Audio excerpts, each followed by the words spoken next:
Chapter 4:15. Once one's cultivation reached the great perfection of the sage-to-be, one could be said to be standing at the peak of the primordial world. One step further and one would be the legendary primordial chaos Daluo Jingxian. As for the primordial chaos Daluo Jingxian, he focused on the integration of primordial chaos. He needed to restrain the timeline, restrain his karma, and restrain everything about himself. He had to retrieve all the information about himself from the primordial world and destroy all traces of his existence. Only then could he jump out of the primordial world and become the primordial chaos Daluo Jingxian in the most flawless state. This was one of the necessary conditions to become the primordial chaos Daluo Jingxian. Only when one was unrestrained and had no connection to the primordial world could one achieve the Tao. Otherwise, how could one transcend? For the primordial world. The primordial chaos Daluo Jingxian was a transcendent. Only by transcending the primordial world could one not be disturbed by the immeasurable calamity. The great perfection of the sage-to-be was the peak of the primordial world. Now, with the support of a strange and powerful force, Feng Zichen had an illusion that he could surpass everything and achieve the primordial chaos Tao fruit with one step. But, of course, that was impossible. How could the primordial chaos Daluo Jingxian be so easy to achieve? This feeling was just an illusion that he had suddenly obtained a powerful force and was a little bloated for a moment. He was still far from the primordial chaos? Before the shaman calamity ended, Feng Zichen could not even become a sage-to-be, let alone the primordial chaos Tao fruit that was above that. He had to go through a calamity before he was qualified to be promoted to a sage-to-be. This was the restriction of the heavenly Tao to all living beings. It did not allow too many experts to be born. Let me see where you came from. After calming his mind, Feng Zichen completely immersed his spiritual will into that force to comprehend his foundation and pry into his origin. Just as he said earlier, this force was too strong, and the power left behind by Pangu was limited after all. After a few major changes, it had been almost exhausted. Especially when the reincarnation was opened, it directly collected the entire primordial world and absorbed Pangu's power. Primordial world. Pangu's remaining power was gone. Even if it did, it wouldn't be this powerful. However, if this power did not belong to Pangu, then who did it belong to? Other than Pangu, who else in this world could possess such power? In a trance, Feng Zichen seemed to have heard a huge roar. Before he could react to what had happened, he suddenly woke up. This is... where? After coming to his senses, Feng Zichen found that he was no longer in the untainted land, but in a vast world. Simple and desolate. Grand simplicity chaotic chi. Taking a deep breath, Feng Zichen suddenly felt something different. This place was filled with grand simplicity chaos chi. As far as the eye could see, there were chaotic airflows everywhere. This was the grand simplicity chaotic chi. A grand changer, the predecessor of the grand cosmos 5 cosmos. This was the first process of transforming the chaotic chi into the Kane chi. It had almost inherited all the characteristics of the chaotic chi, but it did not have the brutality of the chaotic chi. It could be said to be a supreme treasure for cultivation. However, this did not mean that it was not dangerous. It was just much safer than the chaotic chi. If one was not careful, they would still be swallowed by it. If I devour this grand simplicity chi, Hongmeng Daozhong might be able to advance further and become a chaos spirit treasure. After being surprised for a moment, Feng Zichen came back to his senses. His heart was filled with surprise. If Hongmeng Daozhong wanted to advance to a chaos spirit treasure, it had to devour the Khanate 5 essences. However, the Khanate 5 essences only appeared when the world was first created. After that, there was no news of them. Feng Zichen searched for a long time, but he did not find any clues. However, he did not expect that there would be so much grand simplicity chaotic chi here. This meant that the origin of grand simplicity definitely existed here. Otherwise, where did the grand simplicity chi come from? Even if there was none, it did not matter. There was so much Khanate grand simplicity chi here that it was comparable to the grand simplicity origin. If Hongmeng Daozhong devoured all of it, it would most likely advance to a chaos spirit treasure. What a pleasant surprise! To Feng Zichen, no matter how many Dharma treasures he had, they were not as precious as Hongmeng Daozhong. This was his foundation in the primordial world. Hongmeng Daozhong, who was only a Khanate spirit treasure, had already displayed power that was not inferior to a Khanate cardinal treasure. If it advanced to a Khanate cardinal treasure, who knew how powerful it would be? It was simply unimaginable. That's not right. This place is strange. However, Feng Zichen did not feel happy for long before he realized that something was wrong. The grand simplicity chaotic chi was vast and mighty. It was like a sea of chaos that covered the entire world. However, in this world, the mountains and rivers were still there. In the chaotic airflow, divine mountains stood tall. No matter how the grand simplicity chi surged, it could not shake them at all. In Feng Zichen's opinion, it was an extremely inconceivable thing. Even if the grand simplicity chi was inferior to the chaos chi, it was still something that ordinary people could provoke. Only perfected golden immortals could remain calm in the midst of Tai Chi. In that case, didn't that mean that those divine mountains were not inferior to Daluo Jingxian in essence, or even stronger? How was that possible? Just now, Feng Zichen made a rough count. There were 3,000 divine mountains. 3,000 mountains. That was 3,000 mountains. Other than the primordial world, Feng Zichen had never heard of another world that had such a foundation. This was already stronger than the heaven realm and the netherworld. This world was not simple, and that strange power could bring him to this world, which was even more not simple. Hee. Who cares what's strange about it? In short, I'll take the benefits first. After looking around for a while, Feng Zichen did not find anything wrong. Finally, he could not wait any longer. He decisively took out the Hongmeng Daozhong and wanted to devour the grand simplicity chaos chi here. No matter how strange this place was, as long as the Hongmeng Daozhong was promoted to a Khanate cardinal treasure, then all the trouble would not be trouble. Clang. Feng Zichen pointed at the grand simplicity chi, and the Hongmeng Daozhong appeared from the void. Although it was only 100,000 feet tall and could not be compared to the grand simplicity chi of this world, its body was covered in ancient runes, and even the mark of a chaos demon god appeared. It trembled slightly, and the runes around its body shone brightly. The shadow of a demon god appeared and surrounded it, chanting continuously. Boom! The Hongmeng chi poured out majestically, carrying boundless power. It surged towards the grand simplicity chaos chi, wanting to devour it. At this moment, something strange happened. As if sensing danger, the previously quiet grand simplicity chaos chi suddenly erupted, stirring up boundless tides and stirring up the entire world. Buzz. Then, the huge divine mountain suddenly trembled. Then, under Feng Zichen's incredulous gaze, the vast grand simplicity chi poured directly into the divine mountain. Chapter 416. In the blink of an eye, it had completely disappeared. This time, it was Feng Zichen's turn to be dumbfounded.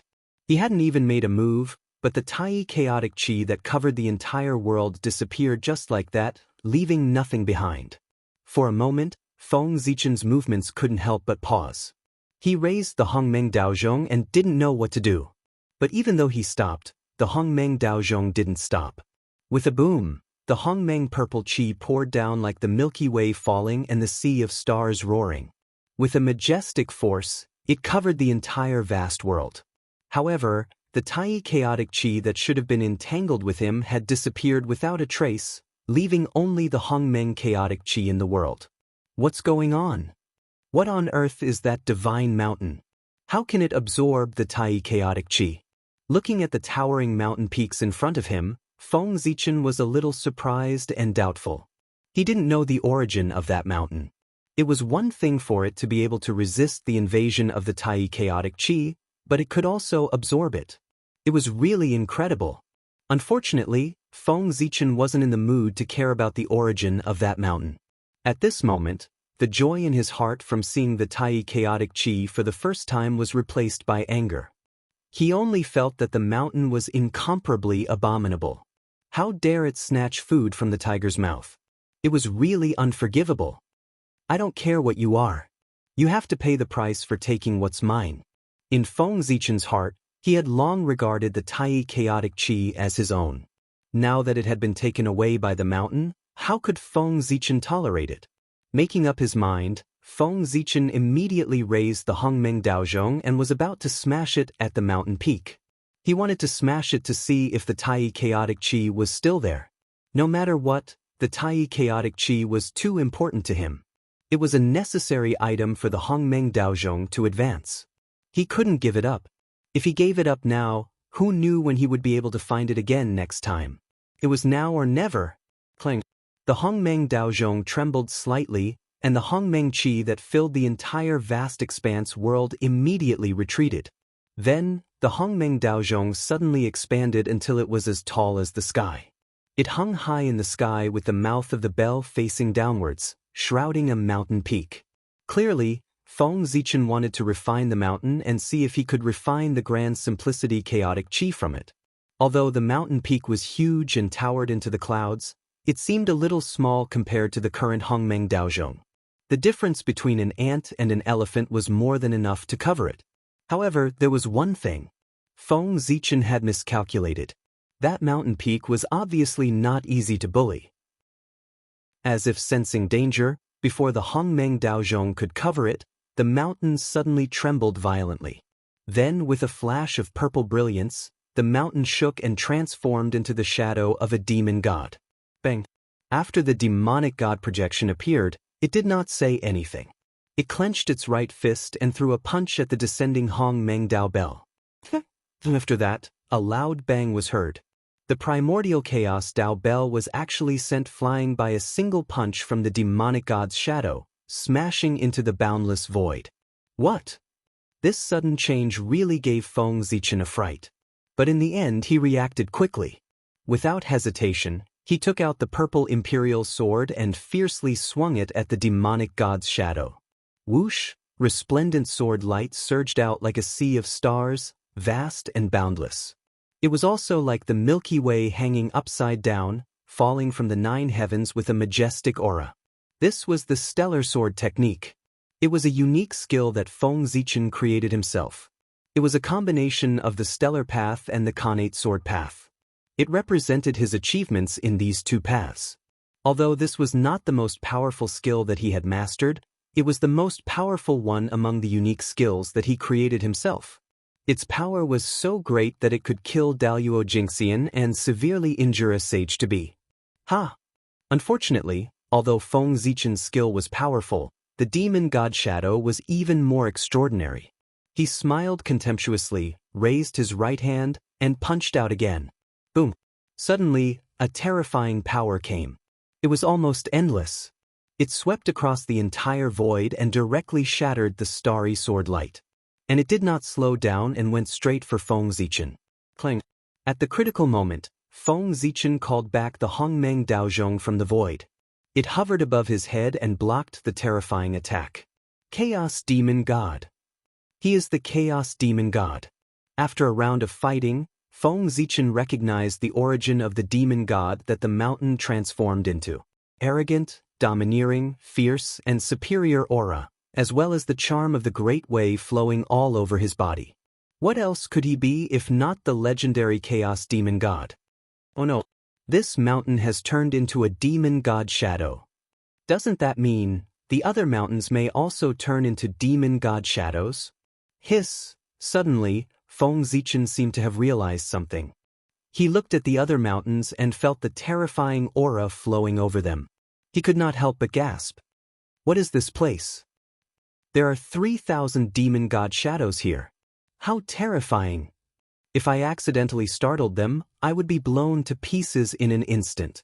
One demon god is enough to make people tremble, let alone 3,000 demon gods. Even Hongjun would turn around and run away if he saw them. Unless Pangu is still alive, who can defeat them? Thinking of this, Feng Zichen felt a lingering fear when he thought of what he had done just now. Fortunately, he was vigilant enough to only attack one mountain instead of being careless and attacking all of the mountains. Otherwise, if 3,000 demon gods attacked me together, I would not even be able to withstand one punch from each of them. On the other side, seeing that Feng Zichen did not move, the demon god Shadow moved and took the initiative to attack him. Not fighting back. That is not the style of a chaos demon god. With a loud roar, the demon god Shadow moved. In a flash, he came to Feng Zichen's side and raised his fist to hit him. It was an ordinary punch without any magic, nor did it have the slightest Taoist charm, nor was there any magic power contained in it. It was like a fight between ordinary people, simple and violent. However, such an ordinary punch was extremely terrifying in the eyes of Feng Zichen. He did not dare to take it head-on and hurriedly dodged to the side. The most powerful means of a chaos demon god was not their magic power, nor their magic treasure, but their physical body, which was what they relied on to run rampant in the chaos. Their physical body, which had been polished by the chaos for countless years, was simply ridiculously strong. Even in the face of the attack of a chaos spiritual treasure, they could withstand it head-on. Although this demon god Shadow was only a shadow and its strength was far inferior to the real body, after the test just now, Feng Zichen had confirmed that it had at least the cultivation of Daluo Jingxian. Moreover, what was even more despairing was that this shadow had everything that a chaos demon god of this realm had. Chapter 417. Including the physical body. In other words, the demon god phantom in front of Feng Zichen could be said to be a real chaos demon god. A demon god in the Daluo Jingxian realm. For chaos demon gods, this realm was the realm they could have when they were born. But for the creatures in the primordial world, it was a transcendence that they were painstakingly pursuing. Chaos demon gods were so powerful. They were the most powerful creatures known to man. As soon as they were born, they had the cultivation of Daluo Jingxian. They directly reached the end of the primordial world. It was so enviable. Logically speaking, as Daluo Jingxian, Feng Zichen should not be afraid of chaos demon gods. But in the face of chaos demon gods' attack, he had no power to resist at all. He was beaten back and had to hide. There was a huge gap between innate god fiends and innate creatures. Similarly, there was a huge gap between chaos demon gods and innate god fiends. And it was even bigger, like the difference between heaven and earth. How could a creature born of the innate origin compare with a creature born of the chaos origin? That was the difference in essence. Daluo Jingxian in the primordial world would encounter danger at any time if he was not careful after coming to the chaos outer realm. But chaos demon gods were different. They could freely travel in the chaos outer realm. The difference was obvious at a glance. Although Feng Zichen and chaos demon god were in the same realm, there was still a huge gap between them in essence. How could he be his opponent? Damn it. After retreating repeatedly, Feng Zichen was also angry. He could not help but use all his strength and punch the chaos demon god. Boom. After the punch, Feng Zichen only felt an irresistible force coming. His right arm made a cracking sound, and his body flew backward involuntarily. Bang! Tens of thousands of miles away, Feng Zichen smashed hard on the ground. The huge impact burst out, forming a huge pit with a radius of tens of thousands of miles around him. Hiss, this is too strong. Feng Zichen struggled to get up from the ground. He was still in disbelief. He knew that the chaos demon gods were strong, but he didn't expect them to be this strong. He defeated him with a single punch. Rationally, he did not want to believe that it was true. However, the heart-wrenching pain that came from his right arm clearly told him that it was true. He lowered his head and saw that his right arm, which was used to fight against the chaos demon god, was twisted in an unnatural shape. Apparently, it was broken. The pain he felt earlier was caused by this. The light of creation flickered on his body. Feng Zichen tried to heal his arm, but there were wisps of murderous aura lurking on the wound, preventing him from healing. If the wounds left by the chaos fiend gods could be easily healed, they wouldn't be the most powerful creatures in history. No matter how the light of creation flashed, it could not expel it. With the appearance of the murderous aura, Feng Zichen felt even more intense pain. However, how could physical pain compare to the shock in his soul? After all, Feng Zichen's physical body was not the strongest in the same realm, but it was one of the best. It belonged to a small part of the top. Otherwise, why would it be called Pangu's Dao body? But even so, it was difficult to block the punch of the Chaos Fiend God. That was to say, in the primordial world, no one in the same realm could block the punch of the Chaos Fiend God. How powerful would the true body of the Chaos Fiend God be? No wonder Pangu did not allow the Chaos Fiend God to step into the primordial world. Any one of them could sweep across the primordial world.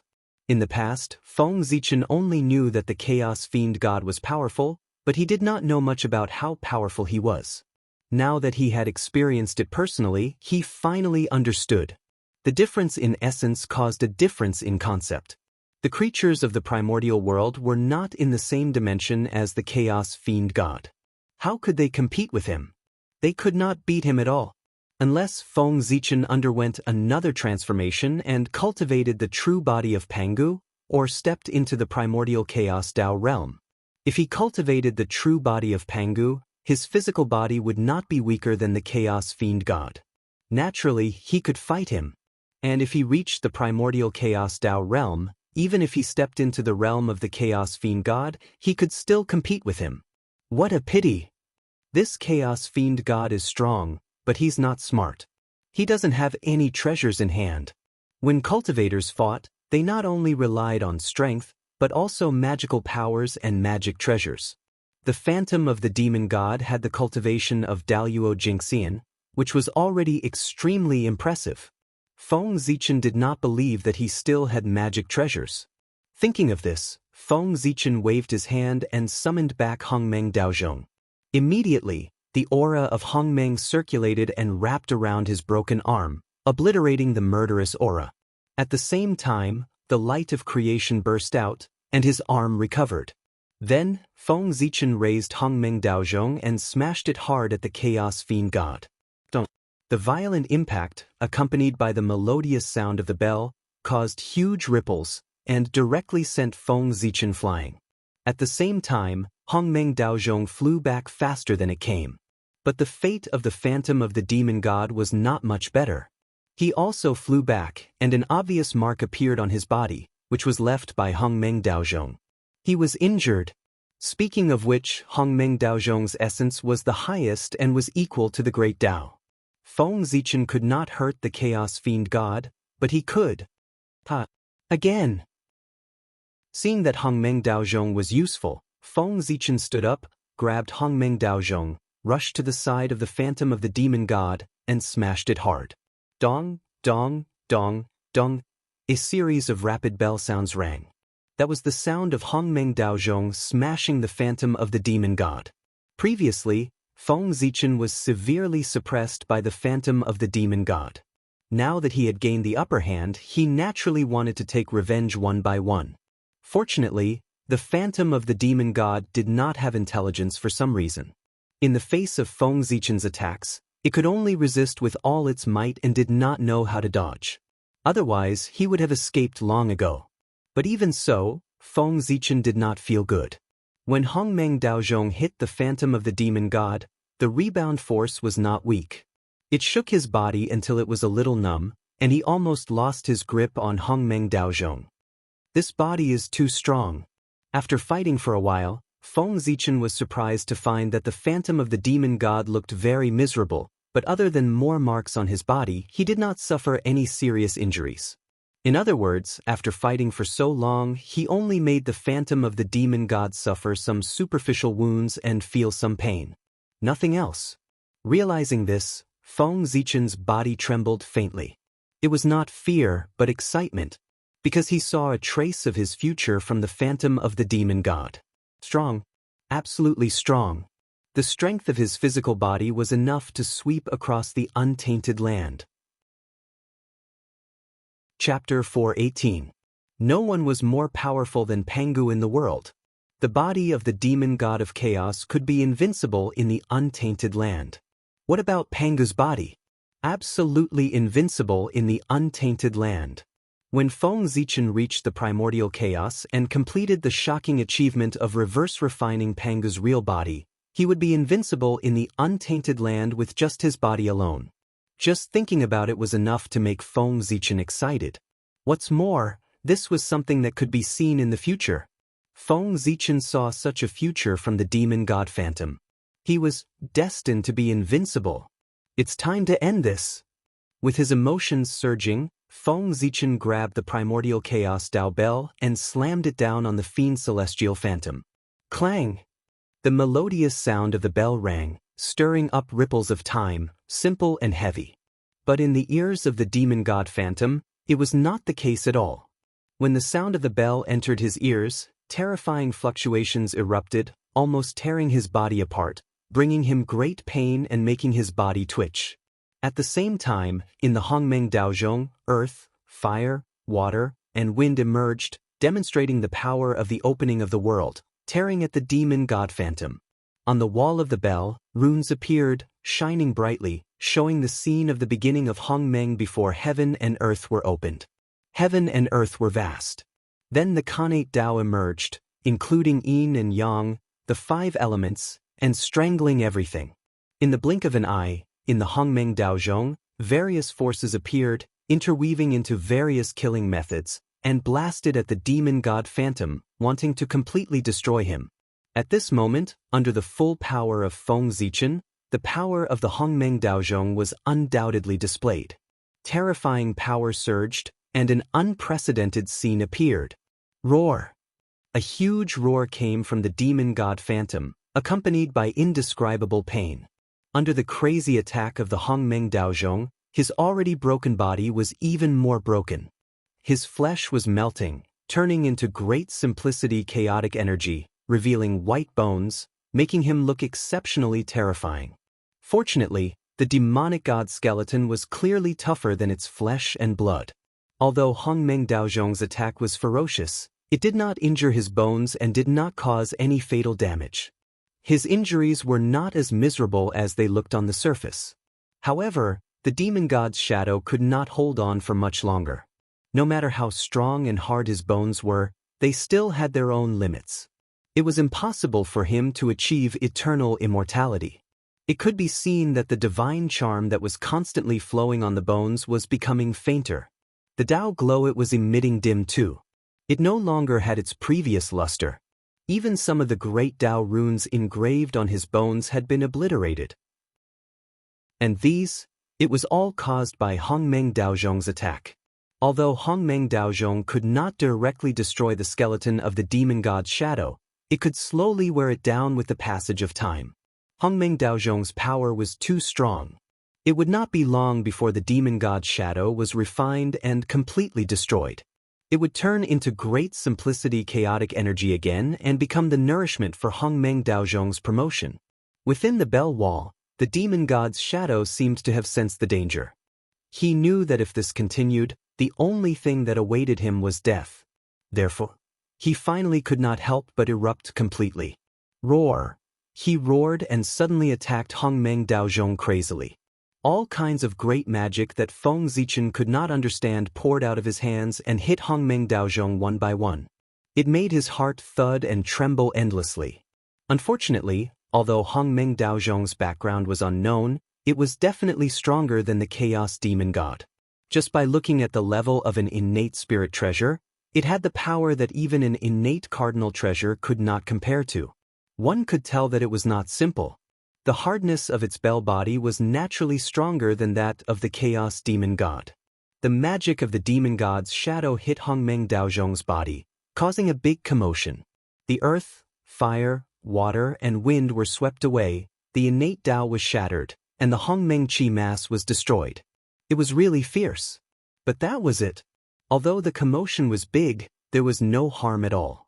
It was completely unable to break the bell and could only be trapped in it, waiting for death to come.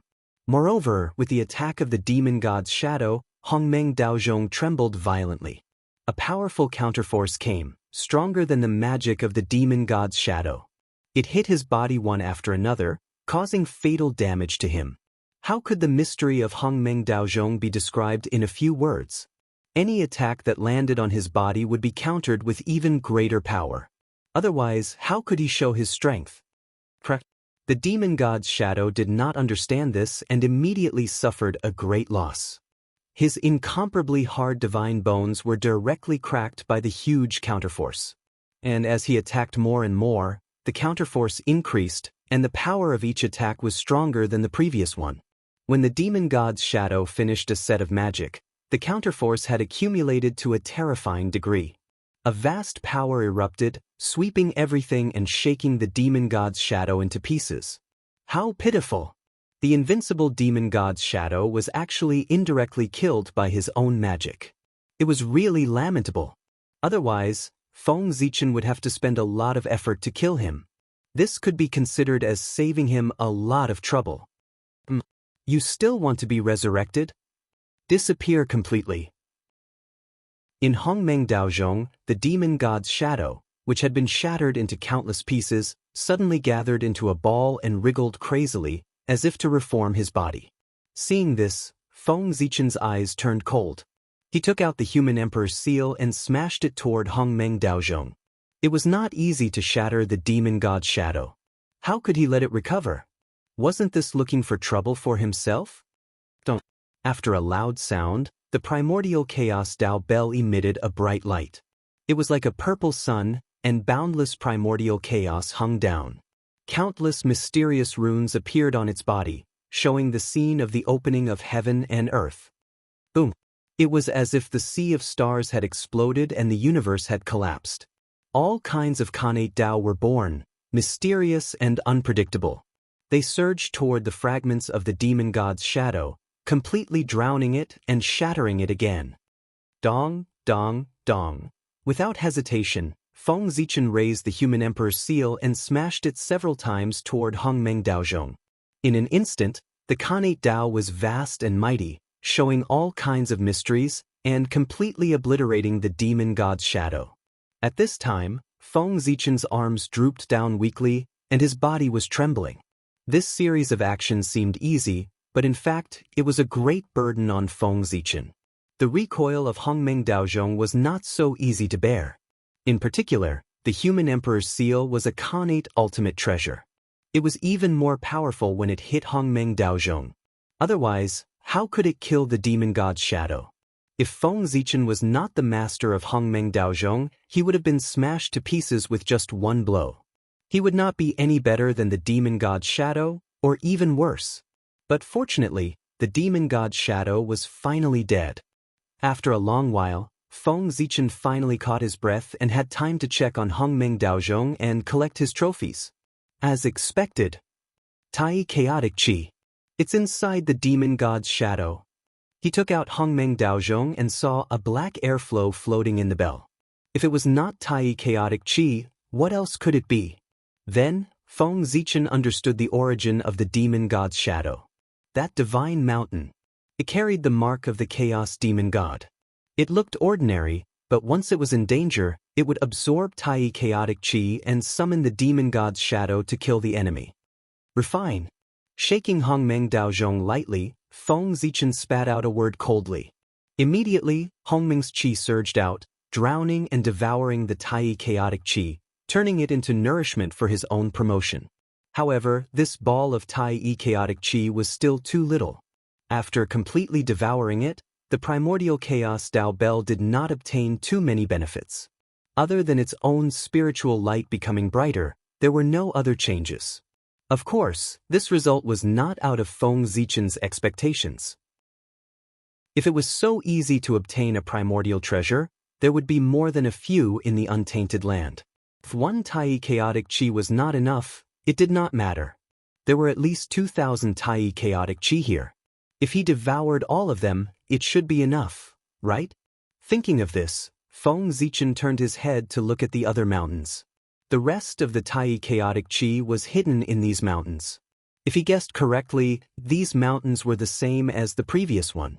They were also the incarnations of the demon god's shadow. Before Feng Zichen could verify it, what happened next confirmed his guess. Among the mountains, one of the mountains suddenly shook violently and then turned into a powerful demon god's shadow. It raised its fist and charged at Feng Zichen. Ha! Good.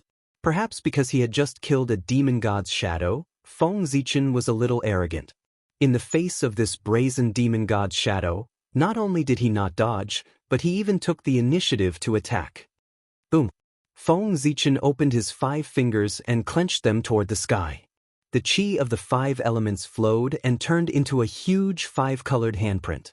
At the same time, the Tao of the primordial 5 elements hung down, and behind it, there were 5 terrifying demon gods' shadows.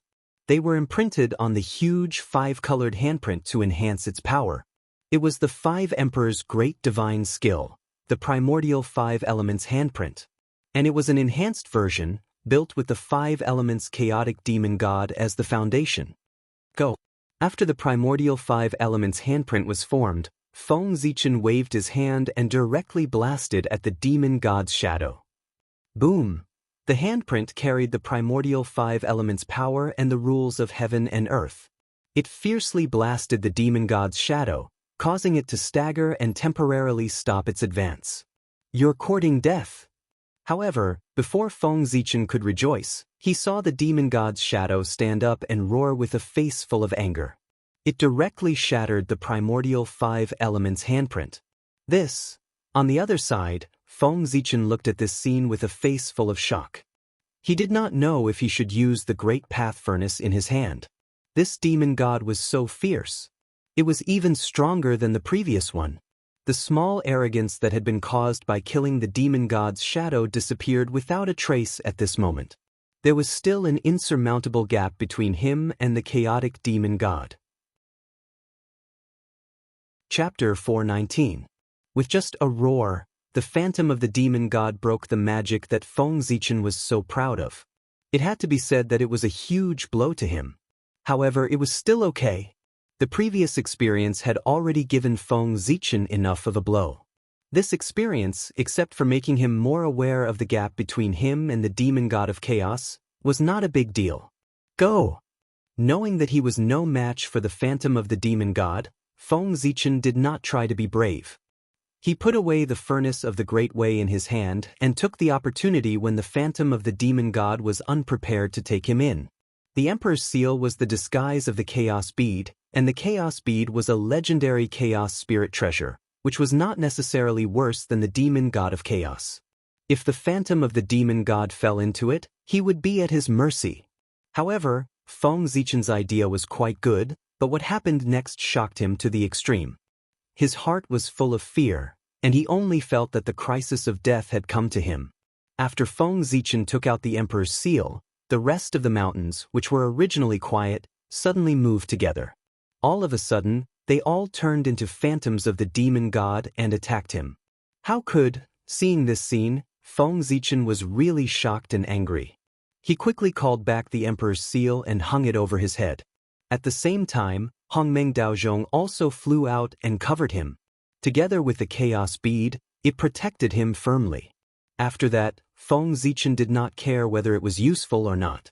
He directly urged his Dharma power to the limit and hit all the great magic that he had mastered, bombarding the phantoms of the demon god with the intention of blocking their attacks. Unfortunately, it was completely useless. Those were 3,000 demon gods of chaos. Even if it was just a phantom, it was not something that anyone in the same realm could resist. What's more, Feng Zichen could not even defeat one demon god. How could he resist 3,000 demon gods? With 3,000 demon gods attacking together, except for Pangu, no one in the untainted land could defeat them. Boom! Fist seals flew over one after another. Feng Zichen's great divine ability was completely unable to resist and was shattered one by one. This included his most powerful divine ability, the heaven-opening sword art. The gap was too big. *CK. Seeing this scene, Feng Zichen couldn't help but curse, and then he didn't know anything else. This was because he had been smashed into pieces and had completely left this world. Even Hongmeng Daozhong and the Chaos Bead would not be able to protect Feng Zichen from the joint attack of the 3,000 demonic gods. In the blink of an eye, all the defenses were broken, and Feng Zichen was reduced to ashes. How frightening! I thought I was really going to die. In the outside world, after Feng Zichen was killed by the joint attack of the demon god phantoms, he woke up with a start. He didn't have time to think about what had happened. He jumped up and hurriedly checked his body. When he found that there was no problem, he let out a long sigh of relief. Fortunately, it was just an illusion. The scene that he had just experienced was really too frightening. The feeling of death was too real, causing him to think that he was really dead for a time. Now that he suddenly realized that the experience was just an illusion, he couldn't help but feel that he had survived a disaster. How could he not feel relieved? That was definitely not an illusion. After a while, Feng Zichen gradually regained his composure and gradually figured out that something was wrong. Everything that he had experienced in the vast world was definitely not an illusion. First of all, it was too real. It didn't seem fake at all. Second of all, at Feng Zichen's level, he could still distinguish whether it was real or fake. Finally, the most important thing was, Feng Zichen flipped his hand and took out the Hongmeng Daozhong. The Kanate Dao light that soared on it proved that everything that had just happened was real. Otherwise, how could the Hongmeng Daozhong that had been improved in the illusion be reflected in reality? In a trance, Feng Zichen seemed to have realized that that place should be an opportunity left behind by Pangu. It should be an opportunity specially prepared for the great Taoist priests. Buzz. Suddenly, there was an inexplicable throbbing between heaven and earth, which made Feng Zichen understand everything. The origin of the terrifying power in his body and the cause of the vast world. It was indeed left behind by Pangu. In the past, Pangu opened the sky and died of exhaustion. Although his body had turned into the primordial world, there was still a part of his power that didn't turn into Tao but dissipated between heaven and earth. Pangu was like that. So was the chaos demon god. Although his body and origin had become nourishment for the growth of the primordial world, there was still a part of his power that was left behind to create chaos in the primordial world. Pangu noticed this, so before he turned into Tao, he mobilized a wisp of power and suppressed it in the depths of the boundless void, a mysterious unknown place. He wanted to use the power of the primordial world to obliterate it. However, countless years had passed. Although the power of the chaos demon god had almost been obliterated, there was a wonderful change at the last moment. After many years of tempering, they had merged tightly with Pangu's power, forming a power that was the closest to Tao with Pangu's power as the lead. This was an unforeseen event that even Pangu had not expected. The power of the 3,000 demon gods came from the great Tao. They were different manifestations of the great Tao. It was not an exaggeration to say that their combined power was the power of the great Tao. Moreover, the power that could still be preserved under the obliteration of the power of the primordial world was probably the purest part of it, the essence of it. Obliteration was only obliteration if used well. If not used well, it would become a training. It was a blessing, not a disaster. It was also because of this that this power could be preserved. Because the power of the primordial world could no longer obliterate it. The essence was too different. However, the will of the chaos demon god was completely obliterated with the help of Pangu's will. The rest, it was an extremely pure power of the great Tao. However, although its essence was extremely high, in reality, there was not much left. It was far from being comparable to back then. After all, it had been obliterated for so many years. Therefore, Pangu had hidden it and treated it as an opportunity for the great Taoist priests. Today, by chance, it was obtained by Feng Zichen and became the foundation of his Daoyuo Jingxian's invincibility. That's right, the so-called invincibility of the Daoyuo Jingxian by the great Taoist priests was due to this power. The great Taoist priests was a Tao immortal, not a realm. Without the help of external forces, how could he have unparalleled combat strength? In addition, the so-called not much power left was compared to the power of the chaos demon god. Naturally, it was nothing. However, in the primordial world, it was a power second only to the primordial chaos Tao realm. Otherwise, it would not have been used as a reward by Pangu for the great Taoist priests. Moreover, this was not the greatest use of the power of the great Tao. Its greatest use was to help its master break through to the primordial chaos Tao realm. External forces were external forces after all. Even if he could be brave for a while, he could not be unstoppable for a while. If he indulged in it, he would eventually be implicated by it. Pangu's realm was high, so how could he not understand this point? Therefore, after leaving behind the power of the great Tao, he gave it another meaning: to help others break through to the primordial chaos Daluo Jingxian. It was definitely not a simple matter to attain the Tao. It was not something that could be achieved naturally when one's realm reached a certain level. It involved all aspects. Just like back then, when Feng Zichen wanted to break through to the primordial chaos Daluo Jingxian, he had clearly reached a certain level, but because of the lack of congenital origin, he had been unable to break through for a long time. The primordial chaos Daluo Jingxian's breakthrough also involved congenital origin, and it required more than one could imagine. The saints could attain the Tao so easily not because they had accumulated enough, but because the heavenly Tao had directly imbued them, saving them the time to accumulate. However, this was not without a price. One of the reasons why saints could not break free from the heavenly Tao. Feng Zichen, on the other hand, did not have such concerns. In this world, there were not many forces better and stronger than the power of the great Tao. As for congenital origin, it was obviously not one of them. When his realm reached a certain level, Feng Zichen only needed to refine the power in his body to accumulate enough origin and naturally become the primordial chaos Daluo Jingxian. Otherwise, if he relied on his own accumulation, how long would he have to wait? In theory, if he wanted to attain the Tao, he had to accumulate dermic powers for an immeasurable number of tribulations. From this, it could be seen how difficult it was to attain the Tao. After becoming the great Taoist priests, Feng Zichen could be said to have taken advantage of everything. The path to attaining the Tao had already been paved, and he was just waiting for time to pass. If news of this spread, countless people would be envious. As for the vast expanse world, its background was even greater. It had something to do with Pangu suppressing the river of time and space. The realms of Pangu and the 3,000 demon gods were unfathomable and beyond imagination. They had already reached a realm that could not be explored. The impact of the battle was naturally shocking. It was far from being as simple as it seemed. The process of the battle had long been deeply imprinted at the end of time and space. No one knew the beginning or the end, and it had been preserved since ancient times.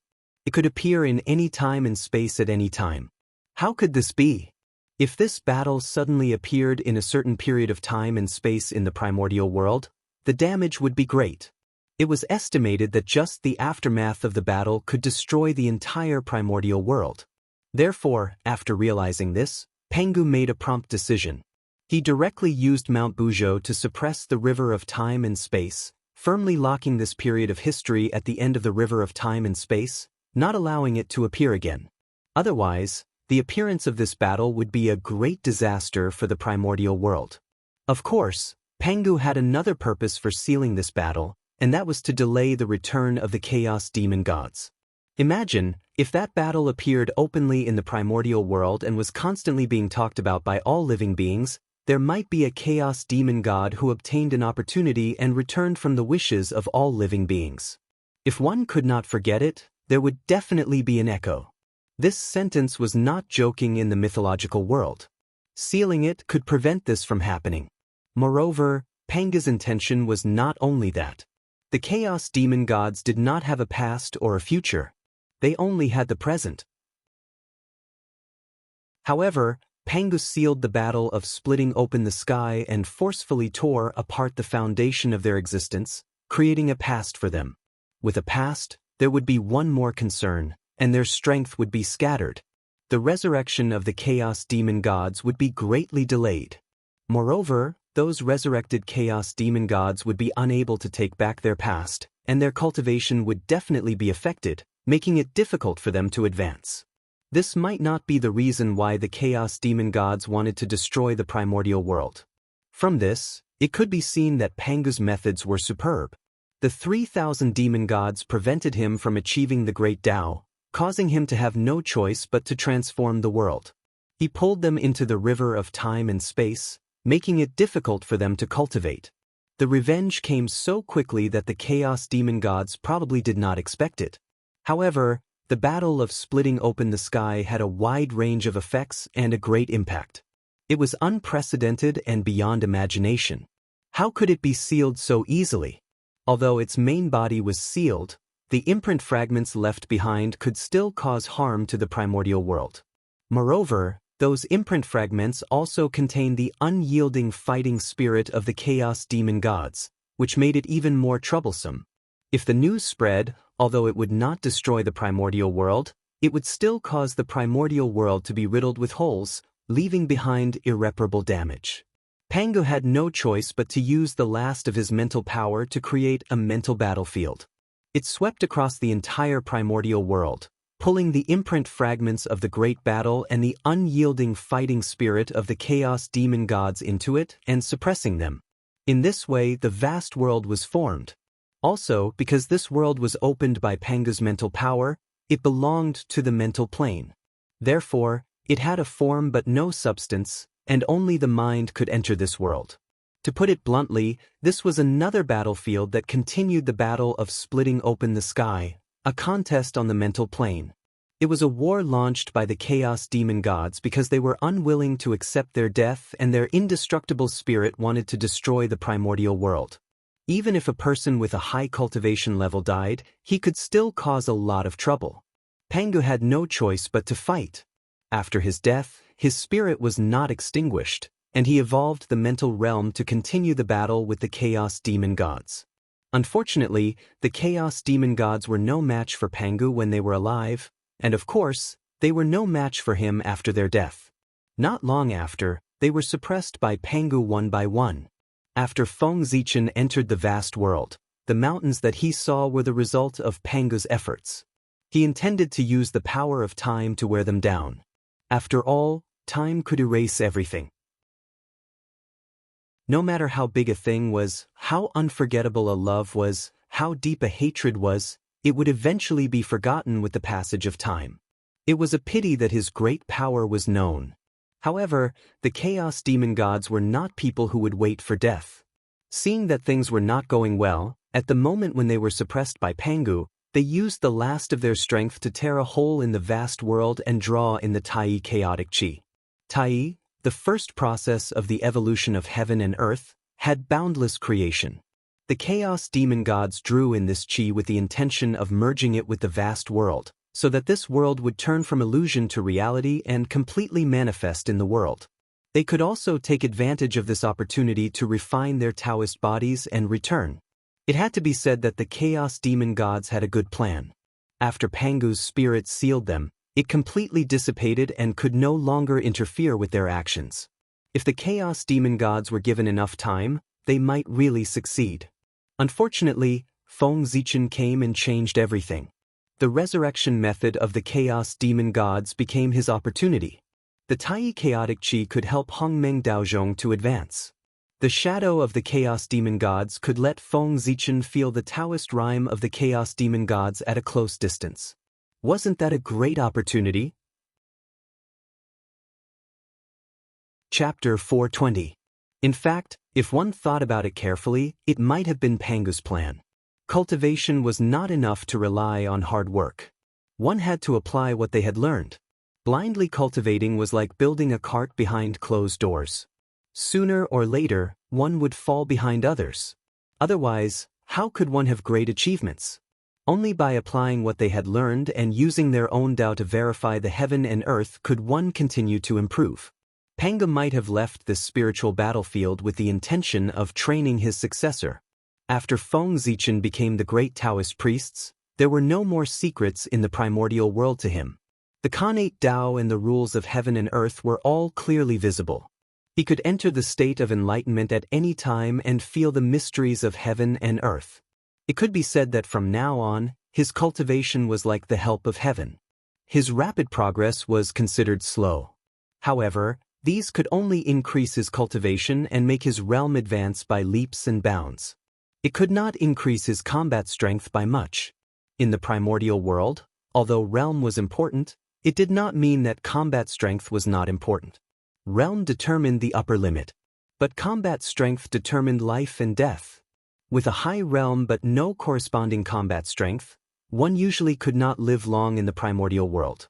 After all, on the path of cultivation, it was inevitable to engage in life and death battles with others. If the realm difference was big, it was fine. One could easily win by suppressing others with realm. However, if the realm difference was not much, then the importance of combat strength would be reflected. Whoever had the higher battle prowess would be able to win or even kill their opponent. Just like back then, as Daluo Jingxian, Dong Huang Tai could be the best of his generation and be invincible in the world. It was because his combat strength was unparalleled in the world. In the spiritual battlefield, there was the existence of the demonic god's shadow. Feng Zichen entered and wanted to obtain the Tai chaotic chi. He had to fight with it. Although Feng Zichen was no match for the demonic god's shadow, fighting with it would be of great benefit to him. Every move of the demonic god's shadow was in harmony with the Tao. A casual attack was a great magical power that contained the charm of the great Tao and supreme creation. Feng Zichen's confrontation with them could be used to sharpen his supernatural powers and transform them beyond the scope of the primordial world. Moreover, if he could comprehend some mysteries from the magic of the demonic god's shadow, there would be indescribable benefits. Training in the spiritual battlefield could completely make up for Feng Zichen's lack of actual combat experience. Even if he was no match for the phantom of the demon god, he could only rely on Hongmeng Daozhong to fight it. However, Dharma treasures were also a part of one's strength. Being able to win was a good method. Moreover, Feng Zichen's strength was not constant. As he continued to fight with the demonic god's shadow, he would definitely transform and become stronger. He believed that in the end, Feng Zichen would definitely be able to kill the demon god phantom with his own strength without the help of any magic treasures. The power of the great Tao allowed Feng Zichen to have the invincible power of Daluo Jingxian. The spiritual battlefield could allow Feng Zichen to continue to transform and finally obtain a heart that matched his strength. The two complemented each other. When the two were combined, Feng Zichen could achieve the realm of primordial Daluo Jingxian in the most perfect state. It had to be said that the means left behind by Pangu were really amazing. He could create a primordial Daluo Jingxian at the fastest speed. Just this point. This proved how powerful he was. The primordial Daluo Jingxian, who was at the peak of the primordial world, could be created just like that. It was really amazing. Rumble. In Feng Zichen's body, the power of the great Tao suddenly became restless. A very small part of the power completely integrated into his body and became a part of his power. Seeing this scene, Feng Zichen was slightly surprised. Such a situation had never happened before. One had to know that the power brought by the karmic rank, whether it was the power of destiny, the power of heaven and earth, or other forces, were all external forces that were borrowed from heaven and earth. They did not come from his own hard work and did not belong to him at all.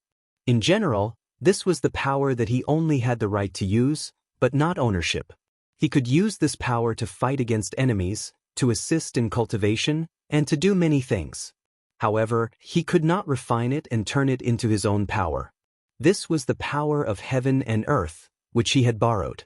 If he took it for himself and harmed heaven and earth to enrich himself, wouldn't he be afraid of being punished by heaven? Therefore, even though Feng Zichen's body had all kinds of powers that could quickly increase his strength, he did not dare to refine it. That was exactly what he was afraid of. But now, the power of the great Tao had actively integrated into his body and become a part of his power to increase his strength. This was something that Feng Zichen did not expect. Yes, I see. After deducing in his heart for a while, Feng Zichen gradually understood. The power of the great Tao was originally the power that Pangu had prepared for him. It was the power to help him break through the primordial chaos Daluo Jingxian. So, this power originally belonged to him. He could refine it without worrying about the punishment of heaven.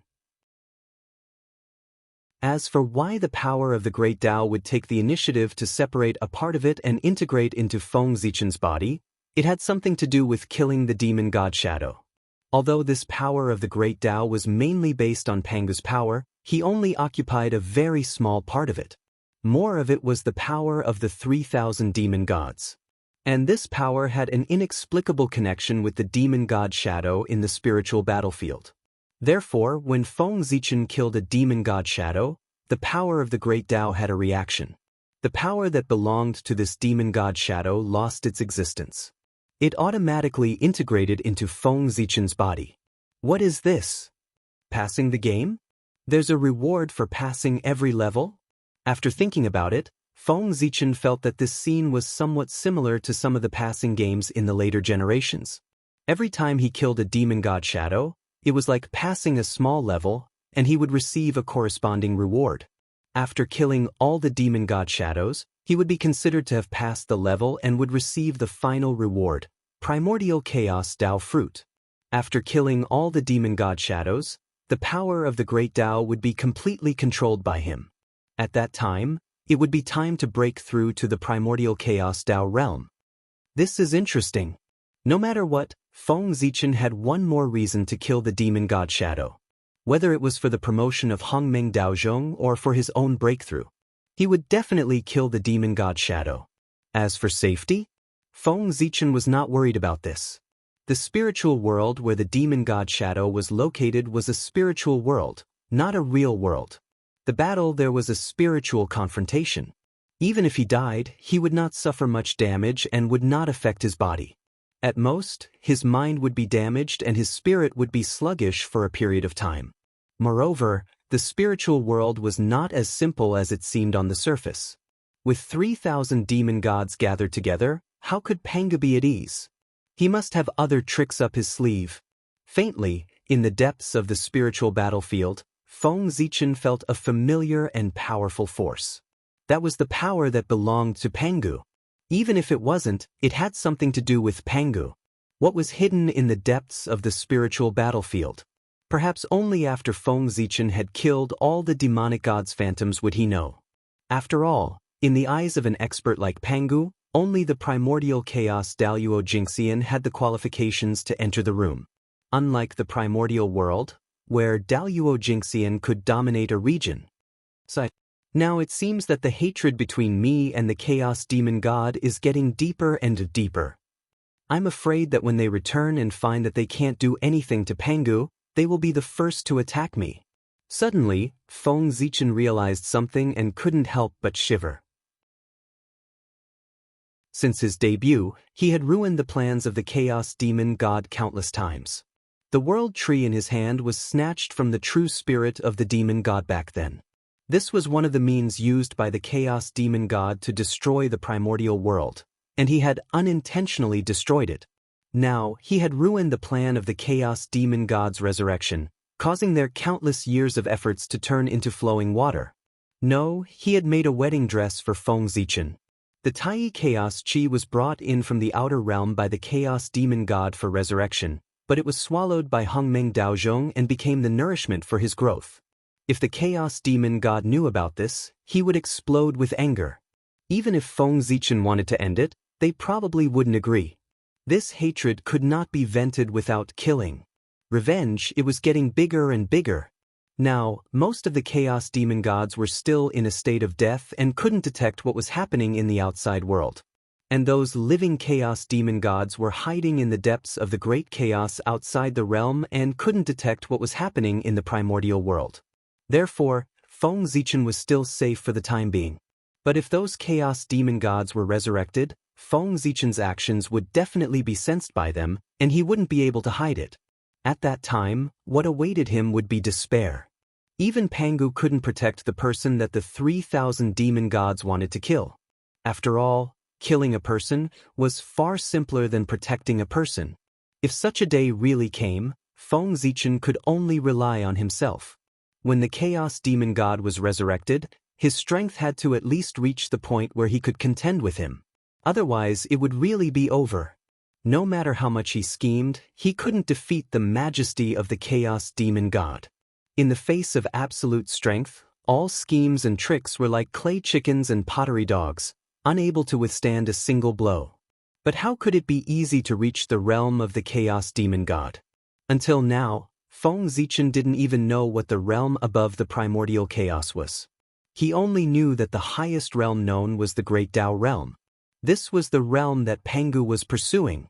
As for the few realms between the Great Tao realm and the Primordial Chaos realm, Feng Zichen didn't know what kind of abilities they had. And these realms that he didn't know were the realms of the Chaos Demon God. The gap was too big. Feng Zichen didn't know if he could reach such a realm. Moreover, who knew when the Chaos Demon God would be resurrected? How much time was left for him? So, how could he not be afraid? F***CK. How did I become a mortal enemy with the Chaos Demon God for no reason? Thinking of the situation he would face in the future, Feng Zichen shuddered.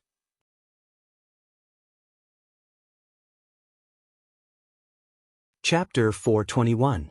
That was an indescribable horror. No. Absolutely not.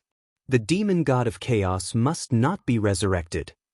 At the very least, before I have the strength to protect myself, they must not be resurrected. As his thoughts raced, Feng Zichen made a decision in his heart.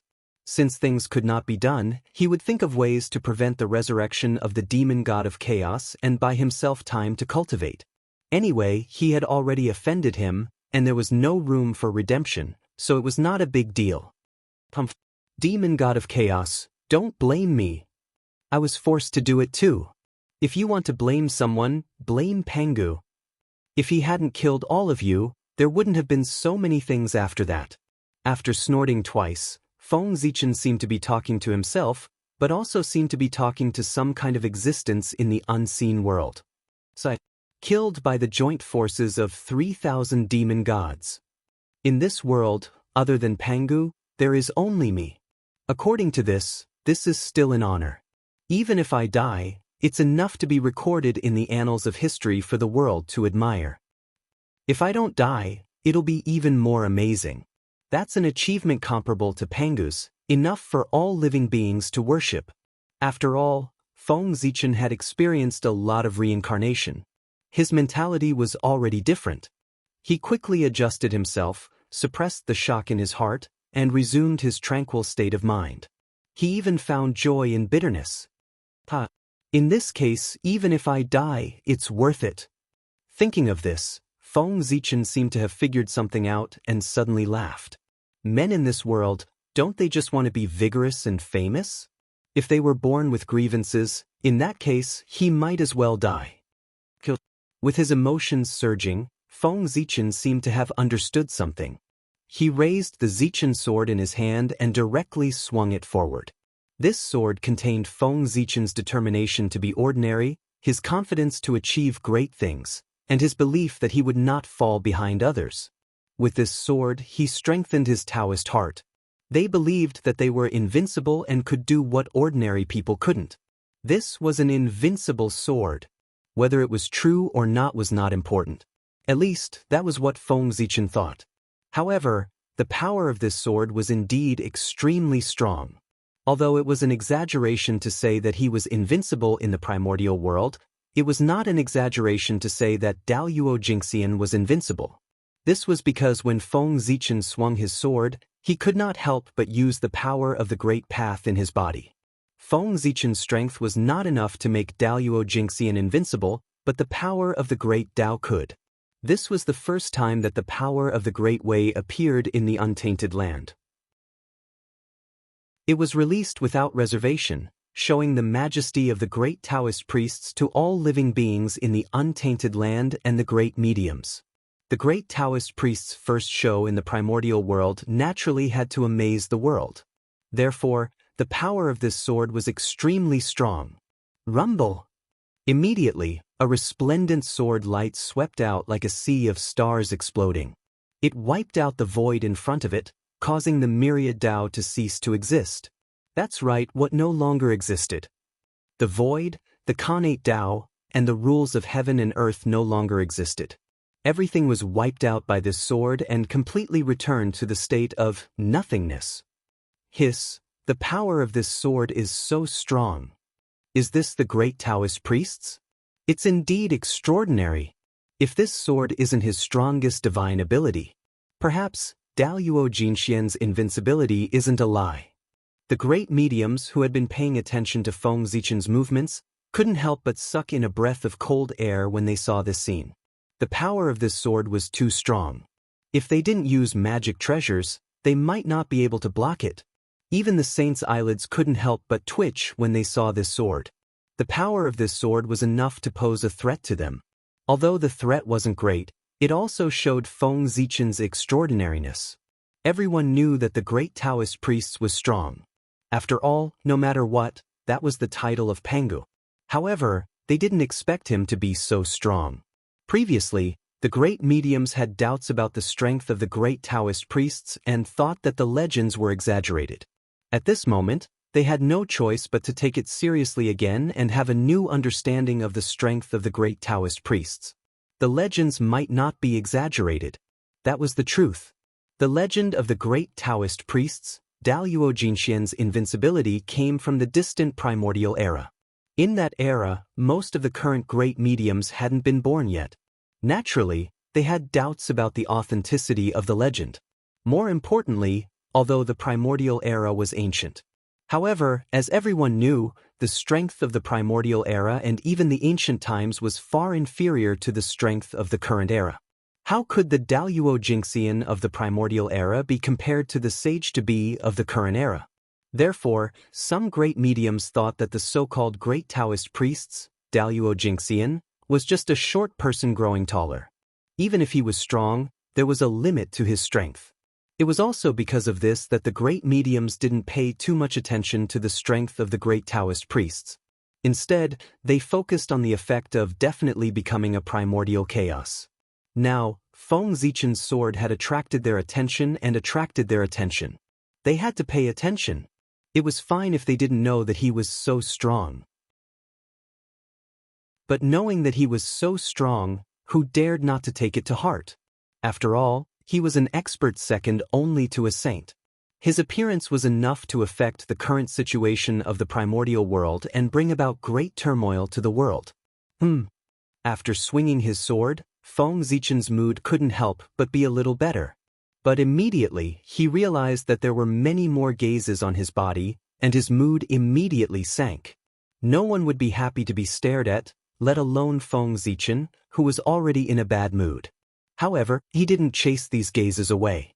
Instead, he raised the Zichen sword in his hand and continued to practice his supernatural powers. He had just become the great Taoist priests and hadn't completely familiarized himself with the power of the great path in his body. He could take advantage of this time to familiarize himself with it.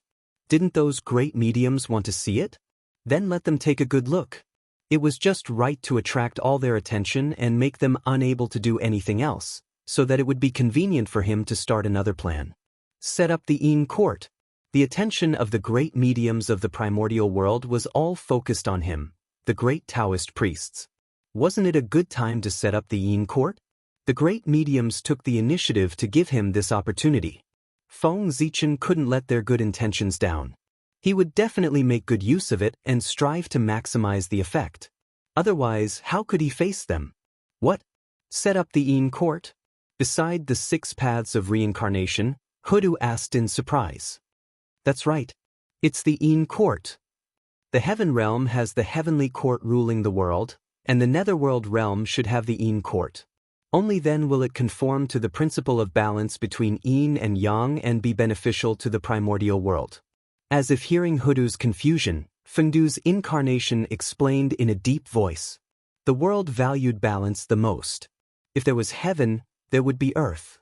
If there was yin, there would be yang. If there was life, there would be death. If there were men, there would be women. Then, if there was a heavenly court, there would naturally be a yin court. Otherwise, yin and yang would not grow alone. There was only one heavenly court in the primordial world, and there was no yin court that opposed it. Then, it would cause an imbalance between yin and yang. This was a disaster and not a blessing for the primordial world. Fellow Taoist, you're right. But this yin court is not a small matter. It's not something that Hudu can decide alone. I have to discuss it with my brothers and sisters. Only then can I make a decision. After hearing Fengdu's words, Hudu deduced for a moment and understood the meaning of the Yin court's appearance. However, establishing the Yin court required the power of the Magi. This was not something that she could decide alone. She had to get the consent of the other ancestral magi. Of course. The netherworld was originally prepared by Father for the magi. The establishment of the Een court can't be helped by the brothers of the magi. This matter naturally requires their participation. Nodding his head, Fengdu was indifferent. The Een court was originally prepared for the magi. Otherwise, how could he and Hutu establish the Een court? It would just be a joke. After thinking for a while, Fengdu continued, worried that Hutu would not take this matter seriously. Establishing the Een court is not only beneficial to the primordial world, but also to the magi. The reason why the demons can compete with the magi is because of the heavenly court. If the magi establish the Een court, they can compete with the heavenly court for the destiny of the world and achieve the goal of weakening the strength of the demons. At that time, the enemy will be weak and we will be strong. Victory will be in our hands. Besides, at this point, Fengdu carefully glanced at Hutu and stopped talking. He silently organized his words in his heart and thought about how to say the next words without provoking Hutu. What he had said previously was nonsense. He had chosen some pleasant words to foreshadow what he was going to say next. That was because what he was going to say next was the real reason. It was just that it was a little unpleasant. Moreover, fellow Taoist, you have transformed into reincarnation, causing the strength of the magi to be greatly reduced. It will be difficult for the 12 divine fiends array to form. As a result, the magi have lost their greatest trump card. Facing the demons, they no longer have an absolute advantage. They might even be at a disadvantage. If we don't establish the Een court to increase the strength of the magi and fight against the demons, then the future of the magi is worrying. After thinking for a while, Fengdu decided to tell the truth. That was because he could not find the right words. It was Hutu's fault to begin with. As expected, after hearing Fengdu's words, an unnatural look flashed across Hutu's face. Although it was fleeting, it was still noticed by Fengdu, who had been observing her. However, Hutu did not flare up. Instead, she informed the other ancestral magi as if nothing had happened and asked them to come here for a chat. Hutu also understood that she was in the wrong.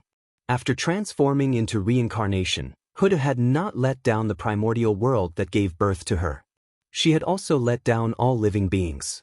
However, she had let down the magi who respected and loved her. His departure directly destroyed the great situation of the sorcerer tribe. She had even pushed them into danger. From the strong magi and the weak demons to the strong magi and the weak demons. It was so fast and so unexpected. Moreover, this was not caused by the strength of the demons.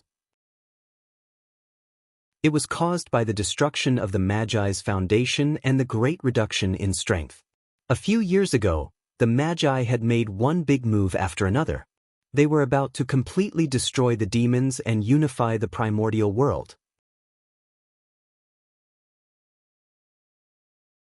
Chapter 422. But unexpectedly, the situation changed, and Hutu could not restore the witch. The situation was completely reversed, which shocked many people.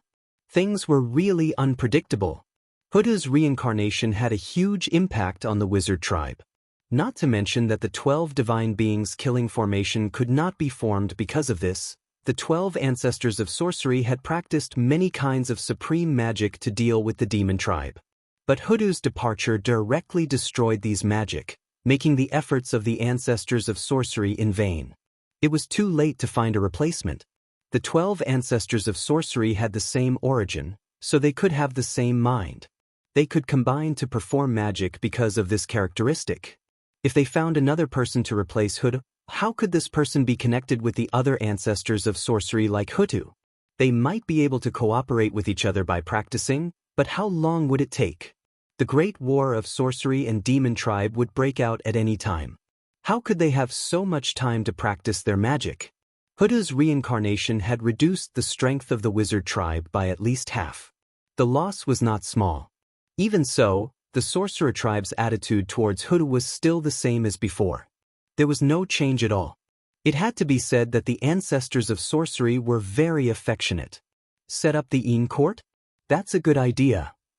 But, hearing about the Een court, Di Jiang was puzzled at first. But then he realized that setting up the Een court could bring a lot of benefits to the wizard tribe. Unfortunately, after thinking about it for a while, he found something wrong with this matter. He could not help but hesitate in his heart. "Big brother, what's the problem? Please speak your mind." Seeing Dijiang's hesitation, Huda thought that he had some concerns, so she asked directly. The 12 ancestors of sorcery were very close to each other. There was not so much intrigue between them, so they could speak frankly. "Sister, although your method is good, you need masters to set up the Een court. But the masters of the wizard tribe still need to guard the untainted land against the demon tribe. I'm afraid the wizard tribe can't spare too many masters to guard the Een court." After hesitating for a moment, Dijiang said.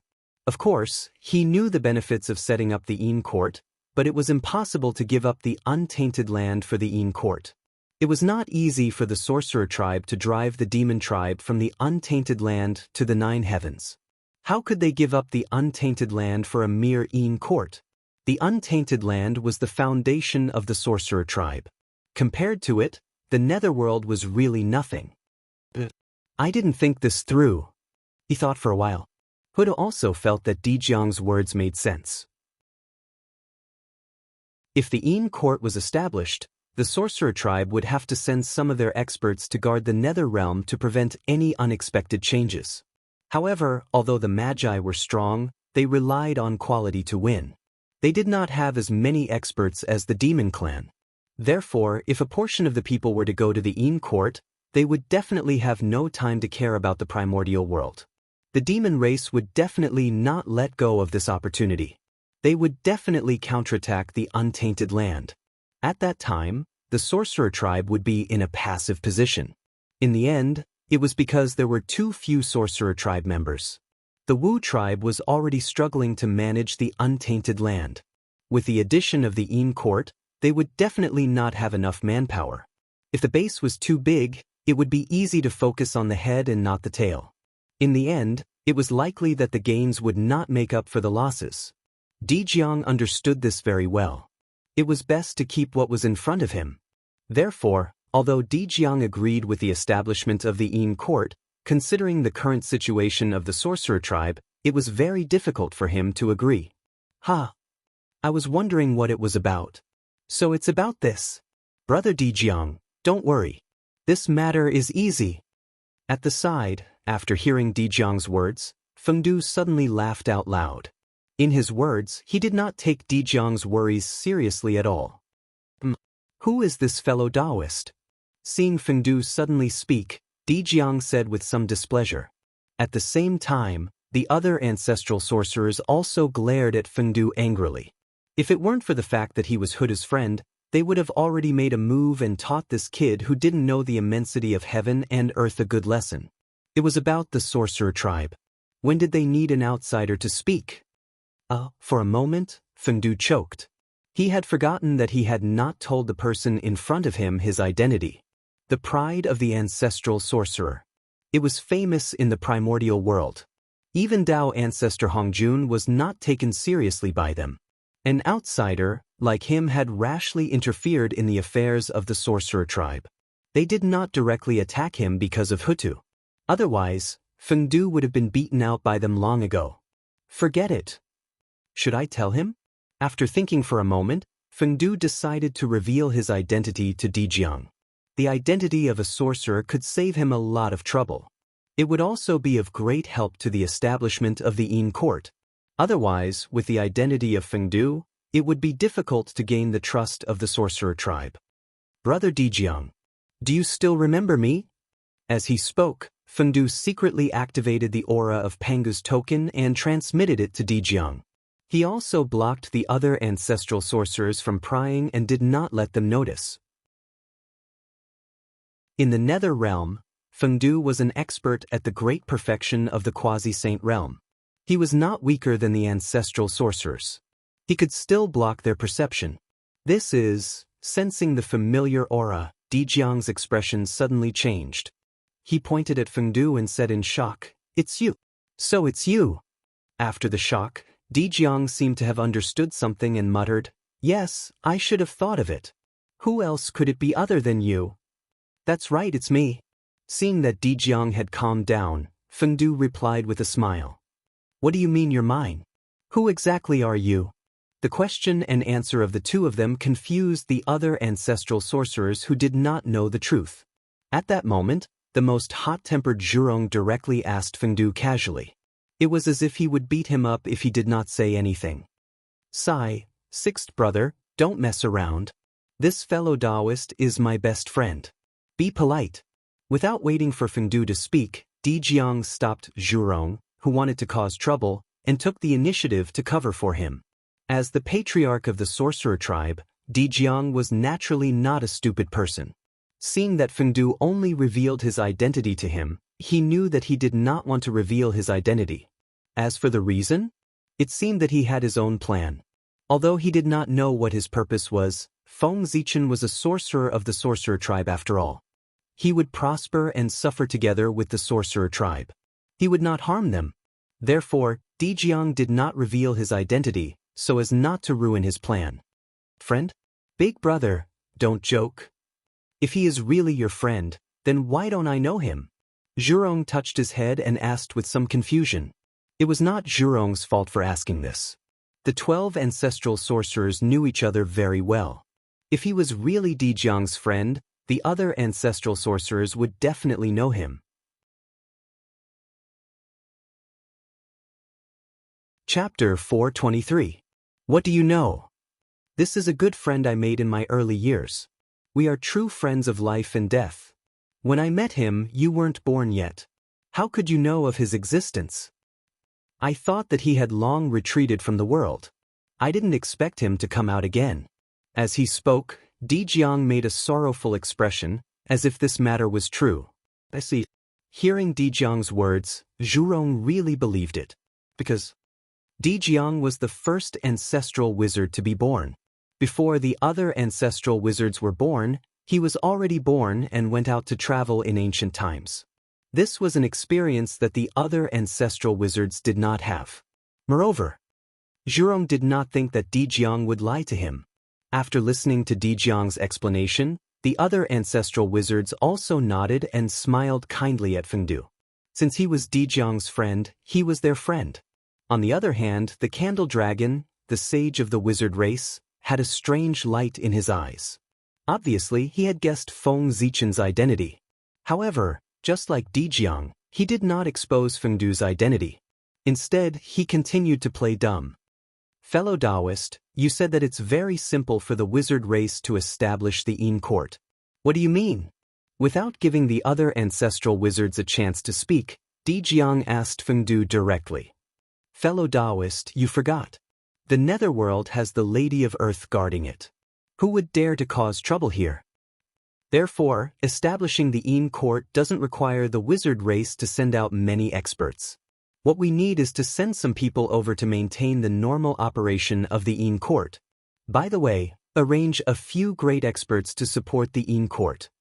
Fengdu smiled and replied. With the Lady of Earth, even if a saint came, he wouldn't be able to cause any trouble in the netherworld.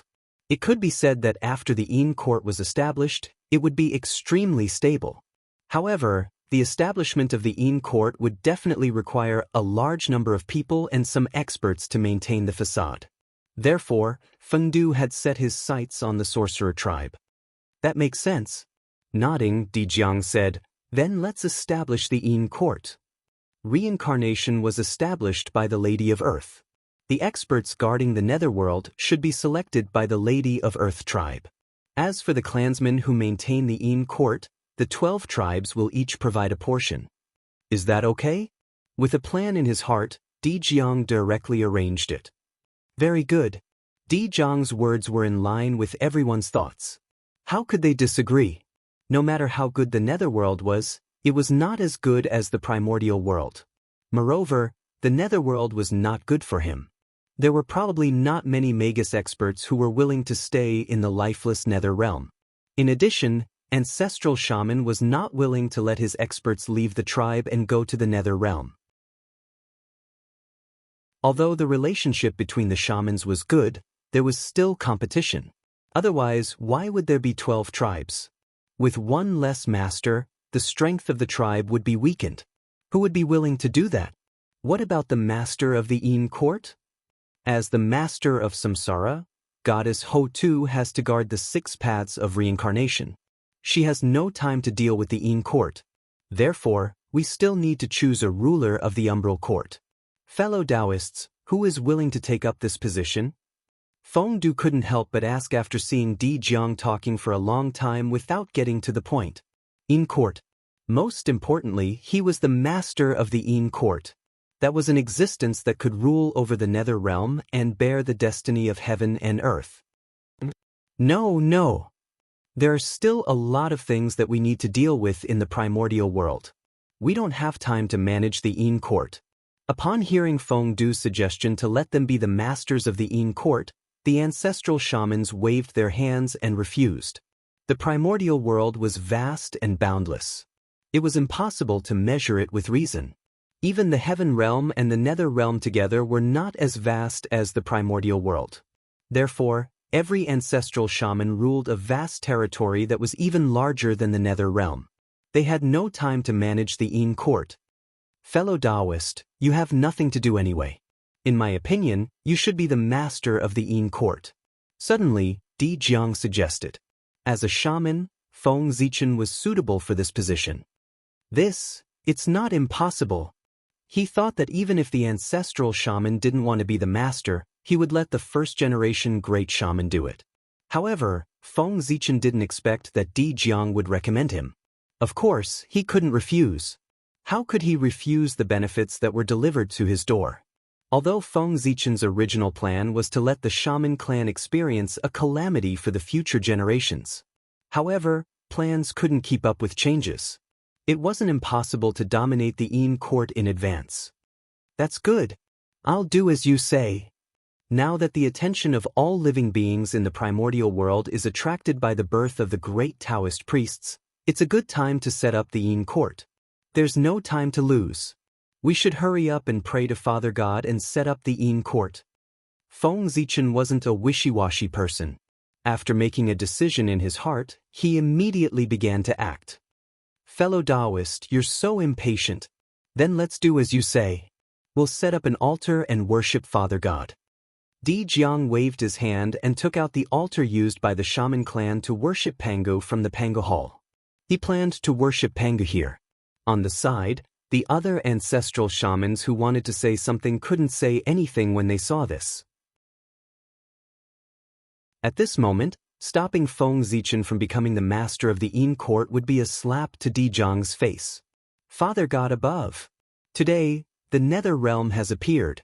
As the home of the dead, it will fill the primordial world. However, the nether realm has just appeared. It is extremely chaotic and the rules are incomplete. Therefore, the shaman clan wants to set up the Een court in the nether realm to govern the death realm and set the rules to manage the dead in the world. Please enlighten us, Father God. In front of the altar, Di Jiang first bowed and then swore loudly. The primordial world shook. A vast divine light appeared out of thin air and shone in the center of the nether realm. It was like a heavenly pillar that pierced through the 3 realms of heaven, earth, and man and went straight into the chaos outside the heavens. That light was too dazzling. It was even more dazzling than the sun. Even across the endless world, it could be seen. In an instant, it attracted the attention of the great magicians from the great Taoist priests to the nether realm. Een court? What's that? Is it a force similar to the heavenly court? Een court was an extremely unfamiliar word. However, because the heavenly court was in front of them, everyone more or less guessed what he meant. There was a good show to watch. The shaman clan was going to fight to the death with the demon clan. Even the foundation of the demon clan was going to be dug out. Thinking of the impact of the Een court's appearance on the demon clan, the great magicians of the primordial world immediately perked up. They looked in the direction of the heavenly court with expressions of watching a good show. They wanted to know how the majesty would react in the face of the sudden actions of the shaman clan. Exciting! It was really too exciting. The situation of the shaman clan was really changing day by day. Just as the shaman clan was about to suppress the demon clan, the shaman clans suddenly destroyed their foundation, causing their strength to plummet. However, before the demon clan could start to become strong, the situation was changing. The shaman clan set up the Een court and wanted to break the foundation of the demon clan.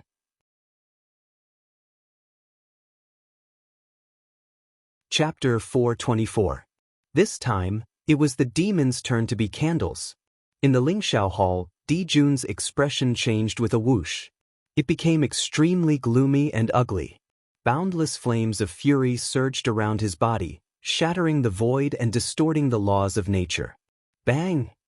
The Magi deserve to die. Dijun roared angrily as he smashed the glass cup in his hand. Instantly, a terrifying aura filled the air, suppressing the Yao gods below to the point of suffocation. Powerful. Incomparably powerful. Compared to the previous great Magi demon war, Dijun had become even stronger. Just the aura he emitted was enough to make Daluo Jingxian unable to resist. Moreover, these people were not the weaklings among Daluo Jingxian.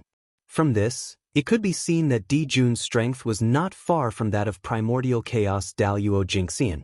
However, even though he was so powerful, he was incomparably furious at this moment. That anger was not only directed at the Magi, but also at himself. Dijun hated it. He hated the Magi for stopping him from achieving the Tao. He hated the Magi for establishing the Een court and sharing the destiny of the heavenly court. Just now, the Een court was established. In an instant, a quarter of the huge destiny that originally belonged to the heavenly court disappeared and flowed into the Een court. How could Dijun not hate this? Ever since the establishment of the demon race, they had experienced countless hardships and countless battles. However, they had never suffered such a great loss like today. A quarter of one's providence was a price that was enough to make the demons suffer. Even when they were almost exterminated by the Magi last time, the demon race did not suffer such a great loss. The pain of having their bones dug out was greater than this. Of course, Dijun hated himself even more. He hated himself for being useless and unable to do anything to the Magi. If he could be invincible in the primordial world, why would he be afraid of the Magi? Why would he be afraid of the 12 ancestral Magi? It was because he was not strong enough. A great shame. When the demon race was at its weakest, we had never been so severely injured. However, just when the demon race was at its peak, our demon race suffered such a heavy blow that our foundation was almost shaken. This, after Dijun, Tai roared, unable to suppress his anger. Her tone was filled with humiliation and bone-deep hatred. A vast and boundless aura emanated from his body. It was even more profound and powerful than Dijun's. It distorted everything and interfered with the operation of the Great Path. Bang! The aura was too powerful, too majestic. Several Yao gods who had just become Daluo Jingxian were completely unable to withstand it and were crushed to the ground. This was the Eastern Emperor Tai, the god closest to primordial Daluo Jingxian. He was also the only god who could rival the saints. His strength was well known in the primordial world. Done. Let's think about what to do first. The situation is not clear yet. It's not a good time to start a war with the shaman tribe. At this moment, Fushi said. As his voice fell, a gust of spring wind seemed to blow in the Lingxiao Hall. It was extremely warm and carried a thick sense of hope, calming Dijiang Tai's anger. At the same time, it also eliminated the two grand auras in the hall. The Yao gods in the hall could not help but heave a sigh of relief. Fushi, the founder of the heavenly court, one of the 3 emperors of the demon race, the top great divine ability of the primordial world, and also the top sage of the primordial world. Although under the glory of Dijun and Tai, his figure could not help but be a little dim, so his name was not well known in the primordial world. However, this did not mean that he was not powerful. On the contrary, Fushi was very powerful. Even if he was not as powerful as Dijun and Tai, he was not far behind. In terms of victory or defeat, he might not be a match. If they really fought to the death, the outcome would be hard to say. After all, Fushi had almost become a saint back then. Looking into the past, Taoist Hong Jun had attained the Tao and was going to preach the Great Path in the Purple Cloud Palace. For a time, all the Daluo Jingxian in the primordial world set off and headed to the chaos outside the heavens to search for the Purple Cloud Palace and try their luck. Among them, the three pure ones were the first to arrive, followed by Fuxi and Yua. At that time, Fuxi could tell that the 6 seats were extraordinary and seemed to contain a great opportunity. With his ability, he could have occupied a seat. However, he refused and gave this great opportunity to his only sister. Fuxi's strength was beyond imagination. The Khanate 8 trigrams was what he could show. The Zhouxing array was his achievement. Di Jun and Tai could hide his light. It was not that he was not strong, but that he did not fight. The demon race. It was enough for them to shine and heat. The Fuxi should be hidden under their light. In the hall, the atmosphere was extremely oppressive and unsettling. However, Fuxi's words were like a spring breeze, silently dissolving Di Jun and Tai's aura. Just this move showed that Fuxi was extraordinary. His cultivation level was at least half a step into the primordial chaos Daluo Jingxian. In fact, Fuxi was also very angry that the demon race had lost a quarter of their luck. However, the demon gods present were already in a weakened state. If he were to get angry again, some of the demon gods would probably make a fool of themselves on the spot. If that was the case, it would be a little ugly. Moreover, the 3 demon emperors were angry at the same time. It was inevitable that they would lose their demeanor. Therefore, Fuxi suppressed the anger in his heart and tried to persuade him with an amiable expression. What else can we do? With Huda here, even if we attack together, we can't do anything to the Yin court. We can only accept this loss. With a cold snort, Kunpeng said sullenly. The Yin court stood in the netherworld, which meant that it was destined to be unshakable. Because no one could defeat Hutu in the netherworld. Sai, in my opinion, your majesties, you don't have to worry. To establish the Yin court, we must set rules and coordinate everything to operate the primordial world. However, the wizard race has developed limbs and simple minds. They are simply a group of boorish men. It's no problem for them to fight, but if they are allowed to rule the world, there will definitely be chaos. We demons don't have to interfere in the Yin court at all. We can sit and watch the wizard race do what they want. I believe that it won't be long before the netherworld becomes chaotic under the rule of the wizard race. In the end, the netherworld will even riot because of this, causing the dead to be uneasy and disturbing the order of the primordial world. At that time, the Yin court will no longer be the protection of the wizard race, but their death warrant. Under the backlash of heaven and earth, even saints can't treat it lightly, let alone the wizard race. In this way, the wizard race will collapse on its own. The wizard race is just a group of boorish men. They dare to establish the Yin court without comprehending the heavenly Tao. They are really courting death. Seeing that the 3 emperors had calmed down, Bai Zhe walked forward and began to analyze the pros and cons of the wizard race establishing the Yin court in front of everyone. From what he said, the wizard race establishing the Yin court was not only useless, but also self-destructive. It sounded like a joke. However, everyone thought about it carefully and felt that what Bai Zhe said made sense. Therefore, they all agreed.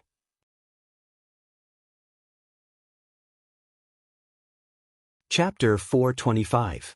Fellow Taoist Bai Zhe's words make sense. The Magi are tyrannical. They don't know the heavens, nor do they respect the earth. They are all disliked by the heavenly Tao. Isn't the establishment of the heavenly courts taking the initiative to hand the heavenly Tao a knife? If it's not a path to death, what is it? The heavenly Tao was the true ruler of the primordial world. The sentence that the heavenly Tao did not like had already doomed the Magi's tragic fate. However, the Magi did not know. Perhaps they knew, but they did not care. Anyway, they did not take the heavenly Tao seriously. As for the demons, they were able to survive until now under the attacks of the Magi because they knew that the Magi were disliked by the heavenly Tao. Therefore, the demons firmly believed that as long as they could persevere, the Magi would sooner or later be punished by the heavens and destroyed by the heavenly Tao. In the early days, the difference in strength between the liches and the demons was too great. The demons were no match for the magi at all. They relied on this belief as their motivation to persevere. Otherwise, the demons would have long been destroyed by the magi.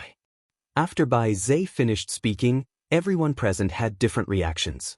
However, at the top, there were the 3 emperors and 1 master of the demon race. These were the absolute experts of the demon race, the top great mystical abilities of the primordial world.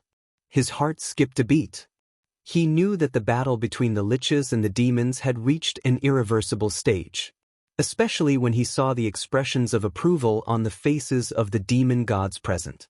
There was no noise at all. He could not help but feel a chill in his heart.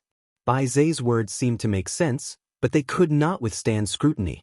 If the magi were all boorish, how could they fight with the demons until today?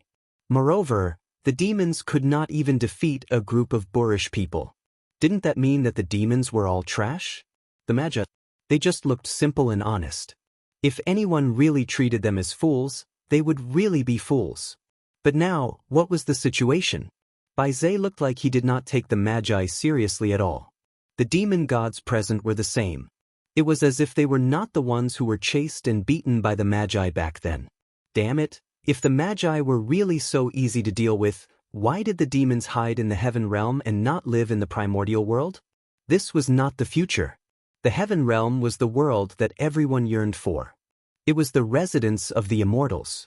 At this moment, the heaven realm was far inferior to the primordial world. No, it should be said that all the worlds were inferior to the desolate wilderness. That was the foundation of the primordial world, the origin of everything. It was the richest place in the primordial world.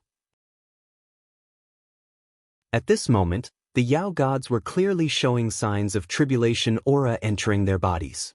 Only in this way would they lose their minds and their previous calmness. They would think that the magi were vulnerable and would have thoughts of lawlessness. Everyone present was Daluo Jingxian. This was especially true for the 10 great demon gods led by Bai Zhe. They were the best of the Daluo Jingxian and were about to become quasi-saints. However, it was still unknown whether or not the tribulation aura had entered such an expert's body. The tribulation aura was terrifying. From this, one could see the general situation. Of course, even so, it was still not enough to surprise Dijun, Tai, Fuxi, and Kunpeng. How strong were they? They had experienced all kinds of storms and waves. Just the tribulation aura entering their bodies was not enough to move them. What really moved them was that the tribulation aura was so vast that it almost covered the entire heaven realm. This was the sign of the impending cataclysm. At the same time, it was also a sign that heaven and earth could not tolerate. The conflict between the 2 magi had reached the point where even the heavenly Tao could not stand it anymore. It had specially sent down the cataclysm to force the 2 races to fight. At this time, even if the demon race did not want to fight, they had no choice. Under normal circumstances, these Yao gods respected Dijun and the others and obeyed their orders. However, with the tribulation aura entering their bodies, Di Jiang and the others' restraint on these demon gods was not as good as before. They might not listen to the orders of Dijun and the others. Your Majesty, the Yin court has just been established. It will definitely be chaotic and unstable. Our demon race should send people to sneak in and lie low to wait for the future. Seeing that Dijun and the others did not speak, Bai Zhe thought that his analysis had been agreed by them and hurriedly continued to suggest a plan. After saying that, Bai Zhe had a smug look on his face. He was proud that he could come up with such a plan. However, he did not see the look of pity in the eyes of the 4 people at the head of the table. Looking at Bai Zhe's current appearance, he no longer looked like a wise man of the demon race. He was completely bewitched by the tribulation aura and had lost his previous wisdom. Yes. I already know about this. You may leave first. I will consider it in my heart. Seeing the current appearance of the demon gods, Dijun's anger disappeared. He only felt a deep sense of powerlessness. He waved his hand and dismissed the demon gods. How could a man fight against the heavens? If this was the will of the heavens, what could he do? When the demon gods heard this, they bowed and were about to leave the Lingshao hall. At this moment they heard Tai Yi say, Bai Zai, Ing Zhao, Fei Lian, Shang Yang, Qin Yuan, Jiao Ying, Gui Che, Xiai Tai, Fei Dan, Ji Meng, the 10 of you stay. I have something to tell you. The 10 demons that Tai Yi had named were the 10 famous demon gods in the future. They were also the strongest among the thousands of Daluo Jingxian of the demon race. After all, Tai Yi cherished talent. He could not bear to see them be completely bewitched by the tribulation aura and create a tribulation, turning their cultivation into flowing water. Therefore, he planned to lend them a hand. Your Majesty Donghuang, what orders do you have for us to stay? After all the demon gods had left, Bai Zai asked respectfully. Tai Yi looked at the 10 demons quietly and did not reply. Instead, he took out the Donghuang bell and gently rang it. Clang. The simple and heavy sound of the bell rang. It was like the roar of the great path, and the sound of the great path lingered. It was also like the singing of the gods, expounding the great path. It echoed in the Lingxiao Hall and in the hearts of everyone. When the bell entered their ears, it was like a thunderclap, exploding in the minds of the 10 demon gods. It caused them to shiver and their minds to go blank. Suddenly, the 10 demon gods came to their senses and spat out a mouthful of dirty blood. Their faces were extremely pale, and it was obvious that they were injured. However, their eyes were incomparably clear, and they were no longer as confused as before. In just 1 second, Tai Yi had eliminated the tribulation aura on their bodies. It could be said that his divine might was boundless. Thank you, Your Majesty Donghuang. At this moment, the 10 demon gods also realized what had happened. They thanked Donghuang with cold sweat on their faces. Being caught in a calamity without knowing it was a sign of death. If Tai Yi had not intervened, their fate would have been worrying. It's fine. I only eliminated the tribulation aura for you, but I did not eliminate your tribulation. This tribulation is too big. The entire demon clan is in it. Therefore, there is nothing I can do. From now on, you must be careful. If the tribulation aura enters your bodies again, I will not be able to save you. Tai Yi waved his hand, indicating that they did not need to worry. This time, Tai Yi could help them get rid of the tribulation aura, but next time, he would not. Moreover, Tai Yi was also deeply involved in this tribulation. If they wanted to transcend the tribulation, they still had to rely on themselves. Who could protect others for a lifetime?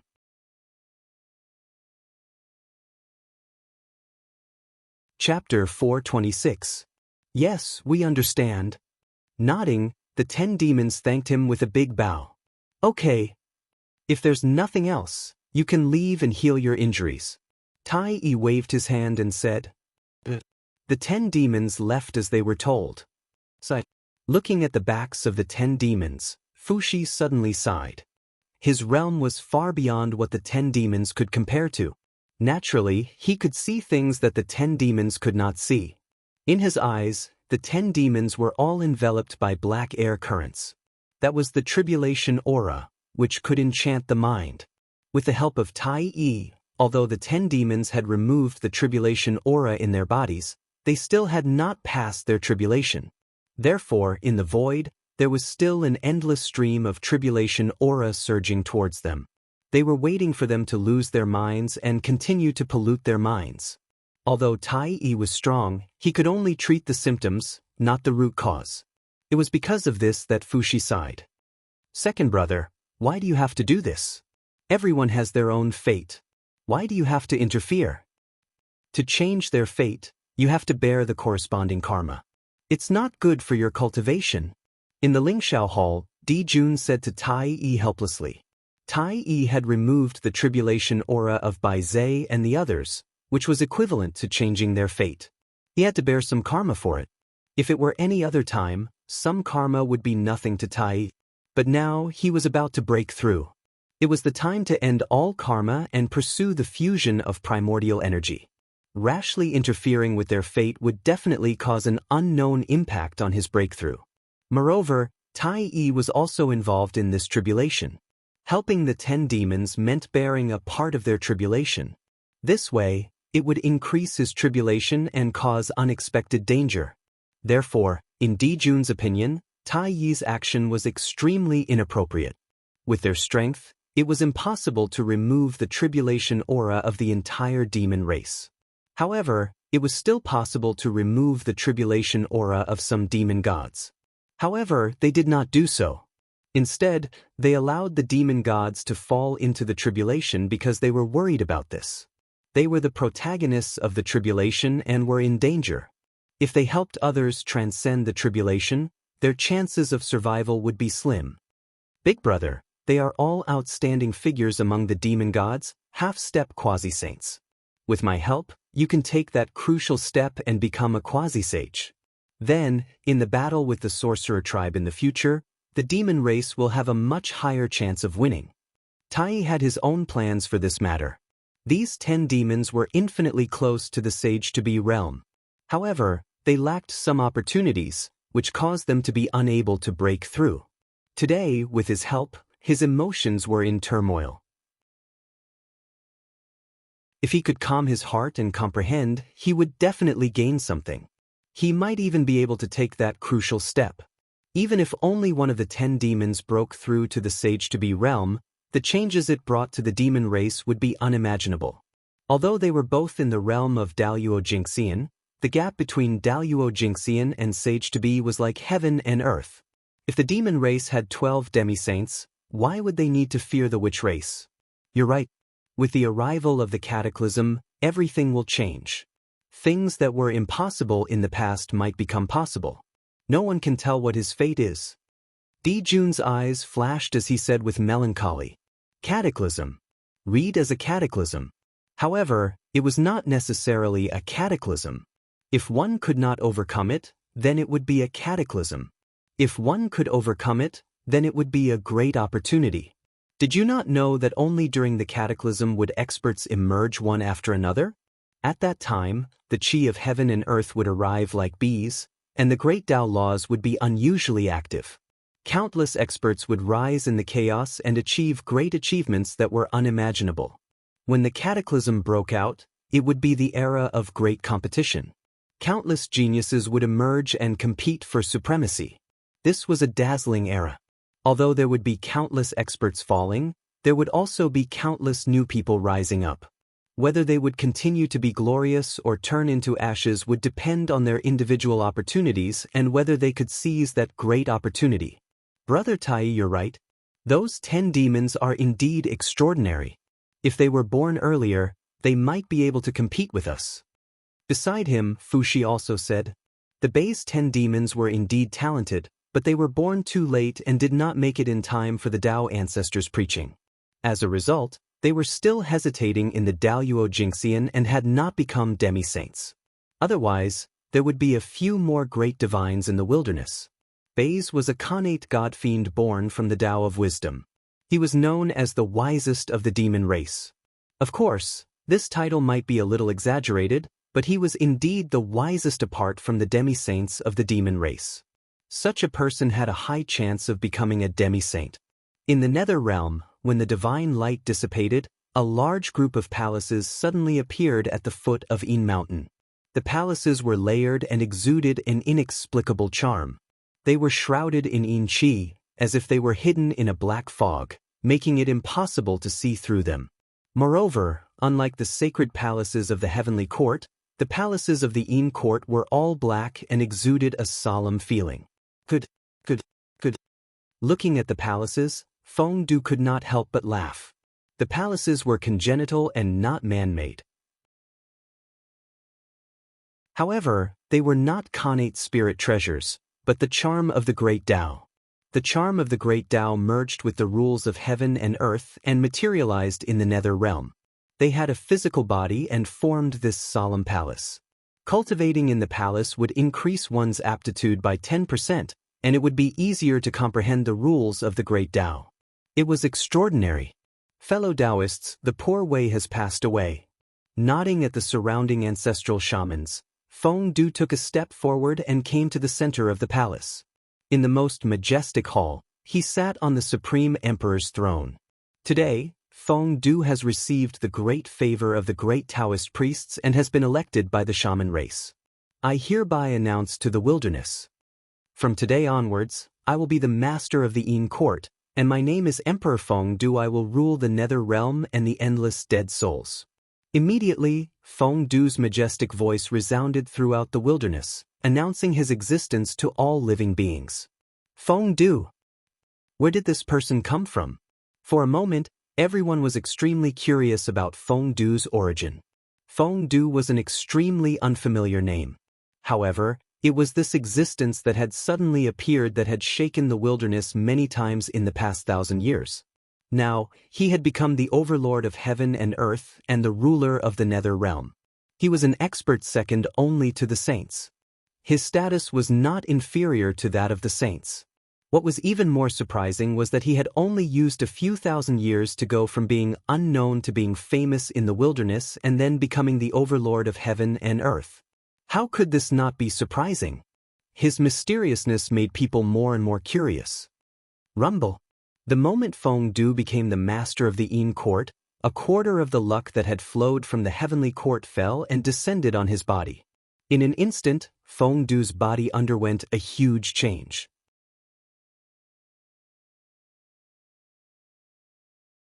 Chapter 427. This change was not a change in strength, but his comprehension of the Tao. Feng Du's strength had long reached the limit of a quasi-saint. He could not advance any further. Only by becoming the primordial chaos Daluo Jingxian could he accommodate more strength.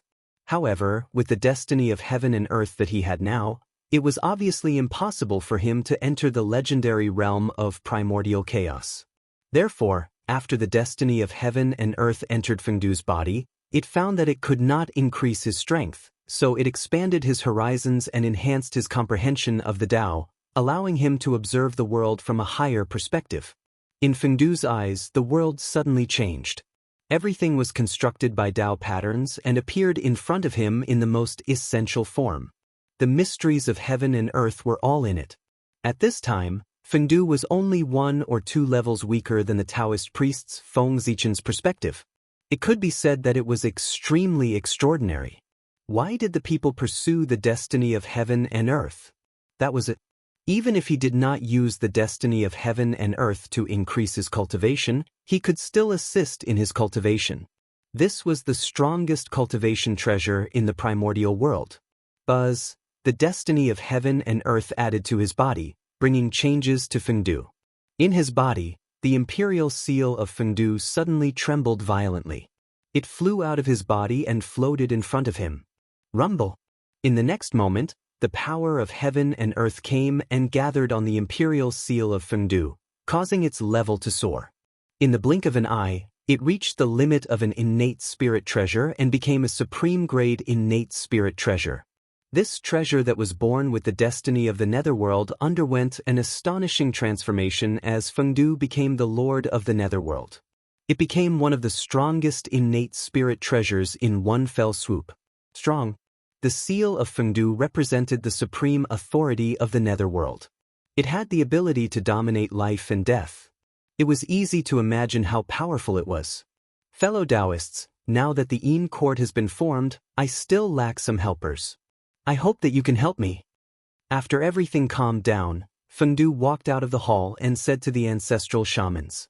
Without the experts of the shaman race to support them, wouldn't the Yin court become the joke of the primordial world with just the big and small cats of the ghost path?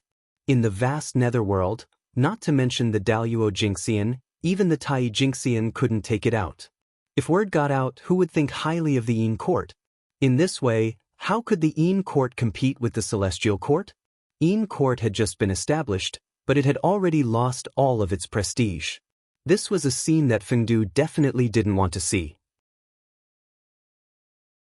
Therefore, after stabilizing the Yin court, Feng Du immediately went to the 12 ancestral sorcerers and urged them to quickly send people over.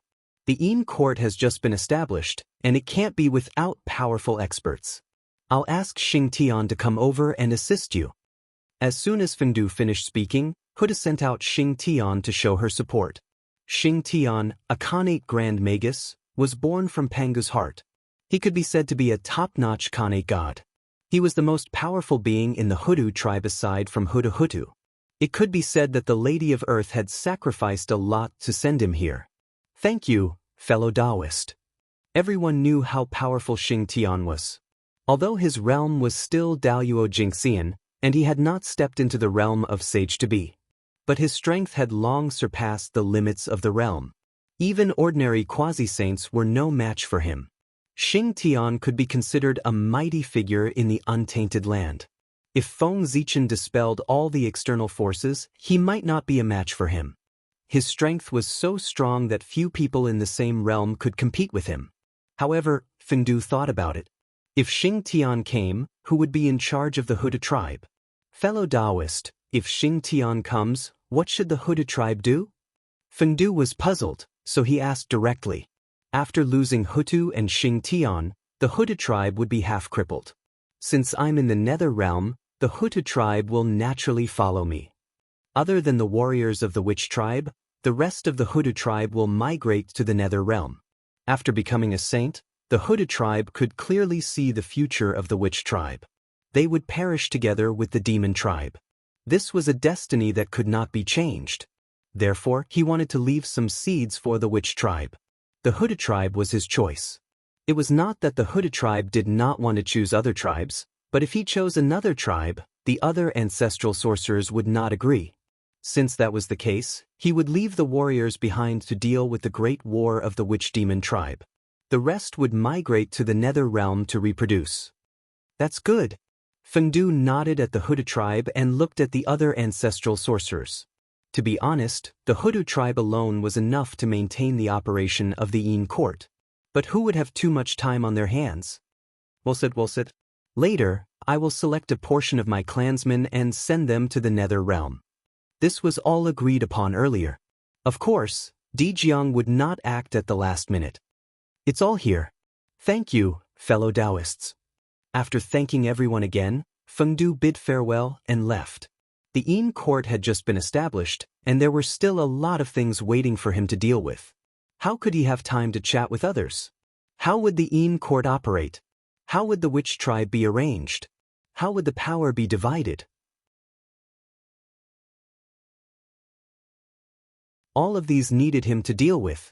He was really busy. Not to mention how busy Fengdu was in the Nether realm. On the other side, Feng Zichen's deduction had already ended. Seeing that the gazes of the primordial world experts were focused on the Nether realm, he turned around and escaped into the void. It had been some days since he left the human race. It was time to go back and take a look. Before Feng Zichen left the human race, he was only at the late stage of Daoyuo Jingxian's cultivation. But now, only thousands of years had passed. He was already one of the few great divine powers in the primordial world. There were not many who could match him. Correspondingly, the increase in strength led to the increase in speed. His speed had already reached an inconceivable level. With a thought, he crossed the endless void and returned to the territory of the human race. It was as if he had teleported. What a magnificent scene! This is a sign of the rise of the human race. From afar, Feng Zichen saw that in the sky above the territory of the human race, the torch that represented the destiny of the human race was burning fiercely. It was like a small sun, emitting the spirit of self-improvement. This destiny was more than 10 times stronger than before he left. It seemed to have the atmosphere of a large clan. Good boy! I've only left the human race for thousands of years. Why does it feel like I've left for hundreds of thousands of years? Isn't this destiny rising too quickly? Could it be that something big happened to the human race after I left? When he first saw the destiny of the human race, Feng Zichen was also shocked. Wasn't this too much? But soon after, this feeling of surprise was replaced by joy. The more exuberant the destiny of the human race was, the faster the strength of the human race would increase. This was a great thing. However, faintly, Feng Zichen felt that something was wrong. The exuberant destiny of the human race was somewhat abnormal. The destiny of the human race was increasing too quickly, so quickly that it was beyond imagination. Just like adding oil to a raging fire. Although it was glorious, once the oil was exhausted, there would be an endless curtain.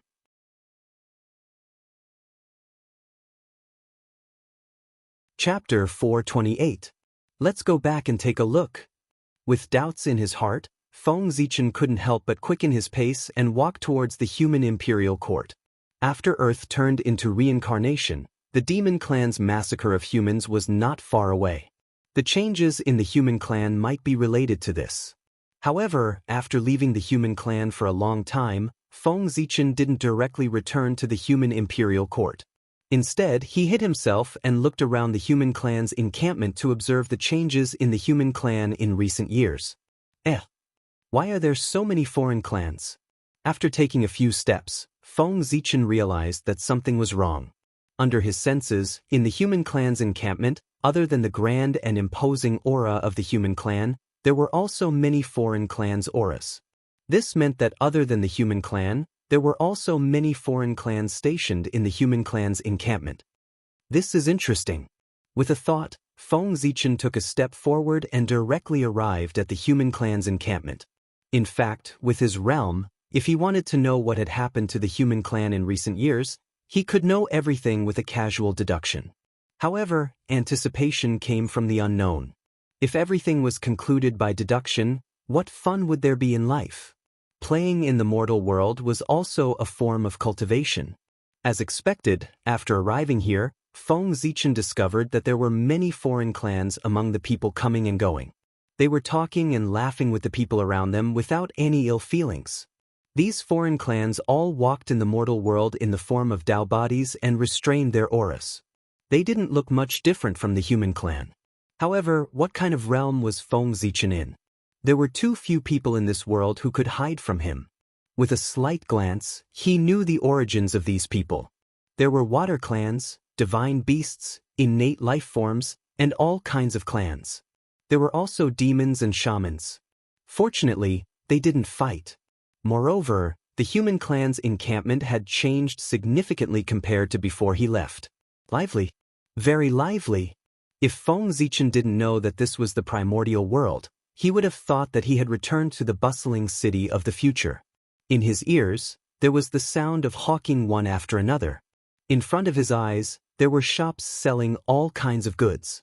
There were spirit herbs, divine stones, spirit springs, and all kinds of natural treasures. Everything one could think of was there.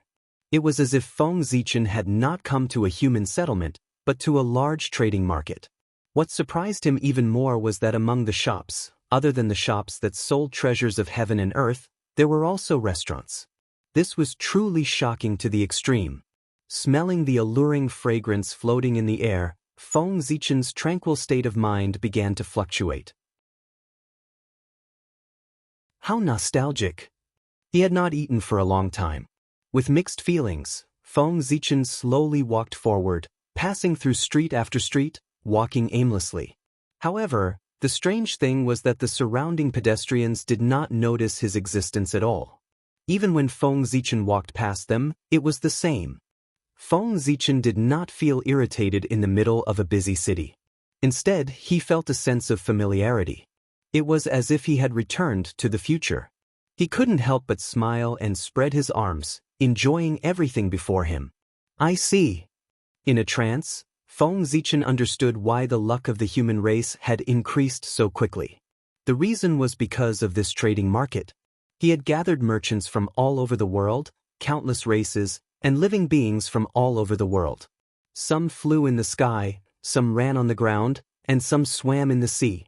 There were many kinds of races.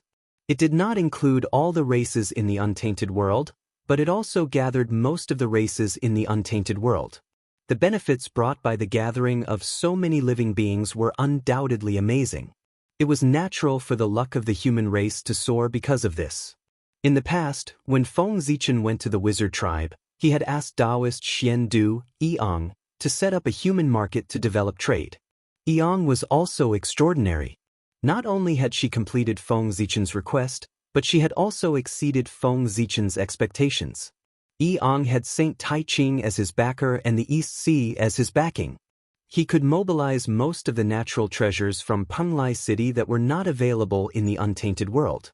The moment the treasures in the sea appeared, their rarity, their effects, and their miraculous nature attracted a lot of attention in an extremely short period of time.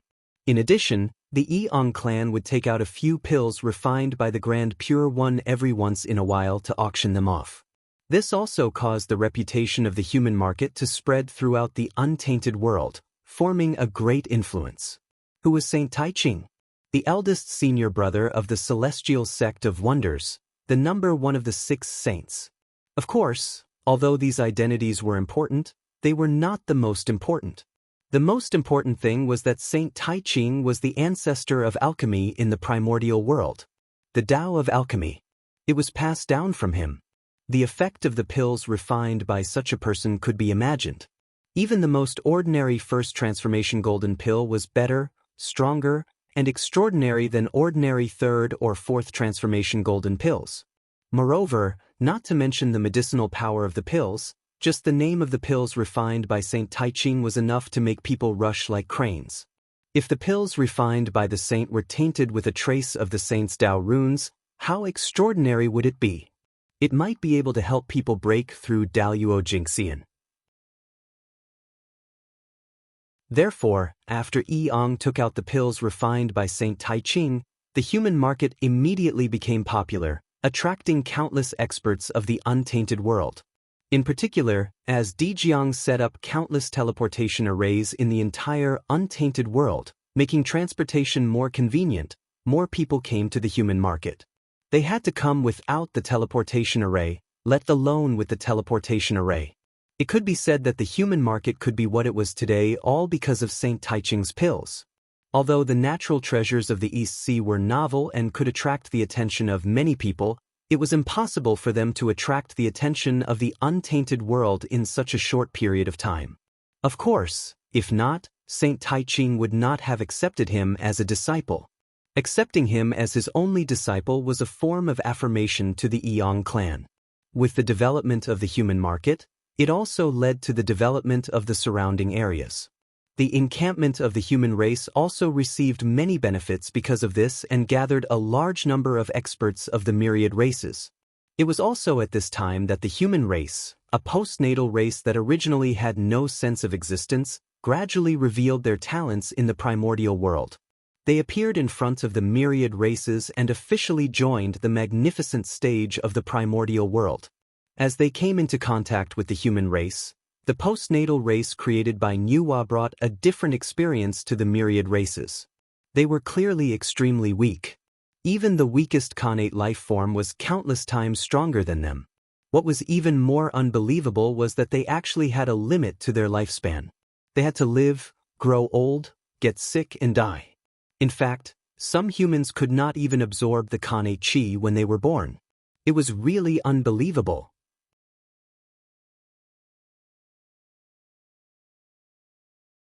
Chapter 429. This unbelievable scene was truly an eye-opener for all the Xiantian lifeforms. However, it was such a weak creature that had the creativity that the connate lifeforms did not have.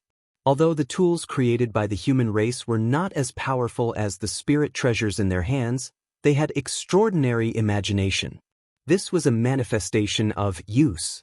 It did not have the Tao and principles of the connate, nor did it have unfathomable abilities, but it had extremely valuable practicality that involved all aspects of life.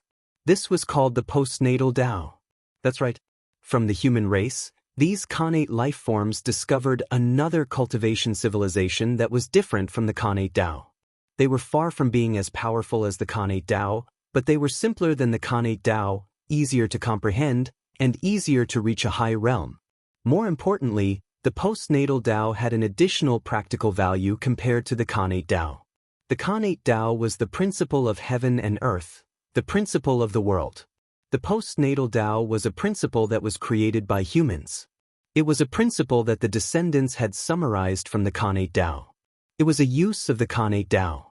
The connate Tao was high and mighty, while the postnatal Tao was hidden in the mortal world. This might be the reason why the postnatal Tao could prosper. Of course, although the postnatal Tao was good, it was far from being as powerful as the connate Tao. Logically speaking, it was true that it could arouse everyone's curiosity, but it was strange that it could arouse everyone's curiosity. After all, the connate Tao was the hope of achieving the Tao. However, that was in the past. Ever since Feng Zichen turned the postnatal Dao into the Khanate Dao and turned the postnatal Dao into the Khanate Dao, he had created another Khanate Dao for the primordial world. Everything had changed. The post-celestial Dao, which was usually not worth mentioning, suddenly became popular. Countless cultivators fought to cultivate it. They wanted to be like Feng Zichen and turn the post-celestial Dao into the pre-celestial Dao, becoming the master of a Dao. It did not make sense that Feng Zichen, a postnatal life form, could achieve such a great feat that no one had ever done before. They, the Khanate life forms who were more noble than him, could not do this. In short, the postnatal Dao was popular in the primordial world. Although they still couldn't shake the position of the Xiantian Dao, there were many talented cultivators who cultivated the Xiantian Dao along with the Xiantian Dao. Compared to the Khanate Dao that had spread throughout the primordial world, the postnatal Dao had only just been born. It was far from entering the stage of eruption like the later generations. Their numbers were indeed limited. Therefore, as the only pre-world race and the gathering place of the pre-world Dao, human beings became the first choice for some pre-world Dao cultivators. Moreover, Feng Zichen had appeared in the human race. It was hard for him not to attract attention. Yes. Why are there so many people? Unknowingly, Feng Zichen came to the door of a restaurant. He instinctively looked forward and could not help but be surprised. This restaurant's business was booming. There were no empty seats in the restaurant. There were even some people waiting outside. This was a sign of booming business. The people inside were eating meat and drinking wine in big mouthfuls. They were really happy. This wine was no ordinary wine. Instead, it was brewed from the primordial 5-spike fruit. Tens of thousands of years had passed since he obtained the Khanate 5-grain fruit. After so many years of painstaking cultivation by the human race, it had long been popularized among the human race and became their food. Seeing that there were more and more Khanate 5-grain fruit, Feng Zichen could not help but have other thoughts and use it to brew wine. In theory, Feng Zichen did not know how to brew wine, even though he came from the later generations and was in the era of information explosion. However, if he was not a person who specialized in this field, young people would not pay attention to these things. At most, they would occasionally see some related information when browsing the information. However, it was this one-sided knowledge that allowed Feng Zichen to brew wine. And it was good wine. The golden immortal of the great all-embracing heaven was so extraordinary. He only needed some residual information to deduce everything he wanted to know. Of course, Feng Zichen could brew good wine not necessarily because of his skills. Perhaps it was because the Khanate 5-grain fruit was extraordinary. The Khanate 5-grain fruit contained the power of creation of the Khanate 5 elements and could improve a person's aptitude. The wine brewed with it naturally inherited this characteristic and had better effects. After all, wine was also one of the essences of food. Feng Zichen might not know how to brew spirit wine, but the wine brewed with the Khanate 5-grain fruit was spirit wine and had extraordinary effects. If the method to brew spirit wine in the future was born, it would be inspiration from this. Unfortunately, wine had already existed before Feng Zichen was born. Otherwise, he would have been able to obtain a portion of merit and occupy the position of the wine ancestor. However, Feng Zichen brewed wine for himself to drink, not to sell. Other than a small portion that he gave away, most of it was hidden by him. However, as he brewed more wine, the method of brewing wine could not be hidden. He did not know who learned it and sold it. This 5-grain wine could improve a person's physique and strengthen the origin. It was a rare treasure. It would be difficult for it not to become popular if it was sold. No wonder the business of this restaurant was so popular. Yes. This is, after looking at the wine, Feng Zichen went on to look at the dishes on the table. What he saw really shocked him. The ingredients of the dishes were only ordinary beast meat and some ordinary spiritual herbs. This was not worthy of Feng Zichen's surprise. What really surprised him was that the combination of the beast meat and the spiritual herbs was actually in line with a certain pharmacology, causing its effect to greatly increase.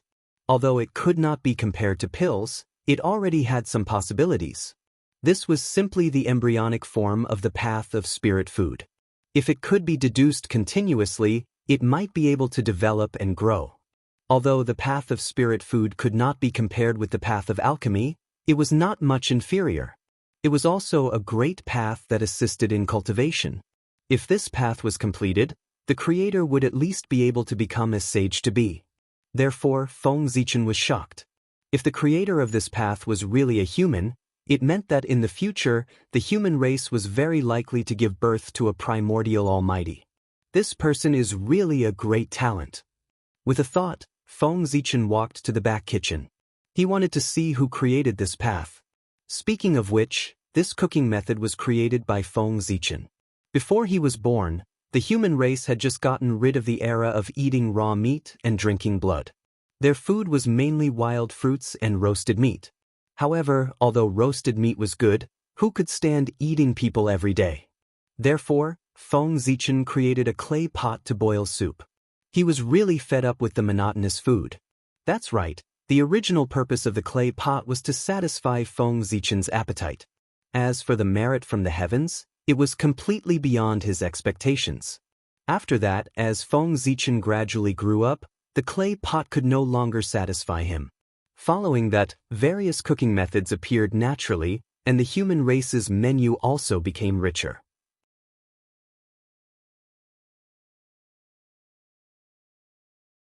Chapter 430. However, as Feng Zichen's cultivation continued to improve, he gradually gave up on the desire for good food. Becoming stronger had become his only goal.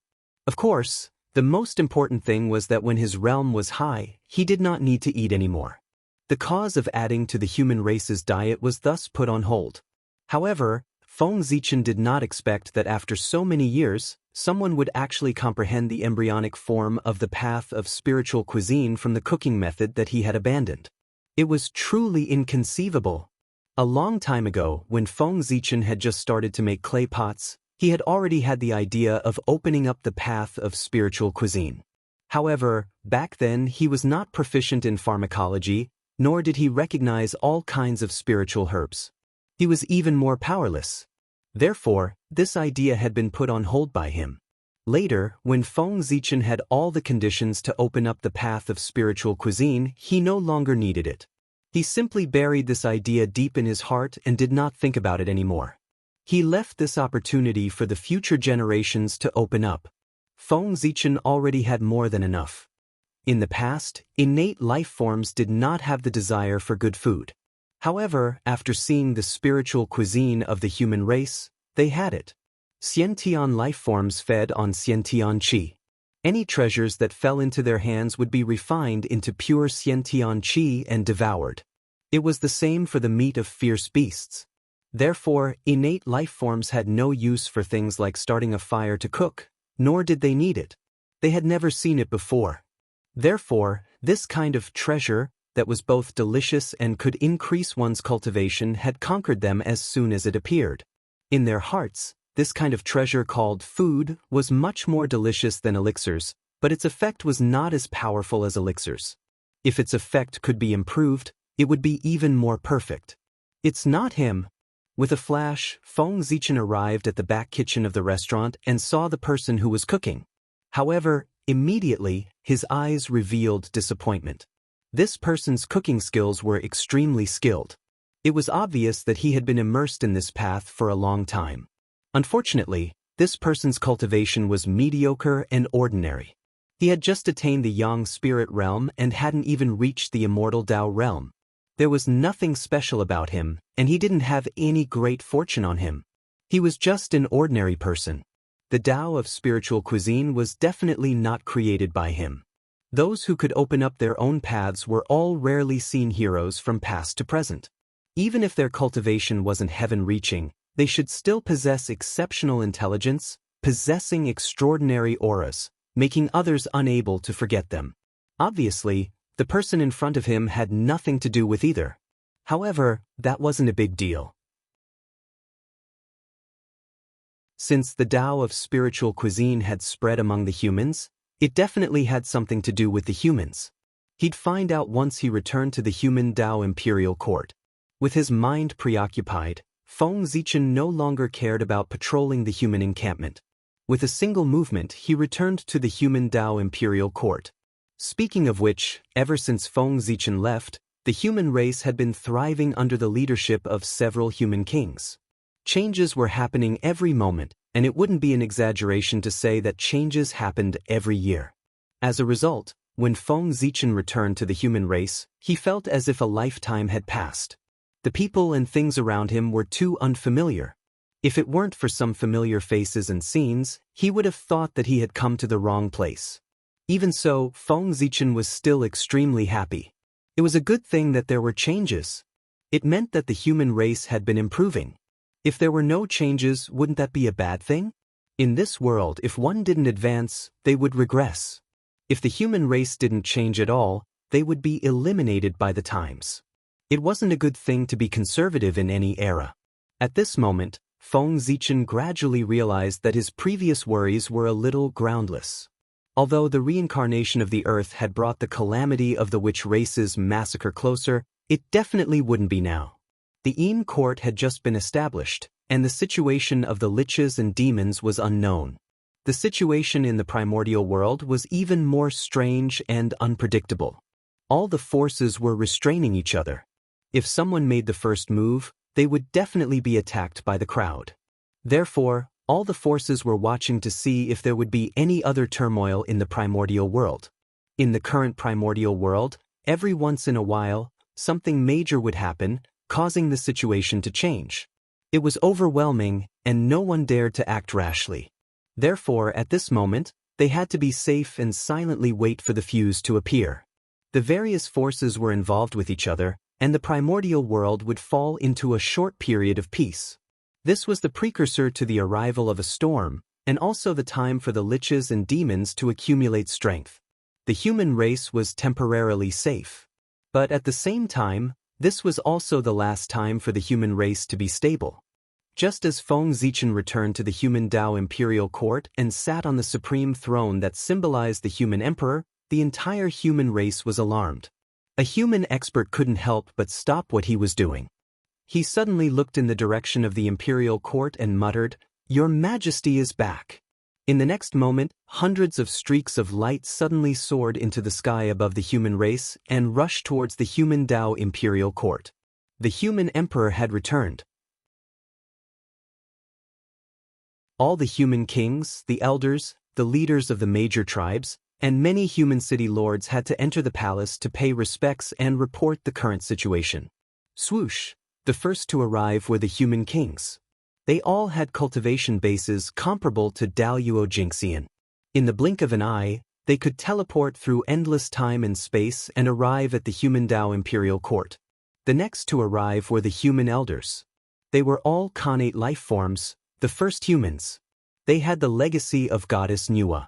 Although they weren't as strong as the human kings, they were still quite extraordinary. They all had perfected Tai Jingxian cultivation bases. In terms of seniority, these people were all Feng Zichen seniors. After the human elders, the city lords of the major human cities also arrived one after another. Their cultivation bases were also perfected Tai Jingxian. There were even a few who had reached the half-step Daluo Jingxian realm. Moreover, although they were all perfected Tai Jingxian, the auras of these city lords were clearly stronger than those of the human elders. They had an additional murderous intent. This was a bit shocking. One had to know that unlike the human elders, these city lords were mostly born into the human race after birth. After they were born, the legacy left behind by goddess Nuwa had been exhausted. Therefore, they weren't as blessed as the elders. In other words, these city lords were able to achieve what they had today because of their own efforts and not because of the legacy of their ancestors. In other words, they were much stronger than the human elders. That was also true. The human elders had been in charge of the human race for many years and hadn't made a move for a long time. And these city lords guarded an area and fought with foreign races all year round. Those who could survive were all elites. The strength of his battle prowess could be imagined. These people were the mainstays of the human race. Seeing them arrive, even Feng Zichen couldn't help but reveal a friendly look. They were all Feng Zichen's peers and juniors, so their relationship was naturally different from the elders. The last to arrive were the leaders of the major human tribes. Seeing them, Feng Zichen couldn't help but feel a little angry.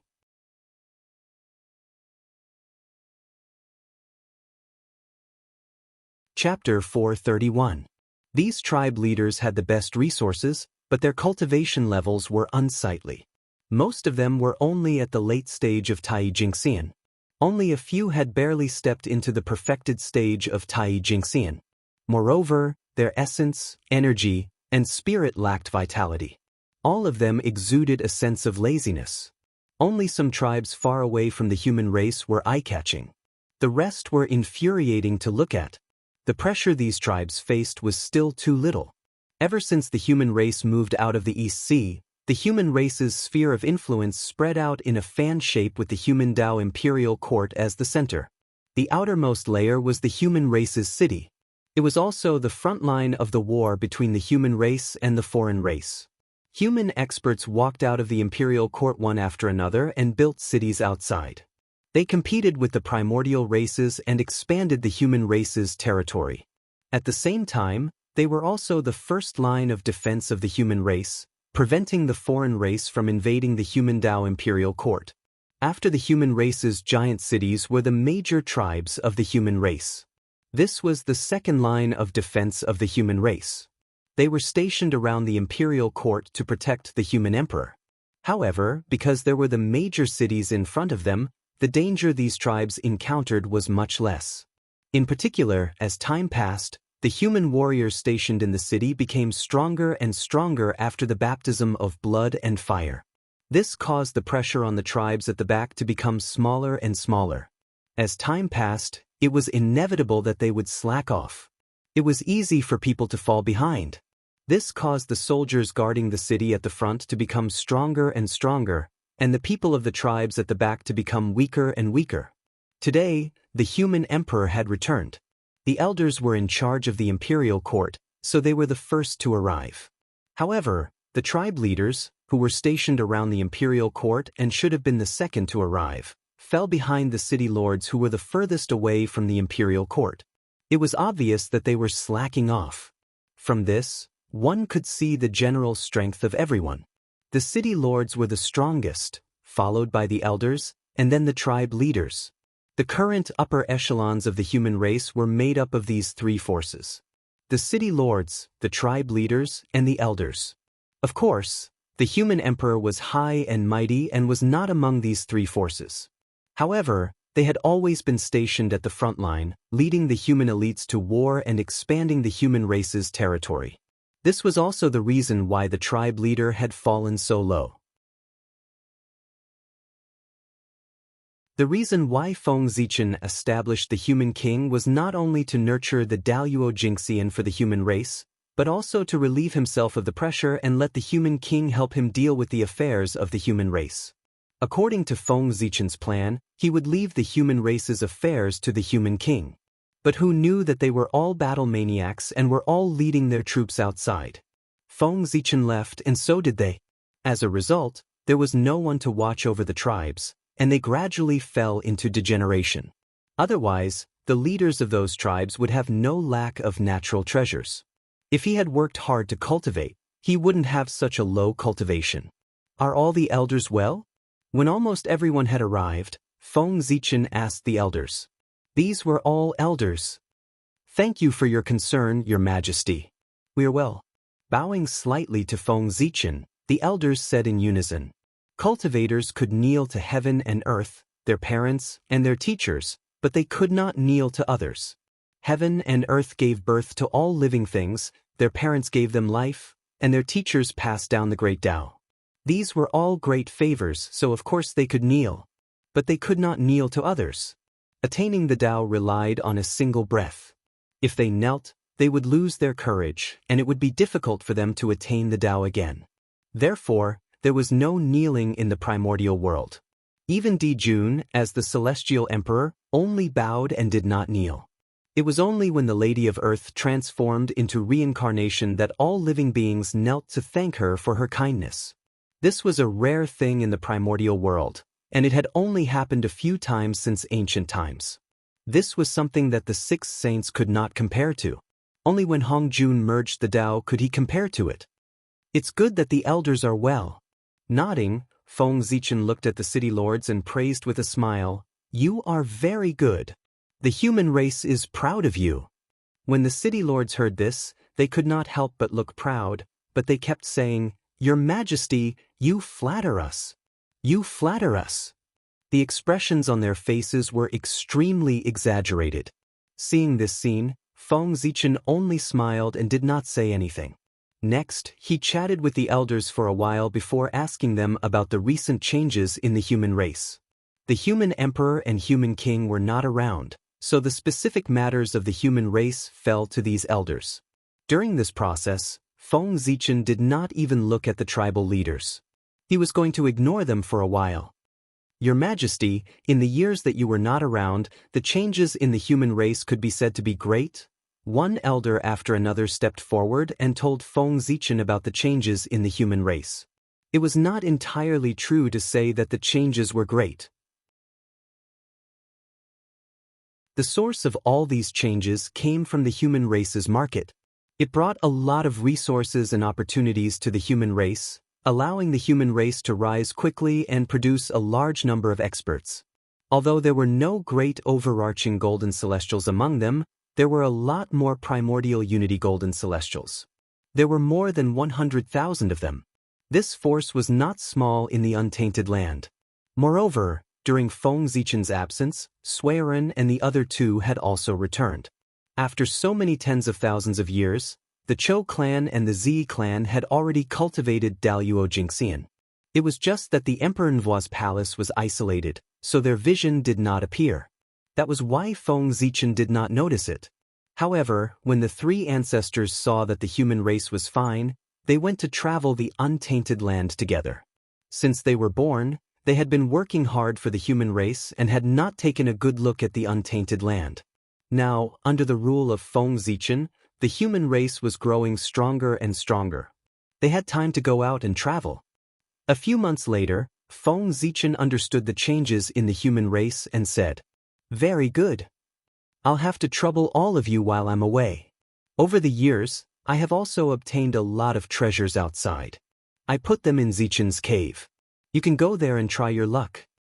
After that, without waiting for the others to reply, Feng Zichen waved his hand and sent the human race elders and the city lords to Zichen's cave.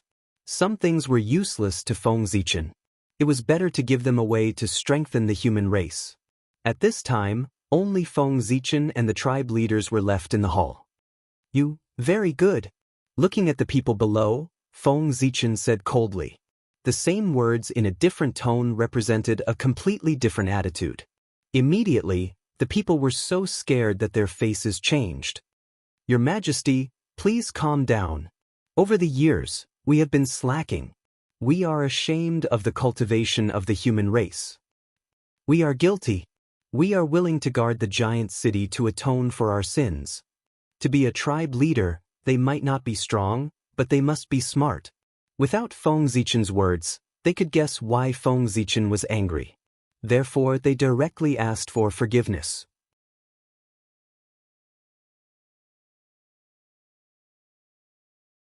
Chapter 432.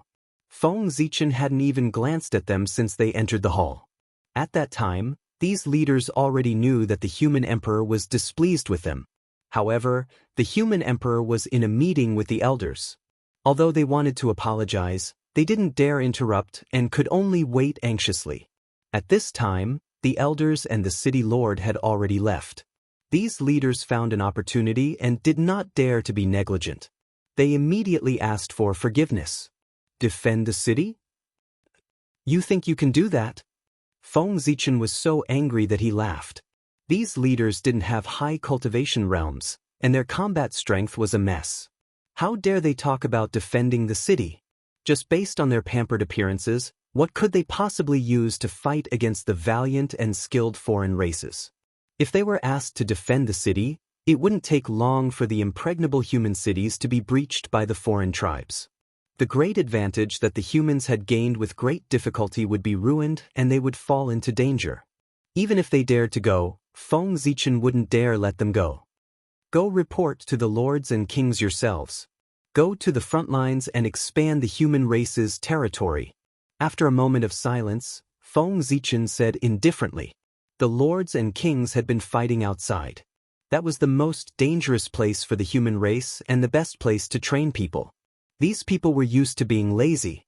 Only there could they achieve great things. Hearing this, these leaders were naturally unwilling. How could the front lines be as happy as the tribes? Thus, they were about to open their mouths to bargain, but Feng Zichen was already impatient. He waved his hand and directly threw them out of the main hall. Come in. After driving away the leaders, Feng Zichen glanced at the main entrance of the hall and suddenly said. As soon as he finished speaking, 3 extraordinary figures walked in slowly. 2 men and 1 woman. They were Feng Zichen's 3 disciples.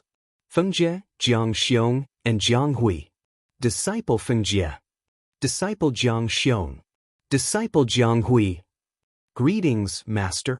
As soon as the 3 entered the hall, they immediately bowed to Feng Zichen. The 3 of them had arrived as soon as Feng Zichen had returned to the human Dao imperial court. However, although they were Feng Zichen's disciples, they were still young and couldn't be considered the upper echelons of the human race. Therefore, they could only wait outside when Feng Zichen was discussing with the human elders. It wasn't until the crowd left that the 3 had the chance to meet Feng Zichen. Not bad. Not bad.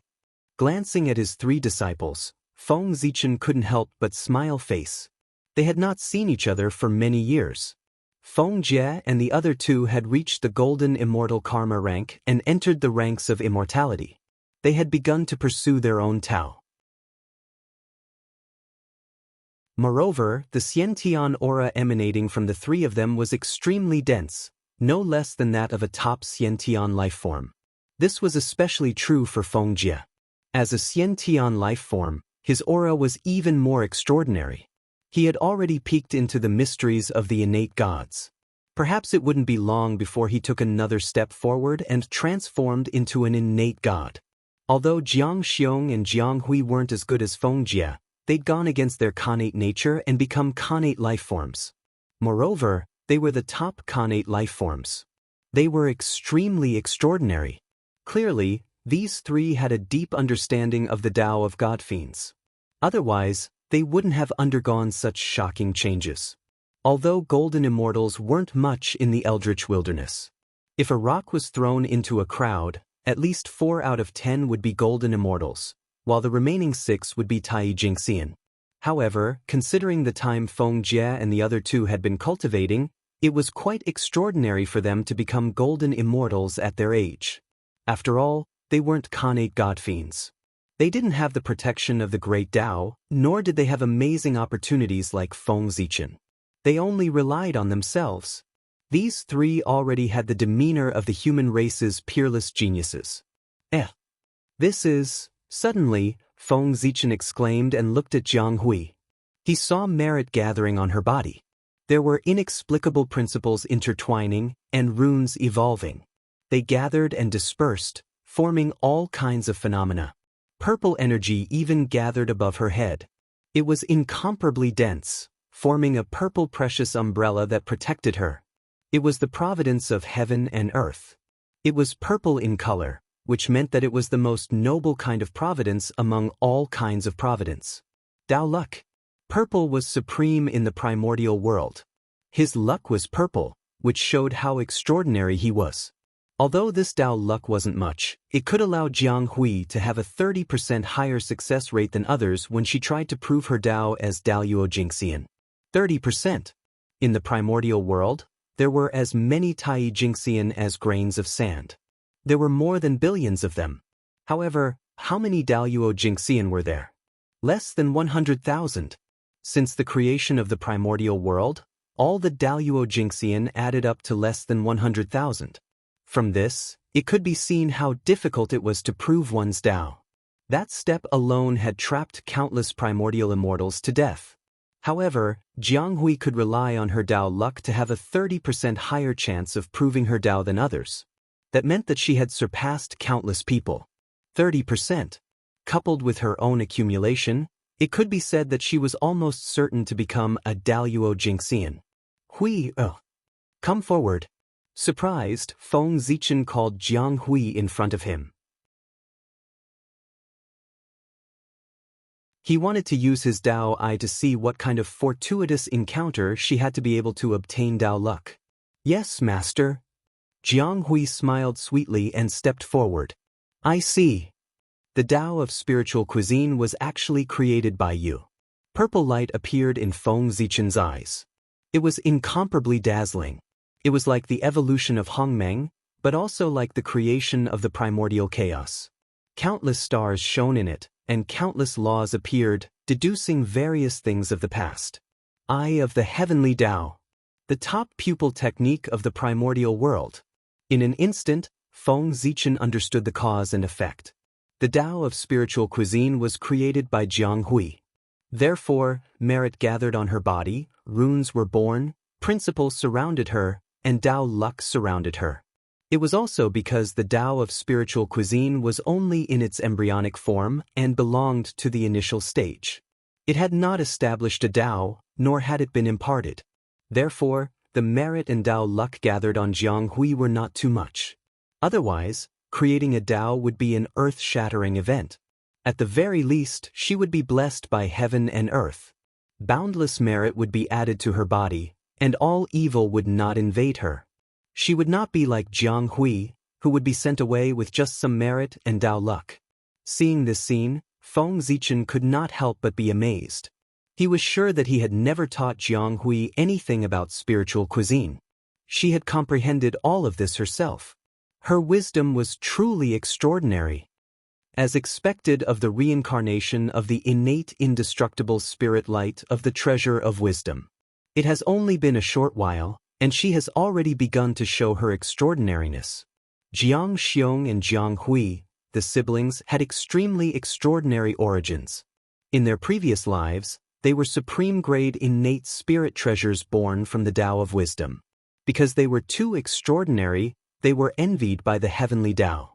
As soon as they were born, they were destroyed by the heavenly Tao, and the innate indestructible spirit light was shattered. Among them, the two largest innate indestructible spirit lights somehow fell into the human race and were conceived by humans, giving birth to Jiang Xiong and Jiang Hui. It was also because of this that the two of them were accepted as disciples by Feng Zichen.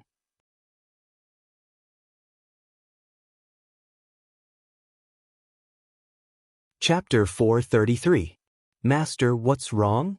Did I do something wrong? Jiang Hui asked nervously when she saw Feng Zichen fall into deep thought after glancing at her. You're good. He's much better and stronger than your two senior brothers. Feng Zichen put away his messy thoughts and patted Jiang Hui's head with a smile. Really? Jiang Hui couldn't help but feel a little proud after being praised by Feng Zichen. How did you come up with the idea of combining spiritual herbs and ferocious beast meat to form the effect of pills? Tell me about it. Feng Zichen didn't answer Jiang Hui's question and asked about the spiritual cuisine instead. Master, you're asking about this. Jiang Hui thought for a while and replied, ferocious beast meat can improve one's cultivation, and so can spiritual herbs. Different ferocious beast meat has different effects. And different spiritual herbs have different effects. I thought that since the two are so similar, ferocious beast meat can be used as a kind of spiritual herb. Why can't I use it to refine pills? So, I wanted to give it a try.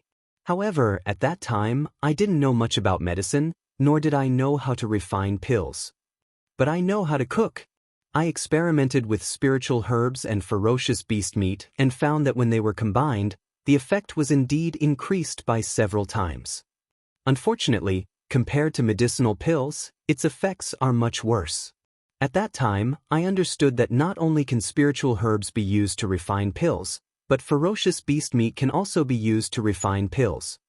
After that, I asked for the method of refining pills from Uncle Master Yang, and I succeeded in refining pills. As she spoke, Jiang Hui took out a few pills and placed them in front of Feng Zichen for him to evaluate. Her little face was full of pride, and she looked as if she wanted him to praise her. Feng Zichen glanced at the pills. They were indeed good. Although they were only third-grade pills, their color and appearance were all superior grade. At a glance, he could tell that they were made by a master alchemist. However, looking at the pill, Feng Zichen was speechless. Using ferocious beast meat to make pills was indeed not bad. It could be said that it promoted the development of alchemy. Just based on this point, Jiang Hui could be called a grandmaster of alchemy. If she went to the Eight Visions Palace on Mount Shouyang, even the Grand Pure One would have to meet her personally and give her some benefits to commend her contribution to the Tao of Pills. However, these benefits were nothing compared to opening up the path of spiritual cuisine. Establishing a Tao, just how extraordinary was that? It could be said to be a great accomplishment that shook the heavens and the earth. It was enough to leave one's name in history, and one could be called an ancestor.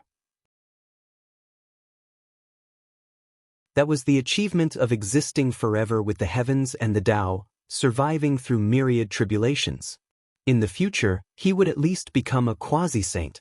Compared to that, the benefits of becoming a grandmaster alchemist were nothing. At most, it would bring about a Daoyuo Dao fruit. It was clear at a glance who was stronger and who was weaker. But Jiang Hui gave up. He gave up on the path of spiritual cuisine and turned to study the more advanced path of alchemy. To be honest, Feng Zichen could understand Jiang Hui's choice. Alchemy was a supreme Dao, while the path of spiritual cuisine was just a small Dao that was discovered by chance. Its future was unknown and was far inferior to alchemy. In fact, even in the future, when cultivation flourished and the path of spiritual cuisine was widespread, it was far inferior to alchemy. Pills, formations, artifacts.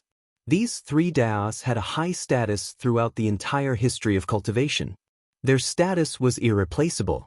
Between the path of spiritual cuisine and alchemy, most people would choose alchemy if they had a choice. However, that was not learning but creating. No matter how deep one learned, it could not be compared to creating. No matter how good alchemy was, one would always be inferior to others in the path of cultivation. Creating the path of spiritual cuisine was the ancestor of a Dao and was respected by the world. It was not Jiang Hui's fault. She was intelligent, but she was still too inexperienced. If a Daoyuo Jingxian was faced with such a situation, he would choose to continue researching the path of spiritual cuisine without hesitation in hopes of opening it up. He would not change his path of cultivation. That was a matter of experience. The higher one stood, the further one could see. Jiang Hui's cultivation realm was too low and the future she could see was limited. She did not understand the significance of the Tao of spiritual cuisine to the primordial world. Therefore, she gave up on researching the Tao of spiritual cuisine and chose the more advanced path of alchemy.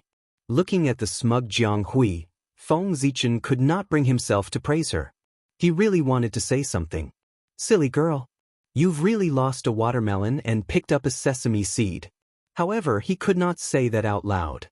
Although Jiang Hui gave up on the Tao of spiritual cuisine, it was quite extraordinary that she could think of using ferocious beast meat as medicine. Ferocious beast meat is the same as spirit herbs. They are both formed from Kane Qi. Of course, they can be used as medicine. That's such a simple logic. But no one thought of it. The fact that you can think of something that ordinary people can't already proves that you're extraordinary. This is your resource for the Tao in the future.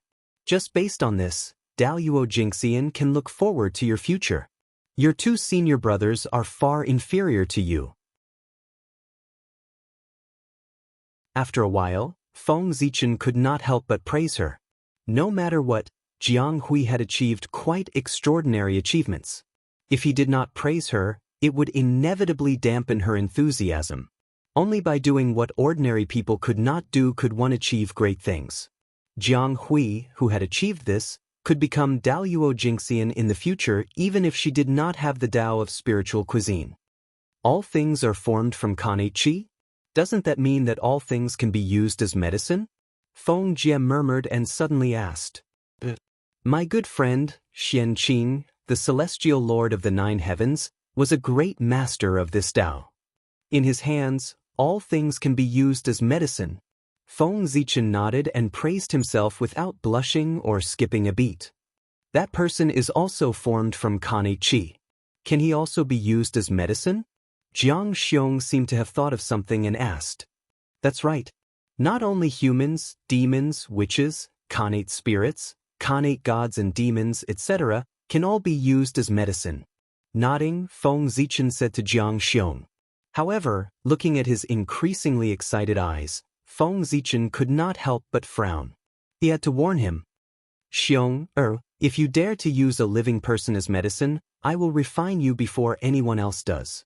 Jiang Xiong. With the name Xiong, one could tell that his character was extremely murderous. When the heavenly Tao destroyed the treasure of wisdom, Jiang Xiong's predecessor was accidentally contaminated with the murderous aura of heaven and earth, which created his current character. In addition, he practiced the Qidu demon scripture, which made his murderous aura even stronger. Now that he asked this question, who knew what he was thinking? Master, don't worry. I'm just asking. I don't know how to refine pills. I can't use people as medicine even if I want to, Jiang Xiong said with a simple and honest smile. That's good. Feng Zichen also knew that Jiang Xiong would not do such a thing, but his murderous aura was too strong. It was inevitable that people would think too much. There's something I don't understand.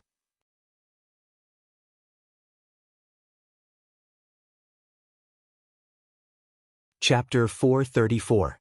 Since you've discovered that the combination of spiritual herbs and ferocious beast meat can increase the effect, why don't you continue researching?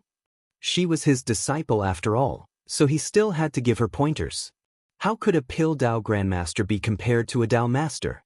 Master, although this method is not bad, its effect is limited and far inferior to pills. If I want to choose, I naturally have to choose the best. After thinking for a while, Jiang Hui answered. How do you know that this Dao is inferior to the pill Dao? Have you studied it? Do you know how many years of development and how many people's efforts have taken for the pill Dao to reach its current state? Do you know what it was like when the pill Dao was born? It might not be better than the spiritual cuisine method you discovered. With a thought, Feng Zichen used his divine ability and found the scene when the Grand Pure One comprehended the pill Dao from the long river of time. That was not when the Grand Pure One announced the birth of the pill Dao to the world.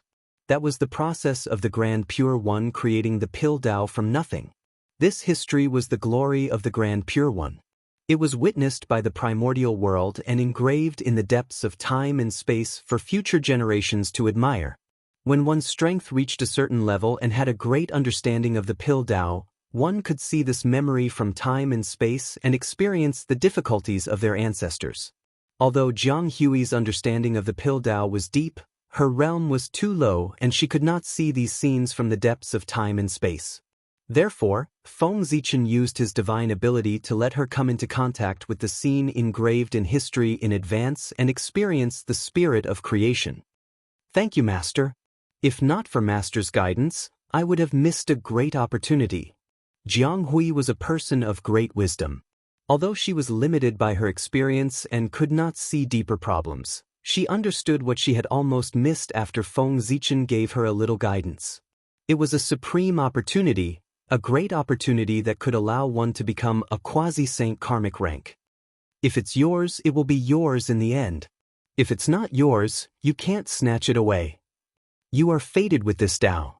The Tao of spiritual cuisine is destined to be opened in your hands.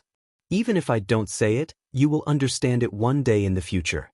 What I'm doing now is just bringing this time forward. The incarnation of the treasure of wisdom was destined to achieve extraordinary achievements. The path of spiritual cuisine was a part of Jiang Hui's glorious future. Come, I'll teach you this technique. It might be useful to you. With a tap of his hand, Feng Zichen passed Xianqing's understanding of alchemy to Jiang Hui.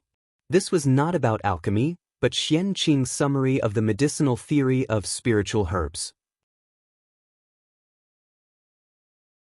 Although it was called the Tao of pills, it was actually more like the Tao of medicine of the later generations. This was exactly what Jiang Hui lacked. In order to truly open up the path of spirit cuisine, one must have an understanding of the medicinal properties of spirit herbs in order to create the best recipes. Now that Feng Zichen had taught Jiang Hui about pharmacology, she would have the foundation to open up the path of spiritual cuisine. She would definitely be able to open it up even faster. Ugh. Feng Zichen had given her too much information, and Jiang Hui couldn't accept it all at once. She had no choice but to seal a portion of it and read it later. When Jiang Hui returned to normal, Feng Zichen pondered for a while and suddenly said to the 3 disciples below, "Now that your cultivation has reached the complete golden immortal realm, you are about to reach the Tai Jingxian realm.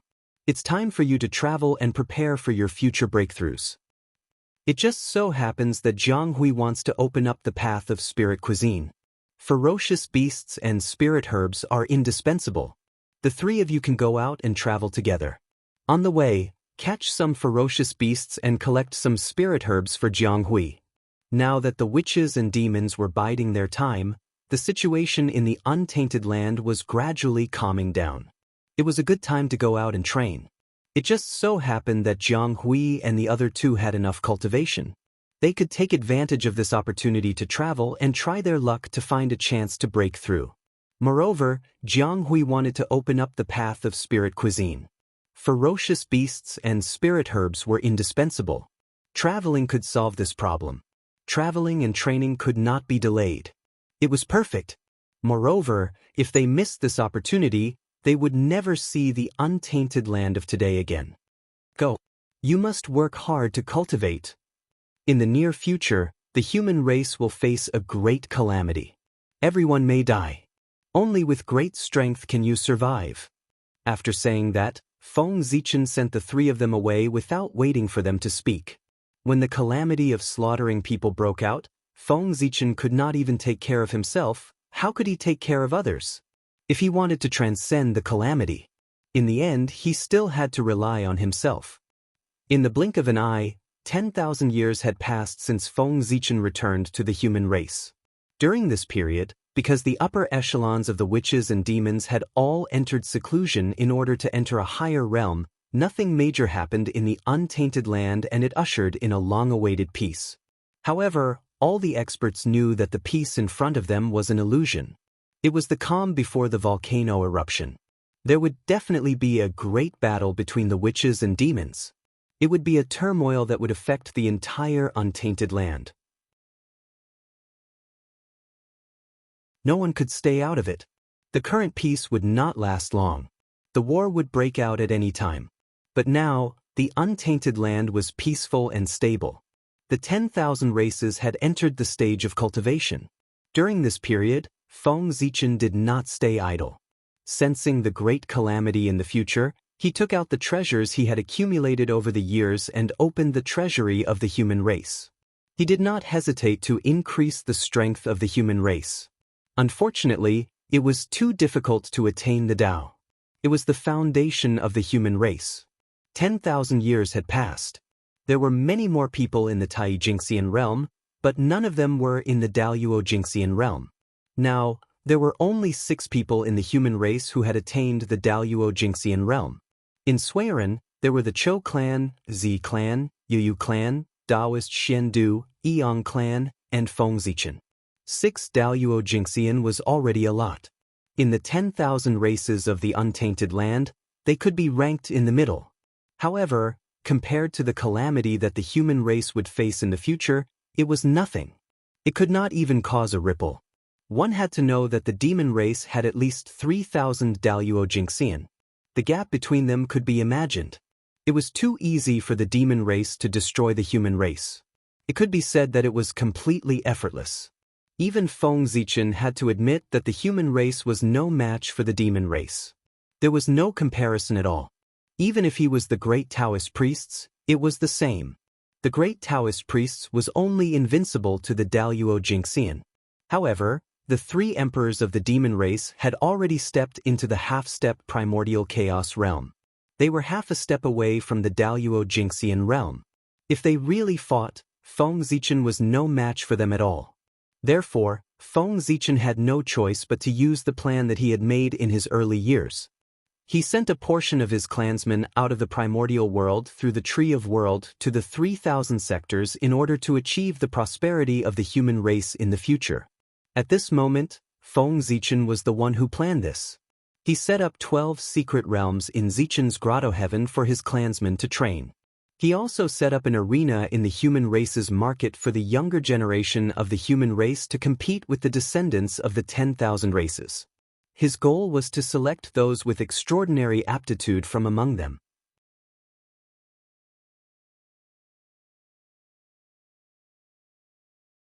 Chapter 435. After all, the 3,000 boundless worlds had not been completely nurtured, and the ability of the world tree was limited. Feng Zichen could not send all his clansmen away.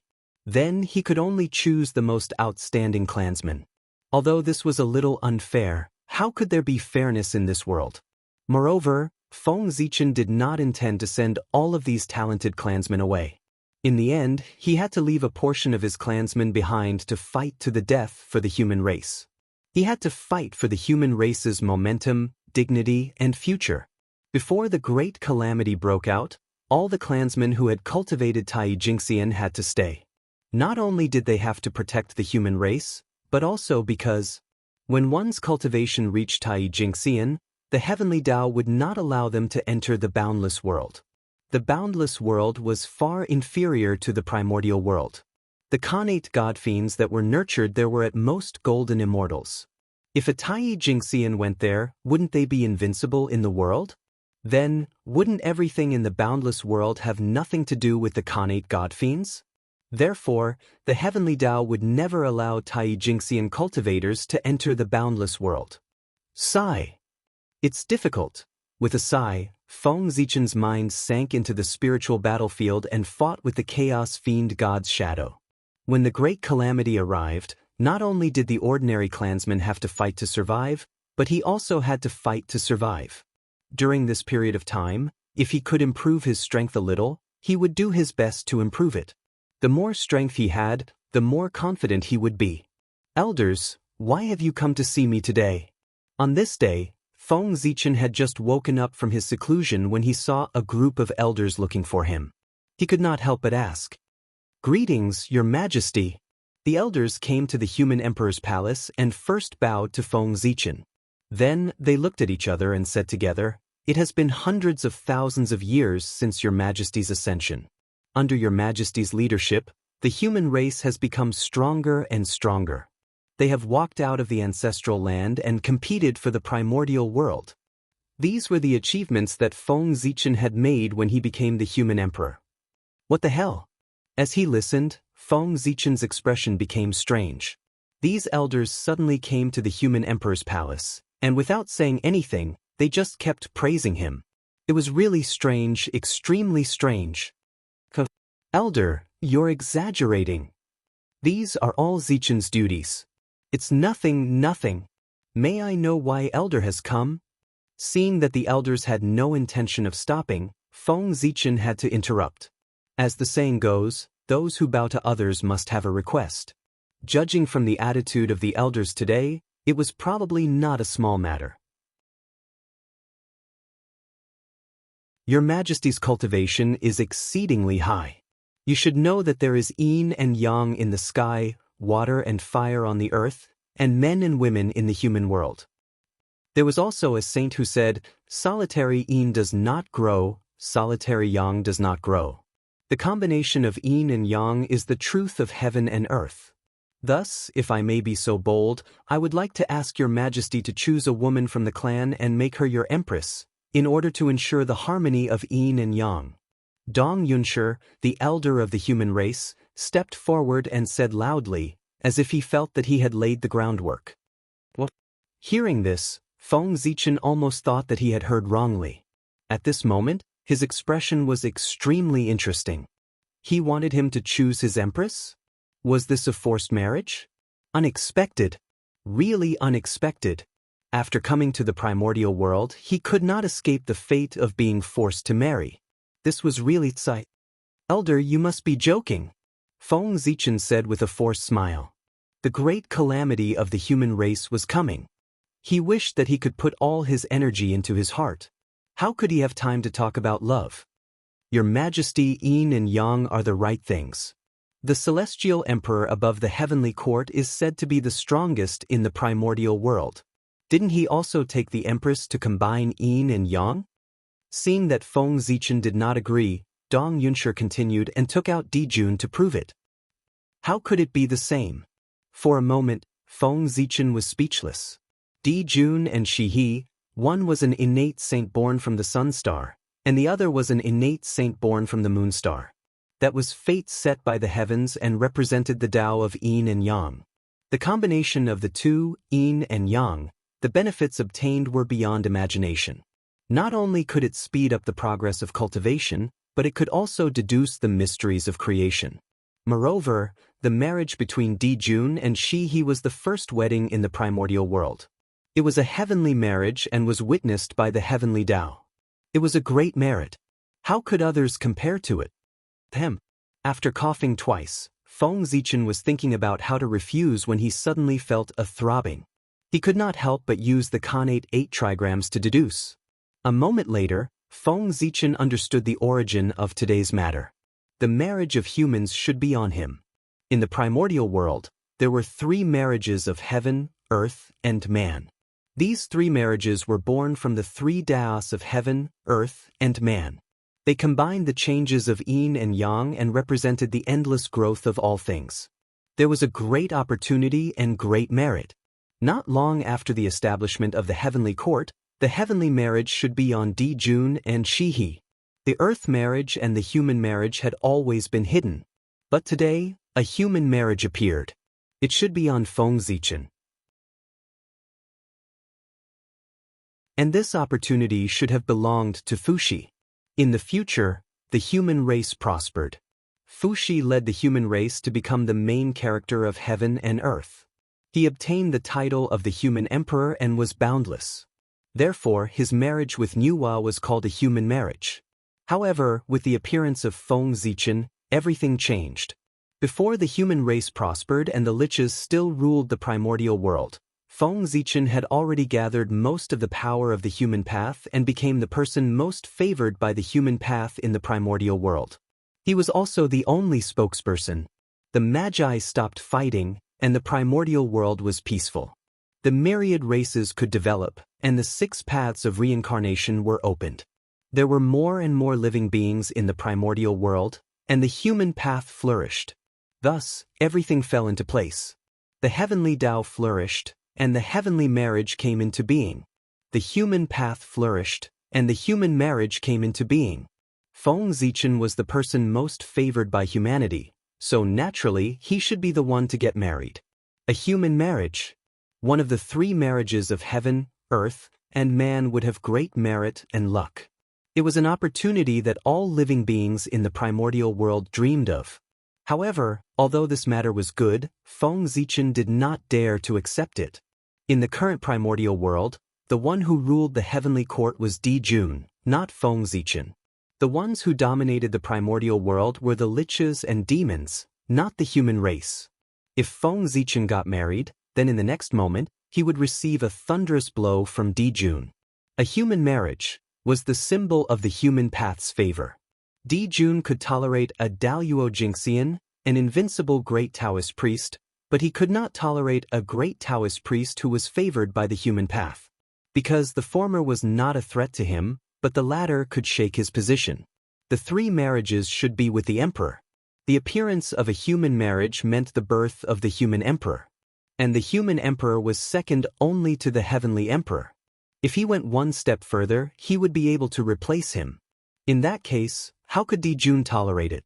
Especially when the demon clan was about to have a decisive battle with the wizard clan, a human sovereign suddenly appeared. Who knew if he would take advantage of the situation? Therefore, the human emperor could not be left alive.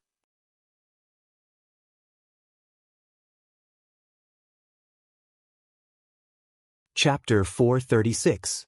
The great Magi demon war had yet to begin, and there were already too many variables. He could not allow any more variables to appear. Whether it was for the human race or for himself, he could not agree to this marriage. If he agreed, he would die. I understand what you mean, Elder, but the human race is an acquired race. We have been born for a short time, and we are not strong enough. Our foundation is not deep enough. For now, you should focus on increasing your strength. As for the rest, it won't be too late to talk about it when the human race becomes stronger. Having made up his mind, Feng Zichen refused again. Your Majesty, since you want to strengthen the human race, you must establish a queen that is based on the principles of yin and yang to strengthen the destiny of the human race. Unfortunately, the matter of human marriage was proposed by the elders, but it was actually promoted by the human race. The elders of the human race were inspired by the human race and unanimously believed that Feng Zichen's queen would strengthen the destiny of the human race. No matter how they argued, they could not shake their will, and Feng Zichen was annoyed. In the end, there were even dozens of city lords who returned and went to the human emperor's palace to pressure Feng Zichen with the elders and persuade him to establish a queen. *CK. This group of people is too much.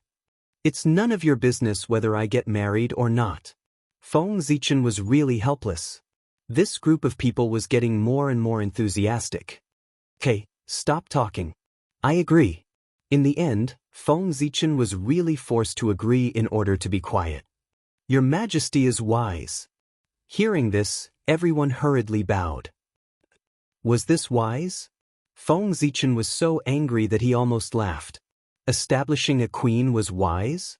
Then this Shengming was really worthless.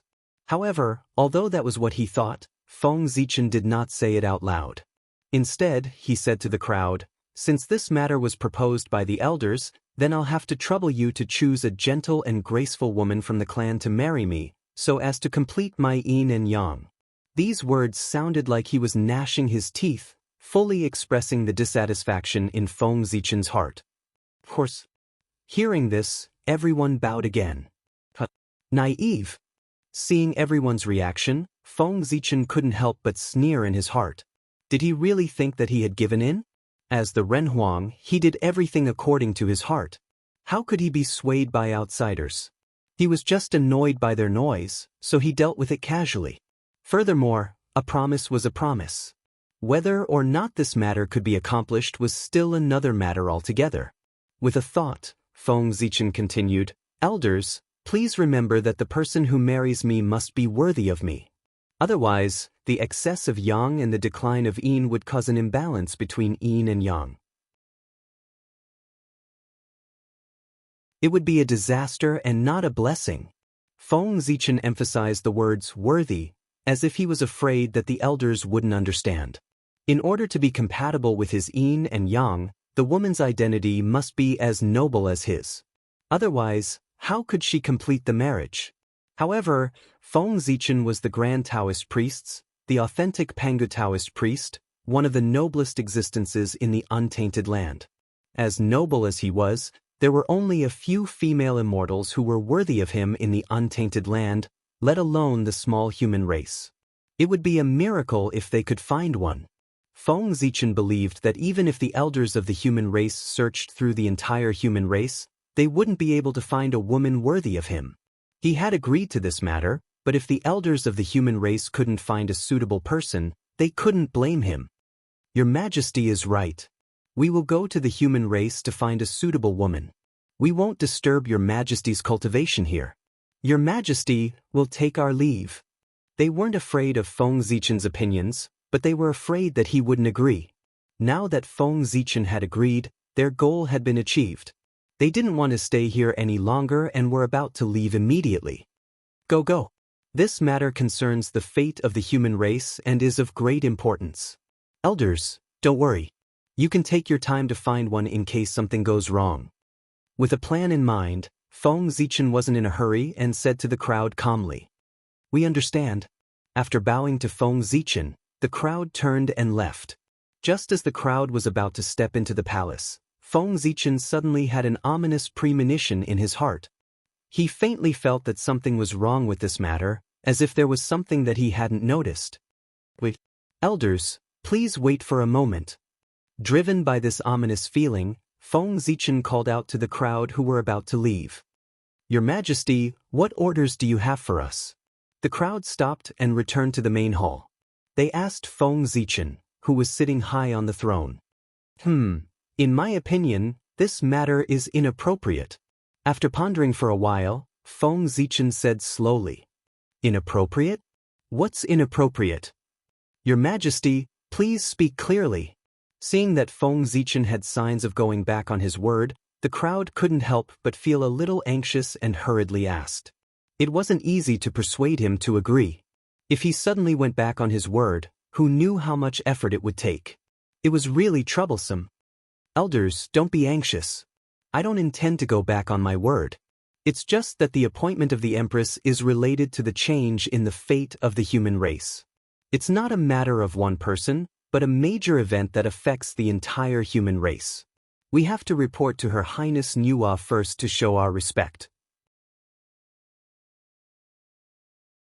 Therefore, after the elders find a suitable candidate, don't decide directly. Instead, bring him to the ancestral temple and let Her Highness Nuwa have a look first. Only after Her Highness Nuwa agrees can you bring the person to see me. In that case, do you understand? The crowd below didn't know the importance of this matter, but Her Highness Nuwa definitely knew the pros and cons. Therefore, no one could pass Her Highness Nuwa's test. This matter was settled. Your Majesty is right. Indeed, we have to report to Her Highness Nuwa first. The crowd hurriedly said yes and left the palace one by one. Let's go. Let's go. I don't believe that we can find an innate saint among the human race. Innate saints were born from the origin of heaven and earth. They were incomparably noble and their status was second only to the chaos demon god. As long as they didn't die, they were destined to become primordial chaos Daluo Jinxian. There were only a few dozen of such figures in the entire primordial world. How rare were they? It would be strange if they could be found among the human race. The probability of this was like winning the lottery in the modern world. It was completely impossible. In the blink of an eye, 10,000 years had passed since the elders of the human race left the palace.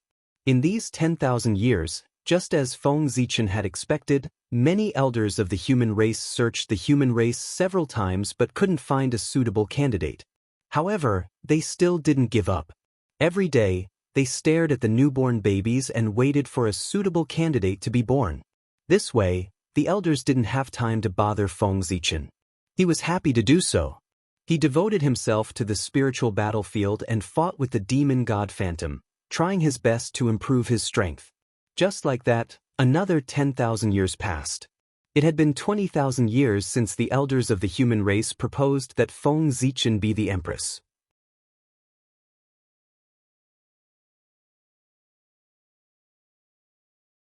Chapter 437. 20,000 years was nothing compared to the long years of the untainted land. But compared to Feng Zichen's age, it was a long time. During this period of time, Feng Zichen had not been idle for a moment. Either he sank into the spiritual battlefield and fought with the demon god's shadow to comprehend the Tao and truth of the chaos demon god, or he meditated on the great Tao and experienced the changes between heaven and earth, the evolution of the universe, and the truth of the birth and death of all things. Originally, at Feng Zichen's level, every step forward was extremely difficult and required a lot of time. But Feng Zichen was different. He had obtained the great Taoist priest's Tao seat. The blessings brought to him by this supreme Tao seat in the untainted land were undoubtedly amazing. In just 20,000 years, Feng Zichen had achieved what others had achieved in 2 million years. His strength had made considerable progress. Of course, this was also related to Feng Zichen's efforts. In just 20,000 years, Feng Zichen's body had undergone tremendous changes. In the untainted land, the innate 5 elements great Tao that had never been proven by anyone had been proven by him. Moreover, he had relied on his own strength to prove the innate 5 elements great Tao. With his own strength, he had broken through the 5 great heavenly Tao spaces without borrowing the power of the 5 elements sacred beasts. This was an unprecedented achievement. Not only that, Feng Zichen's innate 5 elements great Tao was different from the innate 5 elements great Tao recorded in the untainted land. He had added the principle of the 5 elements chaos demon god to the innate 5 elements great Tao, causing it to undergo a tremendous transformation. It was more powerful, had more changes, and was more mysterious. Now, even if he did not use the power of the great Taoist priest's Dao seat, Feng Zichen believed that he could make Daoyuo Jingxian invincible with his own strength. Of course, this Daoyuo Jingxian only referred to the Daoyuo Jingxian, not including the sage-to-be. The 5 elements have been formed. Next is yin and yang. With a sweep of his psyche, Feng Zichen confirmed that the human race was safe and sound. Thus, he decided to continue his closed-door cultivation. He planned to reverse the innate yin and yang with the innate 5 elements and attain the innate Tao of yin and yang. Chaos was divided into yin and yang derived the 5 elements. By the same logic, one could obtain yin and yang by reversing the 5 elements, and chaos by reversing yin and yang. If the chaos continued to push back, it might become Hongmeng. This was Feng Zichen's future path. In the primordial world, he wanted to be the Lord of the Stars because he was Great Emperor Ziwei. In the chaos, he wanted to be the Lord of Hongmeng because he was in charge of Hongmeng Daozhong. Achieving Hongmeng was achieving eternity. This was a realm that was on par with the Great Tao, a supreme realm. This was also the achievement that Feng Zichen was most likely to achieve. The Great Tao was Panga's pursuit. Hongmeng was Feng Zichen's pursuit. Unfortunately, although Feng Zichen had the Hongmeng Daozhong in his hands, as the oldest principle, the Tao of Hongmeng was too obscure and difficult to understand. He could not understand it at all and had only grasped the surface. However, just the tip of the iceberg allowed him to possess extraordinary power. If it was the complete path of primordial chaos, how extraordinary would it be? Therefore, in order to comprehend the Tao of Hongmeng, Feng Zichen thought of using the 5 elements to reverse the Hongmeng Daozhong. Just like that, step by step, he had mastered the foundation of the Tao of Hongmeng. With the help of the Chaos Bead and the Hongmeng Daozhong, he would definitely be able to comprehend the Tao of Hongmeng in the future. Moreover, even if he did not comprehend the Tao of Hongmeng, it would not be a big deal. These innate principles could be integrated into the Tao of Stars and strengthen the power of the Tao of Stars. In the future, he might be able to use the Tao of Stars as the foundation to refine various great Taos and billions of laws to achieve the Tao of Hongmeng. Now that the Tao of the innate 5 elements had been completed, Feng Zichen had taken the first step. He was going to reverse the 5 elements and use the changes of yin and yang to achieve the supreme Tao. Feng Zichen's body suddenly emitted a 5-colored brilliance. It was dazzling and abnormally gorgeous. However, this 5-colored brilliance was extremely unstable. It trembled violently as if it would shatter at any moment. Faintly, black and white colors appeared in the 5-colored brilliance, filled with mysterious Tao runes. That was the phenomenon caused by Feng Zichen adding his own understanding of the Tao of yin and yang into the Tao of the innate 5 elements. He wanted to deduce the Tao of yin and yang. Unfortunately, his understanding of the Tao of yin and yang was far less profound than the Tao of the innate 5 elements. He could not deduce it. This caused the 5-colored brilliance to be unstable and show signs of collapse. Chaos Bead. Hongmeng Daozhong out. Seeing that the 5-colored brilliance was about to collapse, Feng Zichen summoned the Chaos Bead and Hongmeng Daozhong. With a soft tremor, the Chaos Bead and Hongmeng Daozhong appeared from the void and landed in the heavenly flower and earthly flower above Feng Zichen's head. Strands of Chaos Qi and Hongmeng Qi hung down. As for the Primal Chaos Aura and Grand Mist Aura, they continued to transform and decompose as they descended. When they reached Feng Zichen's body, they had completely turned into the innate yin-yang qi. In an instant, the 5-colored brilliance on Feng Zichen's body stabilized. All kinds of understanding of the innate yin-yang Tao surged into his mind, helping him understand the mysteries of the changes of yin and yang. This was Feng Zichen's confidence in reversing the Hongmeng Tao. Although the Hongmeng Tao was obscure and difficult to understand, it was much simpler compared to the Chaos Yin-Yang Tao and the 5 Elements Tao. With the help of the Hongmeng Daozhong and the Chaos Bead, it was even easier to comprehend. Hongmeng could only be accomplished if it was easy first and difficult later. Gradually, more yin-yang Dao light appeared on Feng Zichen's body and gradually replaced the 5 elements Dao light. Obviously, with the help of the 2 treasures, his understanding of the Dao of yin and yang had deepened. And just as Feng Zichen was comprehending the innate yin-yang Dao, the matter of establishing an empress that he no longer cared about suddenly changed. On the distant lunar star, a beautiful figure walked into the origin space of the lunar star. As she moved, innate Dao patterns appeared under her feet and resonated with the origin of the lunar star. Boom! One day, among the stars, the lunar star suddenly shone brightly. Countless Dao patterns appeared and attracted the surrounding star power to form a terrifying power. The power was strong enough to kill Daluo Jingxian and severely injure a sage-to-be. You killed my 9 sons, Ho-Yi, you deserve to die. Die with them. On the lunar star, a voice full of hatred sounded. Then, the power that was enough to kill Daluo Jingxian suddenly blasted toward the Eldritch Land. Its target? It was Ho-Yi who had just left the Pangu Palace. Needless to say, it was the lunar goddess Shi-He. I've been guarding against you. Beside Ho-Yi, Dijiang's figure quietly appeared. He glanced at the power that blasted toward him and smiled coldly. He raised his right arm, clenched his fist, and punched toward the lunar star.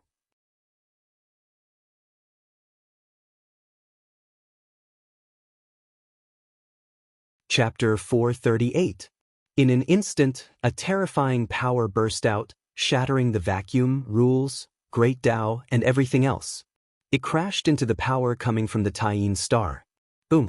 At this moment, Dijiang's power as the overlord of the world was fully displayed. The power that was enough to kill a golden immortal was directly annihilated by the huge force the moment it collided with Dijiang's fist mark.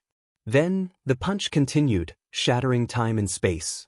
It suddenly arrived on the Taiyin star and blasted toward Shiha.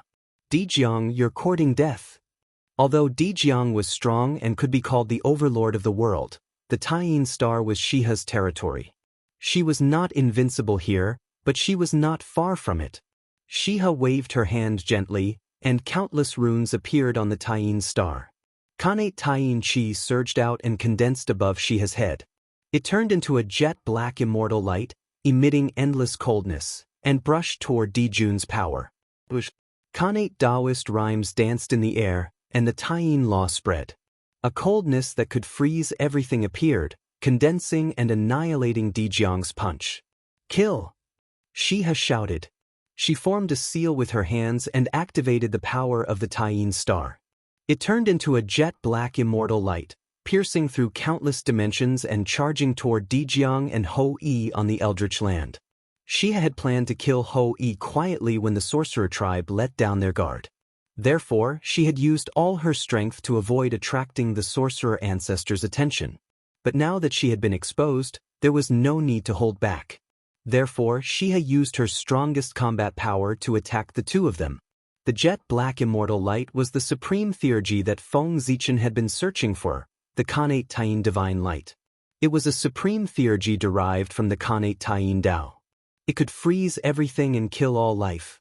At this moment, this supreme theurgy appeared in Shiha's hands and blasted toward Dijiang and Ho-Yi. Good timing. Seeing the Kanate Taiyin divine light coming, Dijiang was not angry. Instead, he was happy. He raised his right arm and punched a few more times, each punch stronger than the last. Incredible power burst out, shaking the space. Then, a huge spatial storm formed around Dijiang, annihilating everything and shattering the innate Taiyin divine light. However, supreme divine abilities were supreme divine abilities, exceeding one's imagination. They reached the source of the great Tao, possessing inconceivable abilities. After the innate Taiyin divine light shattered, it landed on the barren land and formed a freezing storm. It triggered the Taiyin Dao between heaven and earth and continued to attack the duo.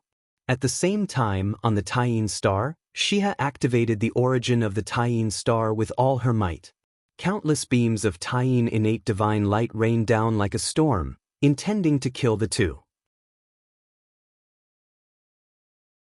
In an instant, The area where Di Jiang and Ho Yi were was completely transformed into a world of ice and snow, and a heart-palpitating chill pervaded the air. Fellow Taoist Shiha, you won't be able to kill me and Ho Yi. Around Di Jiang, the power of the spatial storm was getting stronger and stronger. There were even void Dao patterns appearing. No matter how powerful the innate Tai Yin divine light was, it couldn't break through the void storm and hurt Di Jiang and Ho Yi.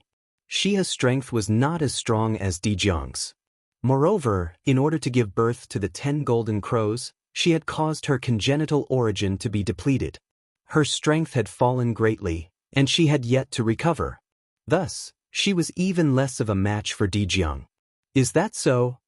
On the Taiyin star, after hearing Di Jiang's words, Shiha sneered. Thinking that it was about time, she suddenly activated her hidden hand and attacked Ho Yi. Whoosh! On the barren land, the shattered innate Tai-Yin divine light suddenly condensed and turned into rays of divine light of annihilation, striking towards Ho Yi. Ho Yi couldn't dodge the innate Tai-Yin divine light in time. He hurriedly revealed his grand wizard true form and tried his best to fend off Shiha's attack. At the same time, Ho Yi's bow found itself in front of Ho Yi. The bowstring buzzed without anyone's help, creating layers of ripples and shattering the oncoming innate Tai-Yin divine light. But who was Shiha? She was a top grand divine master of the untainted land, a congenital saint born from the Tai-Yin star, one of the dominators of the stars, the queen of heaven, and a perfected pre-saint. She couldn't deal with Di Jiang, but she could deal with a puny Ho Yi. In the blink of an eye, all of Ho Yi's defenses were broken by the innate Tai-Yin divine light. The coldness that could freeze everything burst out and rushed into his body, trying to destroy his vitality. Oh no! On the other side, Di Jiang sensed that Ho Yi was in danger. A spatial storm exploded, and the surrounding void disappeared. The innate Tai-Yin divine light was destroyed. How cruel! In a flash, Di Jiang came to Ho Yi's side and saved him. However, Shi's attack was filled with hatred. With just one move, he heavily injured Ho Yi to the brink of death and left him unconscious. There were still remnants of Tai-Yin Qi in his body, which was destroying his vitality crazily. In a short while, half of Ho Yi's remaining vitality was destroyed. Even his connate origin was affected and was on the verge of collapse. Shiha's attack was so cruel that it almost took Ho Yi's life. Moreover, even if Ho Yi was lucky enough to survive, his strength would drop several levels after he recovered from his injuries. No one knew how many years it would take for him to recover. Terrifying, too terrifying. Shiha, who stood on the Tai-Yin, was so powerful that she could destroy a top warrior of the wizard race with one move. Shiha, you're courting death. Ho Yi was seriously injured and dying. Di Jiang was shocked and angry. He didn't hold back anymore. The great path of space appeared and blasted toward the Tai-Yin star. Di Jiang's full power was earth-shattering. In an instant, the void disappeared. Shiha and the space around her showed signs of dissipating. They were about to turn into nothingness. Erasing space and making everything lose their meaning of existence and return to the state of nothingness was the supreme achievement of the great path of space. It was also one of Di Jiang's strongest attacks. He used his strongest attack right from the start. It was obvious that Di Jiang really wanted to kill Shiha. Unfortunately, this was the Tai-Yin star. If it were any other time, Di Jiang's attack would be able to severely injure Shiha even if it couldn't kill her. But this was the Tai-Yin star, where the Yin pole of the primitive world was located and where Shiha was born. Even a saint wouldn't be able to kill Shiha here. Just as Di Jiang's attack was about to land on Shiha, the Tai-Yin star suddenly moved. Endless power exploded and collided with Di Jiang's attack. Boom! The huge impact caused the lunar star to shake violently. Countless stars were displaced, and some of the smaller stars were unable to withstand the force and shattered. But the attack was blocked in the end. Di Jiang's vengeful strike did not cause any harm to Shiha.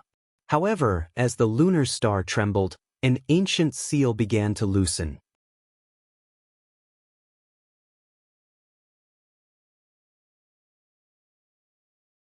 Chapter 439. The lunar star was lonely, cold, and lifeless. This was its true portrayal. Here, far away from the noise of the mortal world, everything returned to peace. But today, the peace on the lunar star was once again broken by the battle between Di Jiang and Shihe. The entire star was trembling violently. Earth and rocks collapsed, and the earth cracked. It was a doomsday-like scene. With the trembling of the lunar star, the secret hidden in the depths of the lunar star was revealed. In the depths of the lunar star, an ancient and deep secret place suddenly emitted light. The light was gold and silver. It was incomparably blazing, but not intense. It was strange and contradictory. The golden light gave people the feeling of facing the sun, emitting a blazing aura. The silver light revealed the aura of the origin of the lunar star, freezing everything. Whoosh! On the lunar star, the originally silent lunar laurel tree suddenly moved when it saw this ray of light. Silently, he extended a root and followed the source of the light to an unknown place. There was a beautiful figure. However, she was not in a good state. Her figure was faintly discernible, as if she would disappear at any time. And on her body, there was a Tai Chi diagram, a gold and silver Tai Chi diagram. It was the purest power of the lunar star and the solar star. The two combined to form a huge seal, firmly suppressing the beautiful figure. Moreover, the lunar star and the solar star combined to form the power of yin and yang, producing countless changes. While suppressing the figure, it was also destroying her. Every time the Tai Chi diagram rotated, the beautiful figure weakened a little, and part of her origin was destroyed. But then, an inexplicable force appeared and surged into the figure's body, strengthening her origin so that she would not die because of the lack of her origin. Just like that, the two forces went back and forth, reaching a subtle balance, causing that person's strength to neither increase nor decrease. This seal. It was set up by Di Jun and Shihe. Because in the primordial world, only Di Jun and Shihe could master such pure Tao of the lunar star and the solar star. This beautiful figure was the first-generation Khanate saint born from the lunar star. Ancient moon god Wang Shu. She was the first living being born on the lunar star. She was the oldest lord of the lunar star and was more orthodox than Shihe. It was also because of this that he suffered such a great calamity and was sealed by Di Jun and Shihe. At the end of the ancient era, the great beast calamity erupted. An unprecedented war broke out between the innate gods and the innate beasts, resulting in the deaths of countless innate gods. Moon god Wang Shu was one of them. Wang Shu perished together with the enemy, and his innate indestructible true spirit was shattered. Of course, his luck was still good.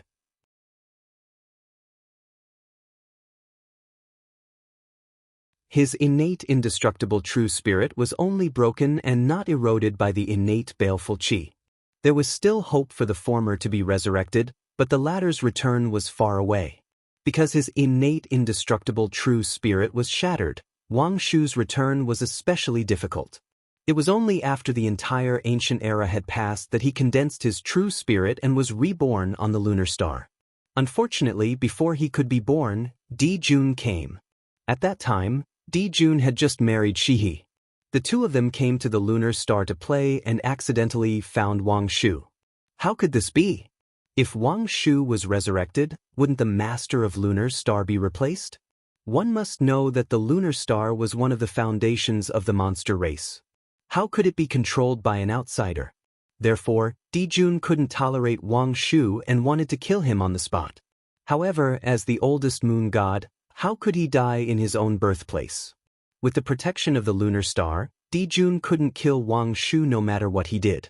In desperation, Di Jun and Shihe joined forces and used the power of lunar and solar to seal Wang Shu, preventing him from being reborn. The meaning of the Tai Chi diagram's existence was to constantly wear down Wang Shu's power, preventing him from using the power of the lunar star to break the seal. However, man proposes, God disposes. The seal that was supposed to be foolproof had a slight flaw because of the battle between Shihe and Di Jiang, giving Wang Shu a chance to escape. Fellow Taoist, it's time for you to escape. We're here. When the roots of the laurel tree arrived here, they swung at the seal, causing boundless laws to descend and shatter the seal into pieces. Its power was no less than that of a perfected sage-to-be. The laurel tree, one of the top 10 primordial spiritual roots of the primitive world, not only had it developed intelligence, but it also had the cultivation of a perfected sage-to-be. It was really surprising. In fact, this was normal. Among the top 10 primordial spiritual roots of the primitive world, only the primordial fusang tree and the primordial laurel tree were the most special. Unlike other primordial spiritual roots, they didn't grow on the primitive world. Instead, they took root on the solar star and the lunar star to balance yin and yang and suppress the rebellious lunar star and the lunar star. Therefore, with their great merit, it was understandable that they had developed intelligence. However, it was even more difficult for them to transform. They were already extremely heaven-defying. With the addition of merit, if the heavenly Tao didn't go crazy, it wouldn't let them transform. As the only two creatures on the lunar star, the laurel tree and Wang Shu had accompanied each other for hundreds of millions of years. Naturally, their friendship was very deep. A long time ago, he had been planning to save Wang Shu.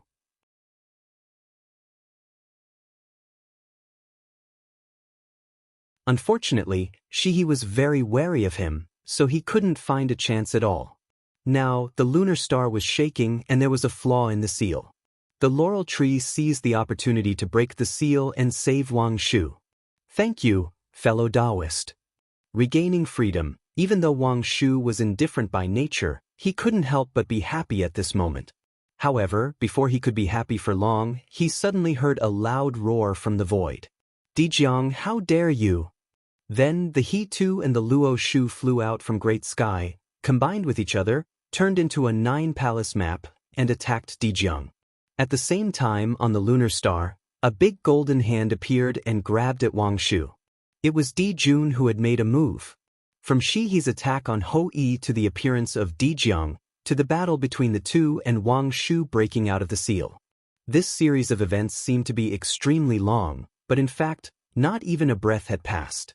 It was because the sage-to-be powerhouses had begun to close their own timelines. Their battle had long transcended time and space and drifted away from time. Whether it was a breath or 10,000 years, it was the same in front of them. Time had lost its meaning to them. It was also because of this that when Di Jun felt the movement, it was already too late to salvage the situation. After Di Jun made a move, Tai Yi's attack followed closely. After that, there were also the supernatural powers of Fuxi, Kunpeng, and a series of demon experts. All kinds of lights bloomed, and it was incomparably beautiful. It was like a sea of light that wanted to drown Dijiang. Let's go! Seeing so many supernatural powers coming at him, even Dijiang couldn't help but feel his scalp go numb. He didn't dare to take it head-on. He grabbed Ho Yi and quickly left.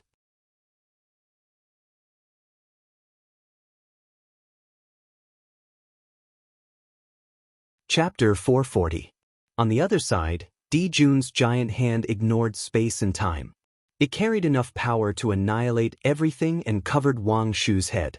The surrounding space suddenly froze and blocked all of Wang Shu's escape routes. He wanted to kill Wang Shu with one blow.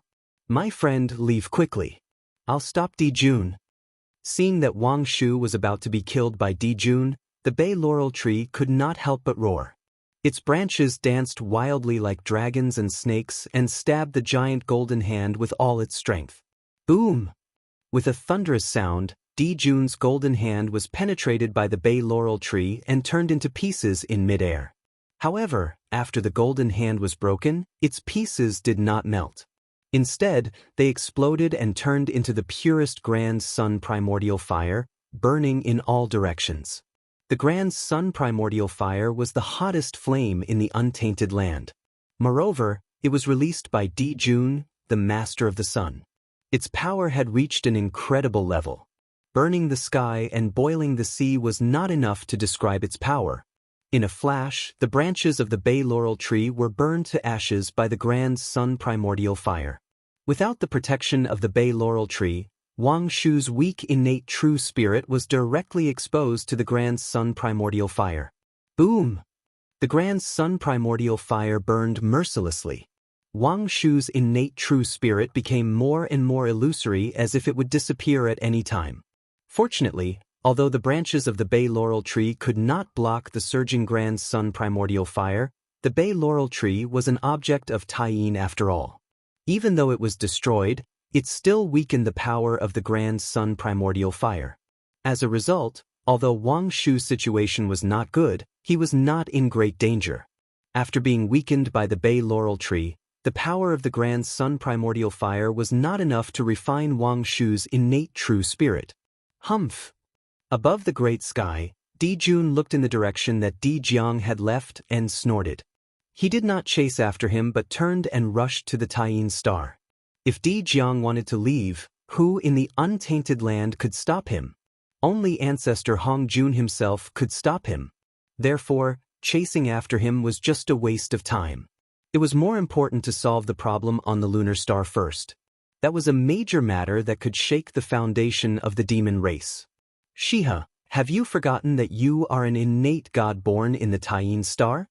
Are you really going to join hands with that Di Jun and kill Wang Shu?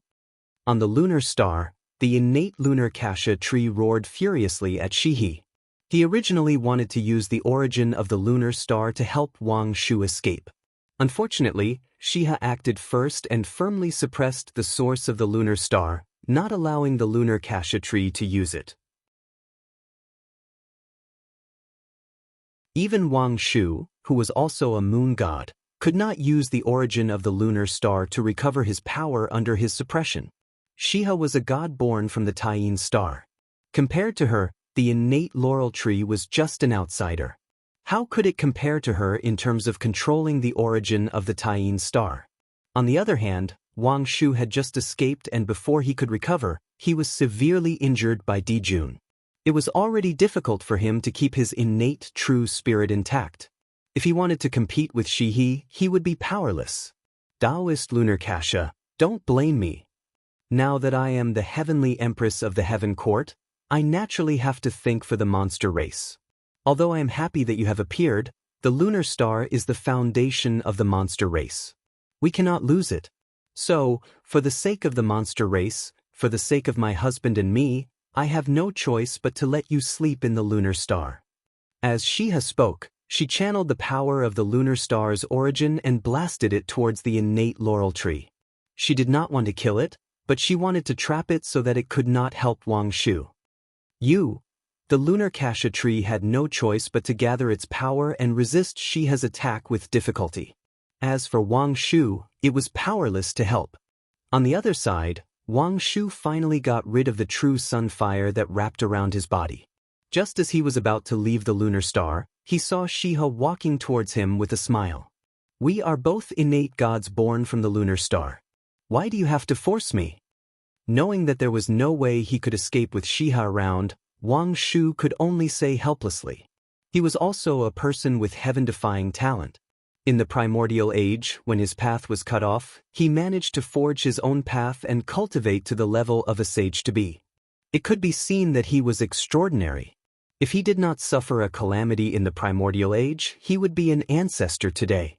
Even if his achievements were not as good as Tao ancestor Hongjuan's, he would not be far behind.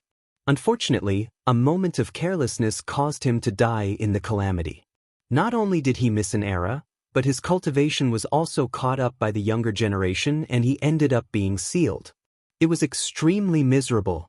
Sister, it's not that I don't want to give you face, but the monster race has reached a critical moment.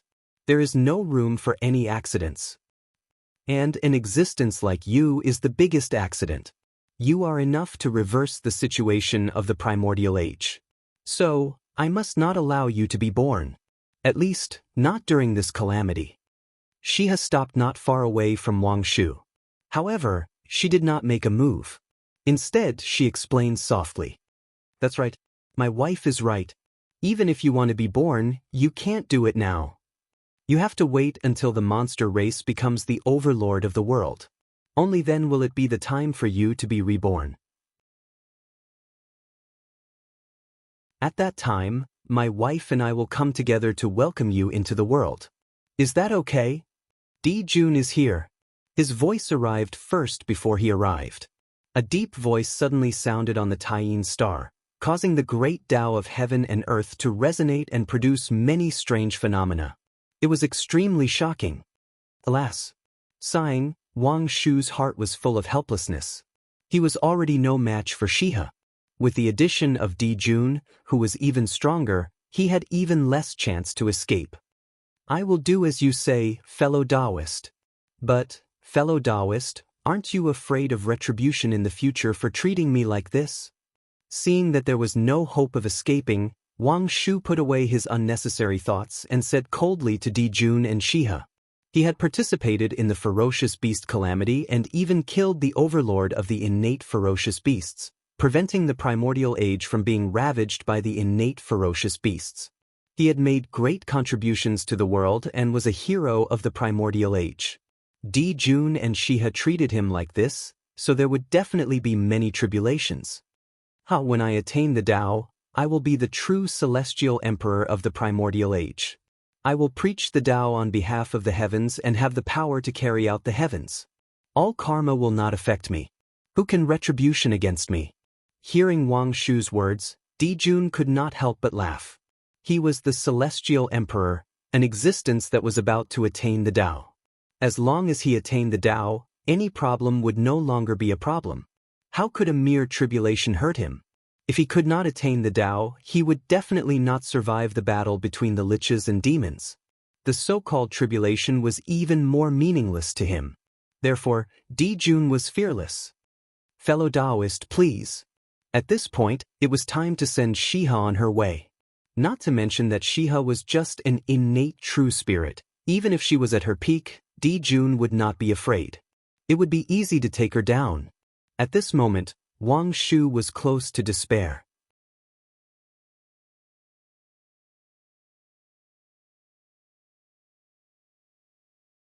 Chapter 441. Di Jun attacked while Shihi assisted him. Who in the Eldritch world could escape from them in a one-on-one battle? Perhaps. But it was definitely not Wang Shu. Fellow Taoist, run. Just as Wang Shu was in despair and Di Jun and Shihi were about to win, the connate laurel tree that they had neglected suddenly erupted. Tao sounds rumbled between heaven and earth as billions of rays of light bloomed from its body. Innate talismans danced in the air as infinite power emerged, allowing the connate laurel tree to break free from the origin of Taiyin. Whoosh! The connate laurel tree shook its branches as infinite light shone like an ocean of light. It was unusually bright and vast as it swept towards Di Jun and Shihi. The light was dazzling as the connate Taoist rhymes flowed. The Tao patterns were endless, containing the coldness of the Tao of Taiyin and the rhythm of the connate wood elemental Tao. Loneliness and life coexisted, contradictory yet balanced. This was the Tao of the connate laurel tree, the coexistence of Taiyin and wood elemental Tao. In an instant, endless talismans appeared and drowned Di Jun and Shihi. At the same time, the power of Taiyin and the power of life erupted.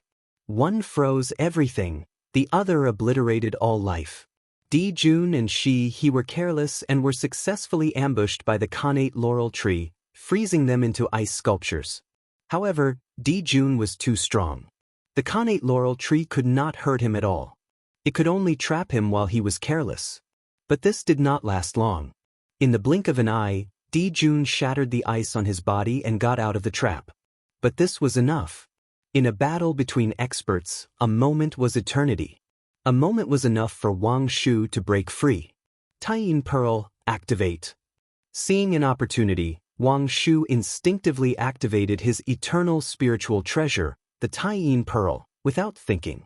A silver light rose from Wang Shu's body, growing bigger and bigger until it gradually turned into a bright moon.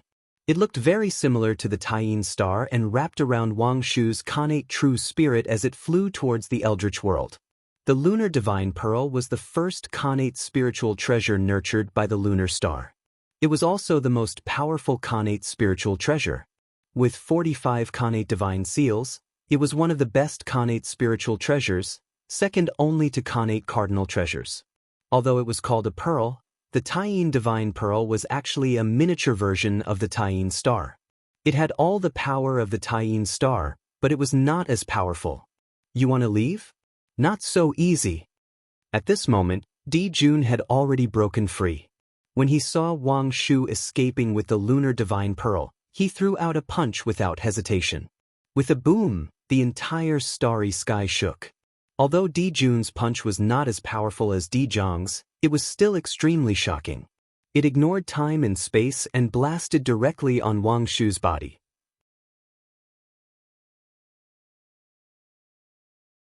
Even with the protection of the Taiyin divine pearl, Wang Shu's innate true spirit was shattered and he was on the verge of death. He didn't die?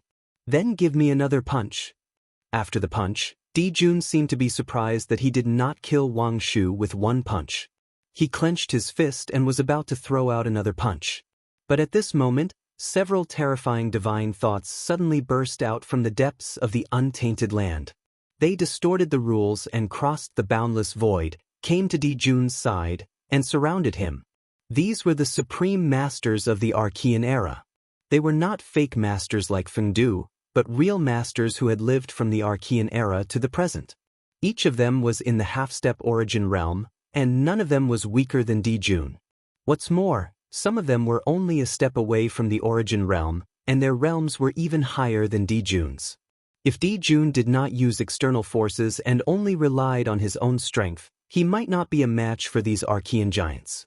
This scene seemed shocking, but in fact, it was reasonable. Although Di Jun was powerful, these Archean giants were not weak either. Not to mention that they were born at the beginning of the world and had obtained many heaven-defying creations. Even if they had once fought with the Tao ancestor, they might not be inferior to Di Jun and the others. Silence. Endless silence. After these Archean giants appeared, they directly surrounded Di Jun. Although they did not say a word, their meaning was quite clear. They did not allow Di Jun to attack Wang Shu. The longer one lived, the more they cherished the past. It was unknown how long it had been since the Archean era. It was so long ago that the Archean era had become a legend. After many battles, there were not many old antiques who had lived from the Archean era to the present. Looking up, there were fewer and fewer people traveling with them. These Archean giants could not help but feel sad. Now, the moon god had suddenly recovered, and their fellow Taoists of the past had reappeared in the primordial world. There was one more person traveling with them. How could these Archean giants let anything happen to him? They woke up from their deep sleep one after another to protect him. With a cold snort, Di Jun retracted his fist and returned to the lunar star, no longer chasing after Wang Shu.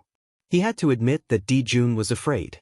Although he was not afraid of these people, there were more than these few experts who had survived from the Archean era. Who knew how many more people were hiding in the dark?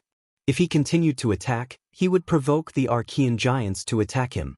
Even Daluo Jingxian, who had become a primordial chaos expert on the spot, would not be able to avoid the fate of death. Therefore, he could only retreat. Di Jun was right. If he continued to chase after Wang Shu, even if he was the celestial emperor, after this time, he would be skinned even if he did not die. This was because the moment Wang Shu left the lunar star, many Archean giants sensed it. In the Far East, the Azure Dragon's sacred beast's divine ability was ready to be unleashed. In the southern undying volcano, the vermilion bird subconsciously took out her Dharma treasure. In the deepest part of the northern underworld, a huge shadow was filled with Khanate Tao runes, ready to launch a shocking attack at any time. Even the Purple Cloud Palace, which was far away in the sky, had already made a move. Tao ancestor Hong Jun seemed to be hesitating, not knowing if he should make a move. The heavenly Tao Hong Jun was cold and heartless. Naturally, he would not make a move. However, Tao ancestor Hong Jun was one of the most powerful beings in the Archean era. He was also one of the leaders of the Khanate god fiends during the ferocious beast cataclysm. There was a reason why he had to make a move. Fortunately, Di Jun stopped in time, saving Tao ancestor Hong Jun from a difficult situation. As Di Jun stopped, the Archean giants also withdrew their divine senses. The primordial world once again returned to calm. "Husband, are we going to let Wang Shu go just like that?" On the lunar star, Shihi looked at Di Jun in confusion. Now that the two sides were like fire and water, Once Wang Shu recovered his strength, he would definitely take back the position of the Lunar Star Lord. This was a great disadvantage for the demon race. How could they let him escape so easily? Now that he has the protection of the Archean giants, ordinary methods can't deal with him. We can only use other methods. With a mysterious smile, Dijun already had an idea on how to deal with Wang Shu. What method? He was puzzled and asked. There's no hurry. We'll talk about it later. Now, let me help you get rid of the hidden danger on the lunar star.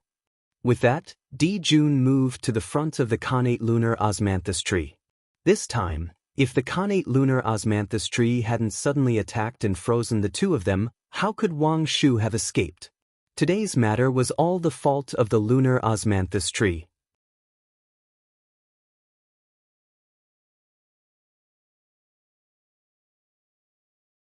Chapter 442. Fellow Taoist, why are you doing this? Wang Shu is the moon god. Isn't she he? In front of the laurel tree, Dijun's heart was filled with anger. Who would have thought that the laurel tree, which had not moved for countless years, would suddenly give him a big surprise? It caught him off guard and allowed Wang Shu to escape. Damn it! What kind of person was Wang Shu? He was one of the peerless experts of the primordial era, a peerless figure who had once competed with the Tao ancestor. His escape this time was like a hidden dragon entering the sea. He would definitely soar into the sky. Not to mention recovering his cultivation. Even if his cultivation was one step higher, it would not be a problem for him to cultivate to the top realm of the primordial era. At that time, the demons would be in big trouble. However, such a figure had escaped because of the laurel tree. How could Dijun not be angry? At the same time, Dijun was also a little glad in his heart. He was glad that the laurel tree had erupted at this time and not at another critical moment. If the laurel tree had suddenly erupted during the battle between the liches and demons, it would have given the demons a ruthless blow. The consequences would have been unimaginable. Fortunately, the laurel tree, an unstable factor, had been exposed, allowing him to be prepared in advance and not be flustered when the time came. It was not necessarily a bad thing for Wang Shu to escape. Heh, moon god. Is he worthy of calling herself the moon god? The lunar star and the lunar star are both supreme stars. They are divided into two extremes of yin and yang. They command endless stars and have no difference in strength. But ever since he married you, the lunar star has become a foil to the sun star and is weaker than the sun star. He is really a good moon god. A divine thought was sent out from the laurel tree with a strong sense of ridicule, which made he, who had rushed here, very angry. However, what the laurel tree said was the truth. She really could not refute it. Don't talk too much. Since fellow Taoist Laurel doesn't know how to appreciate favors, don't blame us for being ruthless. From the laurel tree's attitude, it was not difficult to know that he was determined to go against Dijun. Thus, Dijun did not waste any time and directly attacked. Rumble. The power of the sun surged out and shrouded the innate lunar cassia tree. At the same time, on the other side, seeing Dijun make a move, Shiha also made a move. Silver-white Tai-yin power danced in the air, surging towards the connate moon osmanthus tree. Seal. The Tai-yin and Tai-yang danced together, forming a huge Tai Chi diagram that isolated space and blocked all Daos, completely sealing the space where the connate moon osmanthus tree was. Dijun, he, the two of you are plagued by tribulations and don't have long to live. How long can you seal me? Knowing that it was useless to struggle, the connate laurel tree did not resist and allowed Dijun to seal it. He was the supreme spiritual root that suppressed the lunar star. He had immeasurable merit, and no one dared to kill him. The amount of negative karma was so great that even a saint would not dare to touch it. If Dijun killed him, even if the demon race was not exterminated, their vitality would be greatly damaged. Therefore, even though Dijun was furious, he did not dare to kill him. He could only seal him. This was also the reason why the connate laurel tree was not afraid of Dijun, knowing that he would not die. He was naturally not afraid of Dijun. This was the benefit of having the heavenly Tao. No matter how powerful he was He had to follow the rules of the heavenly Tao and could not act recklessly. Otherwise, if a saint was invincible in the primordial world, wouldn't he be able to kill whoever he wanted? Wouldn't the primordial world be in chaos? Let's go and see fellow Taoist Fuxi. After sealing the Khanate laurel tree, Dijun pulled Shihe and walked towards the sky. If he wanted to deal with Wang Shu, he would need Fuxi's help. Only he could calculate Wang Shu's location. Fellow Taoist Fuxi, this is the case. Please help. Inside the Fuxi palace, Emperor Jun told Fuxi everything that had happened. There was no need to hide anything. Dijun did this for the demon race. He had a clear conscience, so there was naturally no need to hide anything. Moreover, he could not hide it in front of Fuxi. Fellow Taoist, what do you want me to say? If there is such a thing in the future, can you let us know? After hearing Dijun's words, Fuxi could not help but feel a headache. He really did not want to get involved in this matter, but it involved the foundation of the demon race, so he could not ignore it. This was really a headache. If this matter was only related to Dijun, Fuxi would be happy to watch a joke. However, it concerned the future of the demon race, so he could not refuse. His involvement with the demon race was too deep. It had reached the point where they were bound together for good or ill. He could not sit back and watch the demon race fall. I did not consider this matter carefully. I have caused a lot of trouble for the demon race. Please forgive me, fellow Taoist. Dijun was also a little helpless. His plan was clearly good, but who knew that it would turn out like this? From this, it could be seen that the tribulation aura in the world had begun to affect Dijun's luck, causing him to lose the privilege of doing everything as he wished. Fellow Taoist, it's not difficult to find Wang Shu. But after finding him, what should we do? To Fuxi, even if it was a saint, he could still be considered 1 or 2 points. It was not difficult to find Wang Shu's whereabouts. What was difficult was how to deal with Wang Shu after finding him. Kill him? That was impossible. If he really did that, he would probably be torn to pieces by the 2 powerful giants. It was also impossible to imprison him. This person could not be killed, imprisoned, or let go. He was really troublesome. Fellow Taoist, this is easy. Look at what this is. Dijun had already come to a conclusion about how to deal with Wang Shu. Now that Fuxi had spoken, he smiled mysteriously and took out a red ball of air. This is the aura of the red embroidered ball? Fuxi looked at the red ball of air in Dijun's hand and felt that it looked familiar. After thinking for a while, he remembered that the aura emitted by the red ball of air was exactly the same as the aura of the red embroidered ball in his sister's hand. That's right, this is the aura of origin emitted by the red embroidered ball. Nodding, Dijun said, back then, it was fortunate that fellow Taoist Nuwa went to the lunar star to act as a matchmaker for me. That was how I was able to win Shihe and complete the heavenly marriage. And the red embroidered ball witnessed my marriage with Shihe. This also allowed it to share some of the heavenly marriage merit and become one of the symbols of marriage. The red embroidered ball contains the power of the path of marriage. At this point, Dijun stopped and did not continue, because there was no need to say any more. The people present were all extremely smart people. Since Dijun had said this, Fuxi and Shihe naturally guessed his plan. Marriage. This plan was formed around marriage. The red ball was a supreme treasure that symbolized marriage. It could trigger the red Luan star, tie the red line, and set the marriage for people. The red line of the later generations was made based on the red embroidered ball. The red airflow in Dijun's hand was the aura of origin of the red embroidered ball. Although it was unknown how he obtained it, this power possessed all the abilities of the red embroidered ball. Of course, this aura of origin could only be used once. After one use, it would be exhausted. However, once was enough to deal with Wang Shu.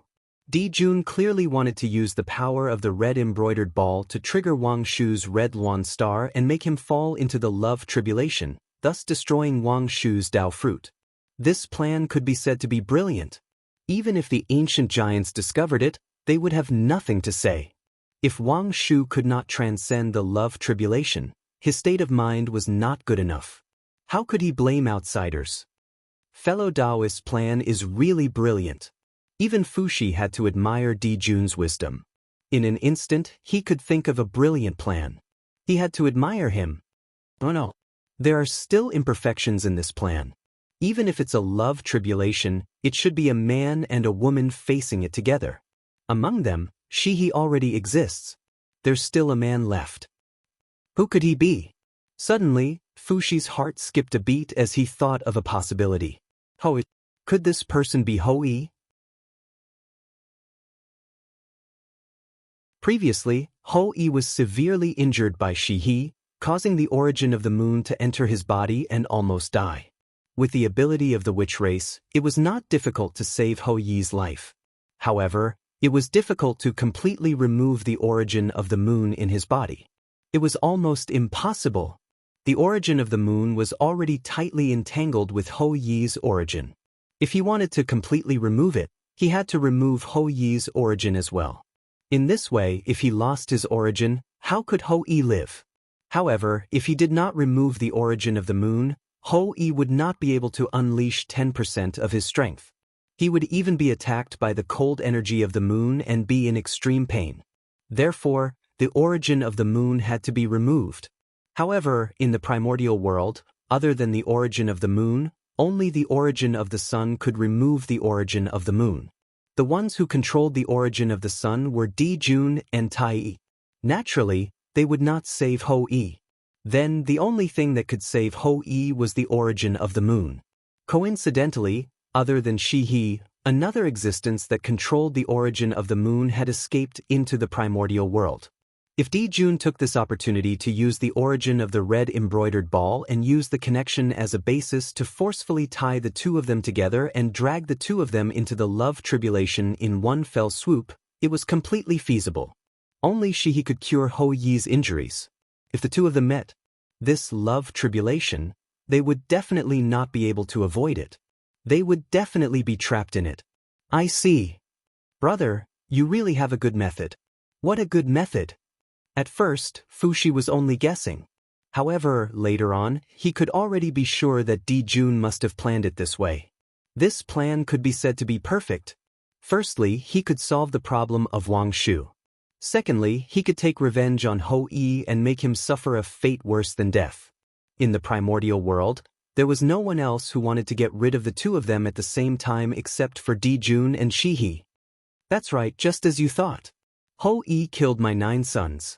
How can I let him have it easy? Death would be too easy for him. Only by making him suffer a fate worse than death can I relieve the hatred in my heart. Seeing Fuxi's expression, Di Jun knew that he had guessed all of his plans.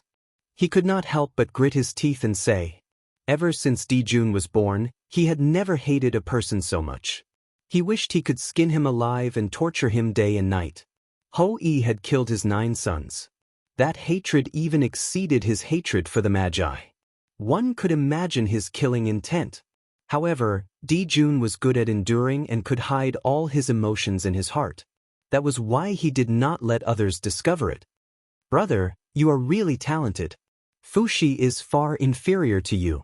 It was not difficult to come up with this plan. Fuxi asked himself that if he was given enough time, he could also set up such a perfect plan. However, to be able to come up with such a huge plan and perfect it in an instant was far beyond Fuxi's ability. Few people in the primordial world could compare to his intelligence. She had attacked Hou-yi on her own accord. She had not discussed it with anyone beforehand. Fuxi was sure that Di Jun did not know about it previously. From this, it could be seen how terrifying Di Jun was.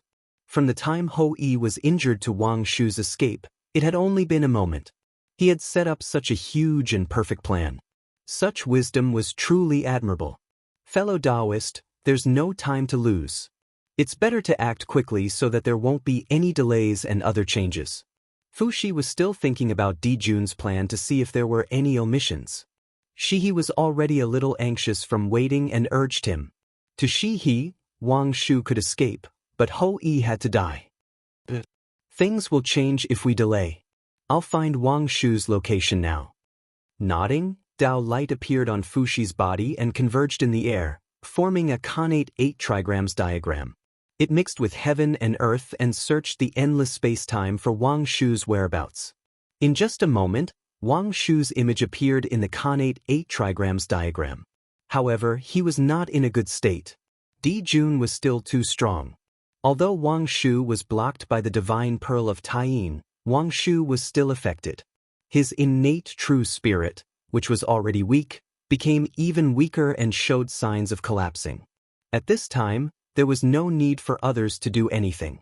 If Wang Shu's injuries were allowed to continue, his innate true spirit would completely collapse in less than 1,000 years, and he would fall into a state of death again. That's even better. I was just thinking about how to hide from Wang Shu's perception.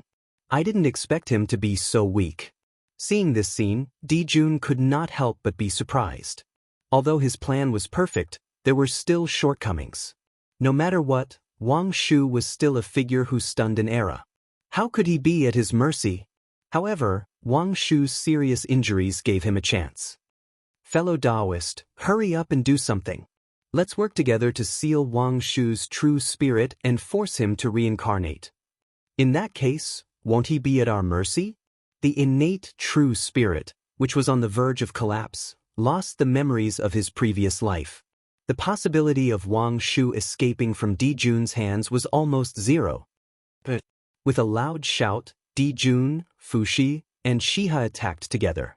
They used their most powerful means to break through layers of the void and hit Wang Shu in the distance. Boom! In the blink of an eye, the Taiyin divine pearl was hit until its spiritual light dimmed and retracted into Wang Shu's body. Without the protection of the Taiyin divine pearl, 3 powerful forces directly hit Wang Shu's body and turned into 3 unbreakable power seals, sealing Wang Shu's spiritual intelligence. Again! The first attack worked, and the second attack came right after. Last time, it was to seal Wang Shu's spiritual intelligence. This time, it was to let him reincarnate. Rumble! The void was shattered, and the laws were distorted. A pitch-black crack appeared and swallowed Wang Shu's true spirit. This was the reincarnation passage that Di Jun and the other 2 opened with supreme magic power to ensure that Wang Shu could only become the most ordinary creature in the untainted land after his reincarnation. You're tuning in to the Passion Pages YouTube channel. We're so grateful for your support, and don't forget to subscribe to join us on this incredible journey through captivating stories. Your generosity through donations truly makes a world of difference, as it's the primary source of revenue that allows me to expand and enhance this channel for you. Thank you from the bottom of my heart for being a part of this adventure.